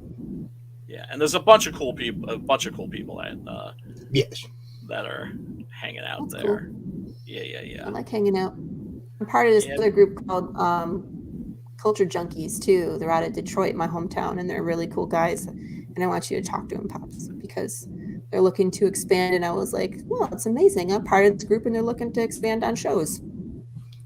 That's Just awesome. saying. You know what's up. So, yeah. We're just trying to make that kind of stuff happen, you know. I was like, can I be brand ambassador? I will introduce you guys to all the different shows that I know. Oh no, it says I can't add you. Oh, why? Why? She cool. might have to open up her Do I have to DMs. You might not have your thing open to accept people. I didn't set up the Twitter, so it's not my fault. Follow back. Well, if I can't add you now, I shall add you later. Okay. No pressure. Do it now. Just kidding. I'm trying. I'm clearing that ad button. Yeah, I know. It's like, especially when you're on live and then like things don't work and you're like, ha ha ha. Yep. Yep. All right, hold up. What up, Pops? Oh my goodness. I'm gonna see what I can find. You know what's crazy? So my daughter goes to school. She's in 3rd grade, and they're doing like water safety tomorrow. So I have to send her like a swimsuit because they're going to the pool and they're gonna teach them swimming safety stuff. I'm like, okay.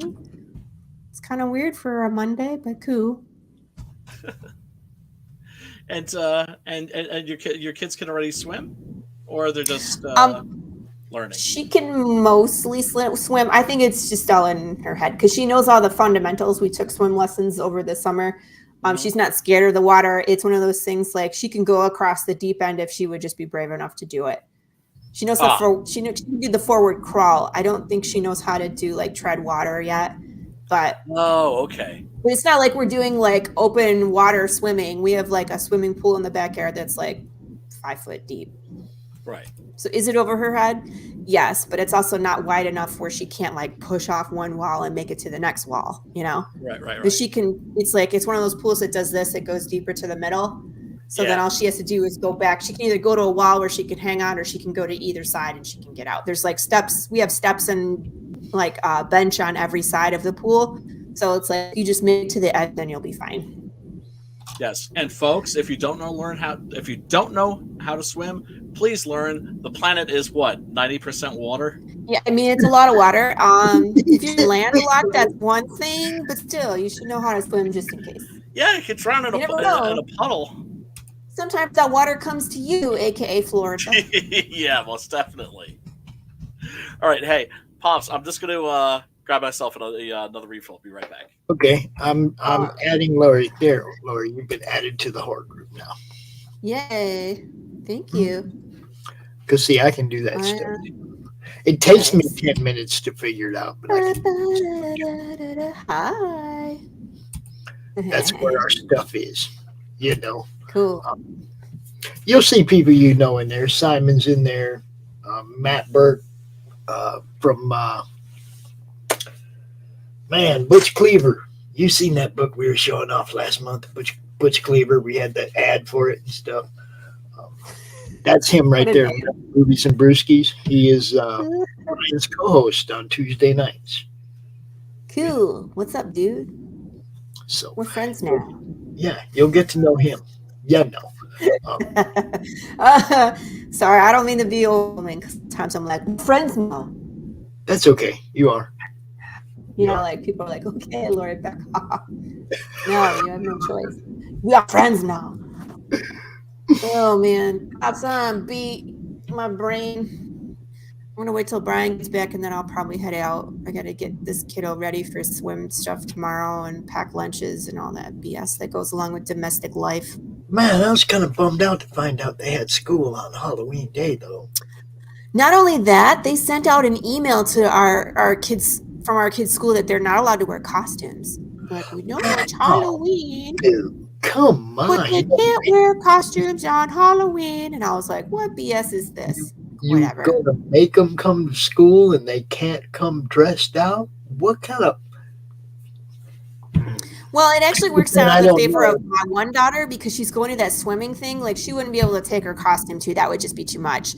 But the other one, like, she would be able to. It's just a one. She's just wearing a onesie. That Pikachu onesie that I have, I got them both each a Pikachu one. So we're a family of Pikachus. Yeah, and my husband is Ash. Gabe was just down here a little while ago in his Pikachu onesie.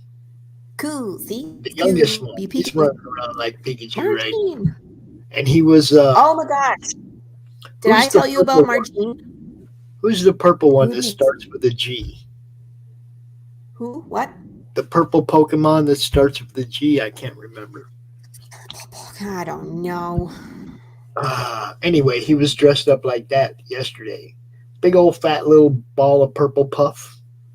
I mean, he had all this stuffing in it because he's a little skinny kid, but he had all this stuffing in the outfit. God, I can't remember the name of the Pokemon. It starts with a G. With a G? I mean, all I'm thinking... I don't know. I don't know all their stinking names. All I'm thinking is Grimace because he's big and fat and purple. It's not too. Grimace. Grimace is not a Pokemon. I'll bet that's who they fucking modeled it after, though. Oh, man, what's the name of this stupid Pokemon? Now it's going to bug me, man. So I booked a guest on the Tuesday Morning Brew. I don't know if you're familiar with Margine Holden. She is a actress / stunt woman, so her and I get along real well. I met her at Cowtown. She writes books too. She's an author, but she was in Mortal Kombat Annihilation. She was Shiva. She was in like a lot of 90s TV shows like no, it's not Grimace, Tom, but she was in like Beast Wars and I think something called Crusaders and some sci-fi TV shows, but super cool. So I went, Marco and I were on did a show with her, like just in her fan group. And then of course I invited her onto the Tuesday Morning Brew. So she's going to be with us November 15th, I want to say. But I mean, being a kid and watching all the Mortal Kombat movies and wanting to do martial arts, like she obviously influenced my career. So I thought it was really cool that I got to meet her and to, you know, have her come on the show. Gengar. That's fun. Gengar. What is it? Gengar. I don't even know who that is. I'll show you. He's like I say, he's a little purple dude. Just a little purple dude. I ain't got a very good picture of him. That's kind of let me see. Little purple dude. Yeah, a little purple dude. We're talking about Pokemon. I was complaining that my kids have school tomorrow, but they're not letting them dress up for Halloween. I told them no costumes. Yeah. What? Yep. Which is weird, but what's the rationale for that? We don't know. I don't know. Maybe they won't they pay attention. It'll be too much of a distraction. I'm like, it's fucking Halloween. they're not going to be focused on anything anyway, nor will they be focused tomorrow. Yeah, but that's the thing. It's like you can't do anything in America anymore. You can't do anything. It's like I mean, one of the reasons I love Halloween is because like so many of my favorite childhood memories are of Halloween. Yes. I mean, I can still remember. I still have my original. This one. Ooh. That's I Gengar. never remember the name of that one, but yes, I know what it looks like. Go ahead, keep talking, Brian. I'll tell you why I pulled this up in a minute because you were gone. I'm munching on a oatmeal cookie. Boo! That's why I muted myself. Lame oatmeal cookies, chocolate chip or bust. It's like oatmeal cookies with raisins are the ones where you're like, this cookie's gonna be delicious because you think it's chocolate chip, and then you find out it's oatmeal raisin, and you're like, this sucks. These are just plain oatmeal, and they're okay. They're actually from an MRE. I'm actually too lazy to go to the supermarket, so I've been busting open like MREs that I've been having lying around. And yeah, and let me tell you something. I'm not saying they're good, but they're definitely better than like the C rations from like back in the Disney. Yeah, but they're still nasty. You have a shelter? No, I just stock extra food because I remember, like in the 2000s. My son used to pop them open just because it reminded him of being in the army.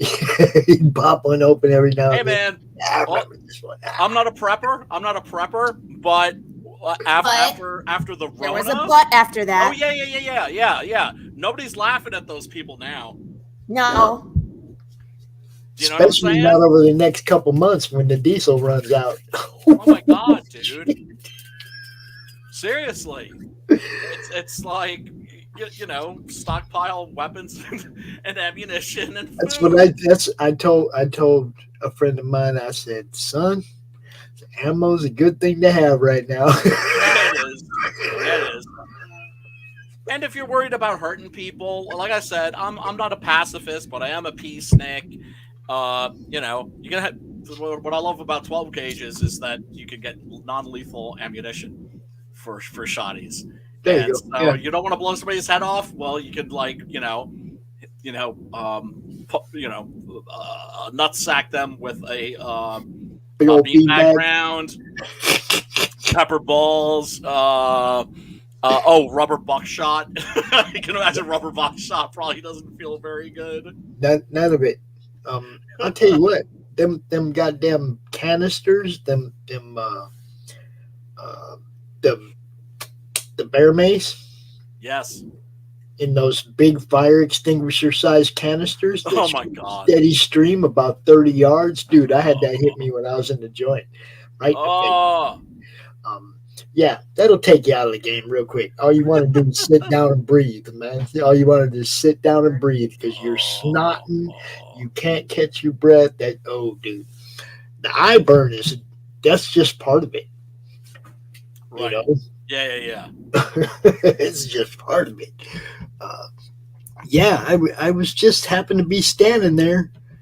Some other people got crazy, and I was like, damn, what the fuck? I kind of backed up and pow, got hit with the same mace they did. Oh man, you just even have to be in the general vicinity. Yeah. I mean, they just spray it. They don't give a shit. We're in mace. Right, it's gonna hose everybody down. They don't want it to escalate. They don't want people to jump in. None of that. They're taking everybody in the area down. Right. You know? Yeah, not cool, but also kind of hard to blame them. Well, I mean, at the time it sucked when I was sitting there on hands and knees spitting puking snot, and it was like I was cussing them out pretty heavily then, and for a few days after that. But now I look back and it's like, as knowing some prison guards now. Yeah. And seeing the other side of it, it's like, yeah, I get it. Fuck yeah, you want to take these dudes down right now because inmates ain't fun. No, I can't imagine that they are. They don't want to get it, they don't want to like run the track with you. They, officer friendly, they don't want to get, so I get it. They take them down quick. I just happen to be one of those guys that, man, all I do is help people, and bam, there I go again, get slammed. Hey man, sometimes being the guy that's breaking up the fight is like in the greatest danger. I was the only guy in the yard, Brian, that would run the NA meeting. Yeah. And I didn't do drugs. I smoked weed, but I didn't. Yeah. That's not drugs. I wasn't, but nobody else would run the meeting. Yeah. You know. Yeah, that's righteous, dude. So I would run the meeting, and everybody come in there and be like, "Well, what are you?" Yeah, I'm in here for selling weed. I know. I'm in here for selling weed, but I'll never stop smoking weed. And that's funny too, because I actually helped a friend start a dual diagnosis support group. That's people with mood disorders and addiction issues. Yeah. And he, fell off the wagon. He ended up at the hospital. I ended up having to run that sucker for like 6 months. Well, it's kind of weird because at first they don't give you, if you're not one of them, they don't give you any credibility whatsoever, right? Okay, at first. And then after a while, when they realize, hey, man, I've seen friends, OD. It's like I got a lot of friends that have gone through the heavy addiction part of it. I just got lucky. I got lucky and played games with different things, but never got hooked. Yes. Yeah. And also, I think once people realize that you're not going to judge them. I think once, like in my case, once people realize that I try to be as non-judgmental as I possibly can. As a human being, you can't help it. You're still going to judge people, but I usually try to catch myself, like if I find myself doing it. And once they realized I wasn't going to judge them, like then we were cool. That's the main thing. I mean, I grew up pretty much on the streets. I did a lot of different kind of drugs, but I never was one of them people that became, I have to have this same here, where I'd go steal from people or same here. That kind of stuff, right? Yeah. I mean, eventually what happened to me, I'll be totally honest. I had friends that were doing a lot of cocaine. Back in the day when cocaine was big, right? Yeah. And non-addictive. Just coming up into owning stuff, right? I was just trying to own stuff, and they were all selling stuff. Right. I was like, oh, shit, that don't work. No, I saw the same dude.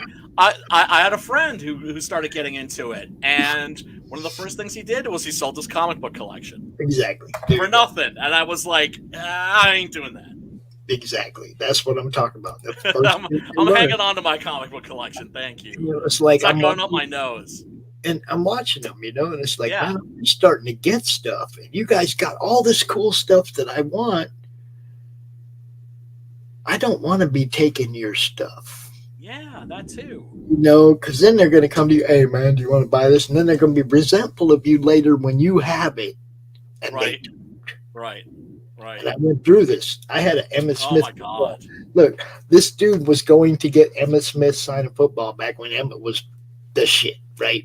Right. And he says, do you want one? And I'm like, no, I'm going to own that one in a few months. I'm gonna sign off, guys. Okay. Yeah. Social media is blowing up. Everybody's trying to talk to me right now, too. So It's I all love you good. guys. Thanks for coming out Peace out, to my countdown. Thank you, Pops, as always, for having party, We'll talk to you soon. countdown party shows. It's so cool. Like, this is home, this is family, and I appreciate both of you so much. And thank you to everybody that came out and backed. If you're in the chat, I love you, and I'm looking forward to turning out a really cool book. Marco has some great things that are happening. We're moving and shaking, and hopefully you'll be getting your stuff before the end of the year. So, we love you. I'll see you all later. Bye. Peace out. Yeah. And Pops, I think I'm gonna have to peace out too. I gotta Let me finish this. Get some dinner, but you gotta finish the damn story first. What was I talking about? Don't hit me. You were talking about, friends of yours that were dabbling with the devil powder and how they were. Dude. And it's like they were all, they had all the stuff I wanted. Right. And I'm watching them like slowly show it off. So this dude with this, he goes to get this football and he says, do I want one? And I'm like, no, because I'm going to own that one in a few months. And I wasn't being arrogant or anything, but I knew there was going to come a time when dude was going to need money. And I was going to be the guy he came to, and he was going to bring me something from his collection like that. And sure enough, a few months later, I owned an Emmitt Smith autographed football, and I gave him what he paid for it. I didn't like try to swindle him or anything, right? Because I knew what it cost him. But at the same time, later down the road, dude was resentful of me because I had Emmitt Smith autographed football. He didn't. See, well, look, you warned him. That's what you did. You gave him a warning, like, right? You were like, dude. Well, I mean, I just told him why I wasn't going to go buy one. If he wasn't going to buy one, I might have. Right. And what that should have done was that should have been because you were being a friend. I was being straight with him. Yeah, and then he should have been like, "Oh shit! Like maybe I got a problem, and maybe I should chill out a little bit." Well, I knew. Yeah, I foresaw it. You know. Yeah, that's awful, man. I hate what I watch people destroy themselves and destroy and wreck their lives, and it's just horrible, man. It's just horrible. But some people are just determined to destroy themselves. It's like you can't save people. No. You can't. They have to want to do it themselves. Just like I said, there was a time I went for a few years where I didn't. Let me not say I liked it, but meth was something that got me through the workday. Yeah, I've heard that. I've never fucked with that shit, but I've heard exactly that. Yeah. Only I never got to the point where, I mean, for one thing, I was a super duper lightweight. Yeah. I could put the tiniest bit of that shit in my nose and just for 2 days, right? So, oh my god, I never could have done enough to burn my wallet out. It's impossible. I was such a lightweight, but it did get me through the workday. A little teeny tiny bit. Yeah. And then the work just does itself. Yeah. You know, and I admit it now that it wasn't cool. But at the same time, I didn't let myself get deep enough into it where I couldn't just walk away one day. Right. And that's the way it was for everything that I ever messed with, except my weed. I'm not walking away from my weed. That's what keeps me sane. Yeah, hey man, I use it to manage my anxiety. Exactly. It's what keeps me sane. Yeah, you guys see me bouncing around all the time, all energetic and everything, while smoking all day. Can you imagine what No way. No, I want to when I'm thoroughly baked, I just want to sit on the couch, watch Godzilla movies, and eat Doritos. This is me all the time, but you know it, me. Yes. This is me all the time. And Chris, he knows he's actually hung out with me for a whole weekend. This is me. There's no, and if it wasn't for weed, dude, my God, I'd be off the walls. Yeah, man. Man.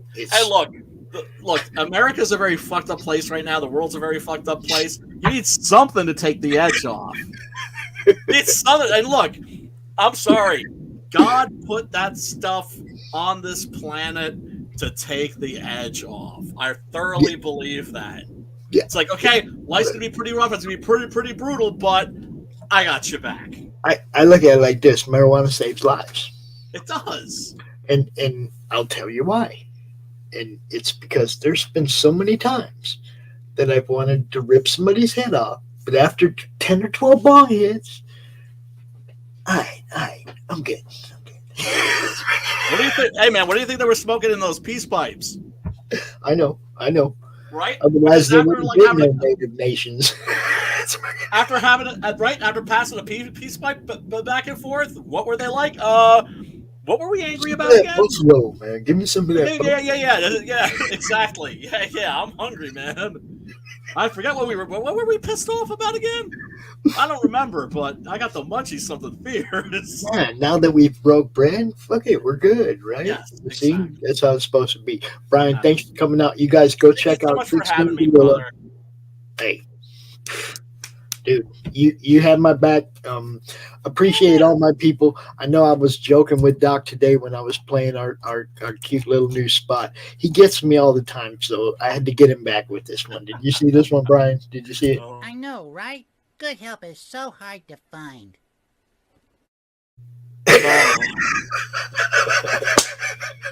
Pops Marmalade.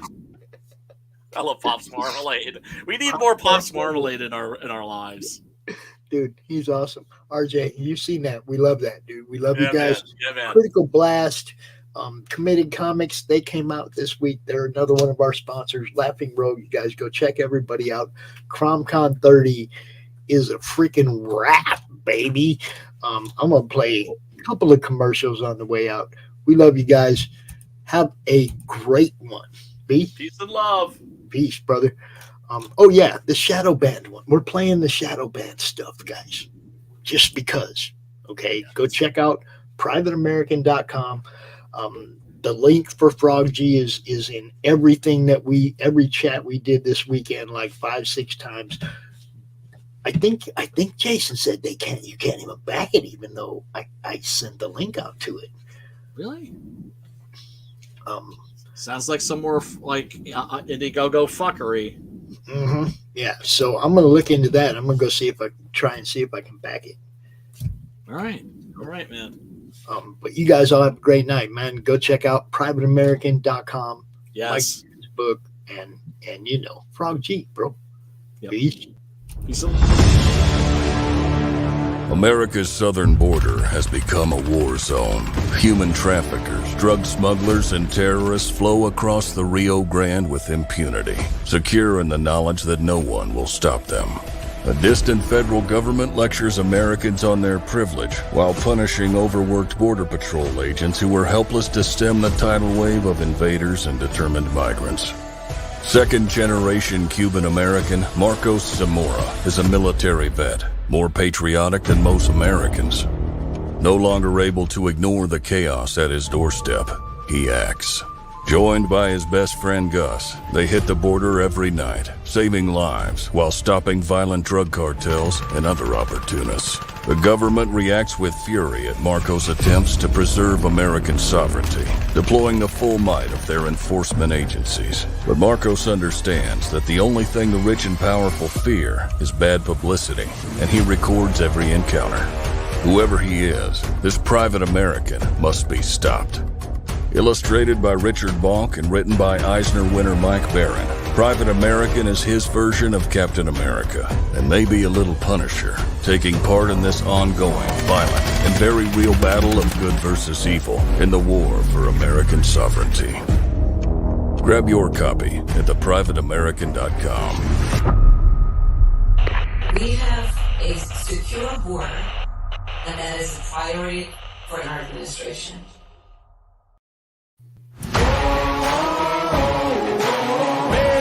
I'ma get it, you know I be on the way. Yeah. You know I be on the way. Man on a mission, I'ma get it, you know I be on the way. Yeah, it's all hard, ain't no fear here. You ain't giving this to all, you steer clear. Never beat, I've been down and I reappear. You got some money on the line, you better put it here. Rolling in and doing that work. How do you end this thing? How do you put the where's the brakes on this bus? I forgot. Jazz hands. Jazz hands are done. Comic Books for Kids provides comic books to kids in hospitals and cancer centers across the U.S. It's a place where we can all work together to make sure every child has a comic book. 100% of all proceeds go towards the kids. It's about making a difference, and while they're in the hospital, allowing them to fly like a superhero, battle dragons, or rescue teddy bears. We are in every state in the country and now support over 160 hospitals.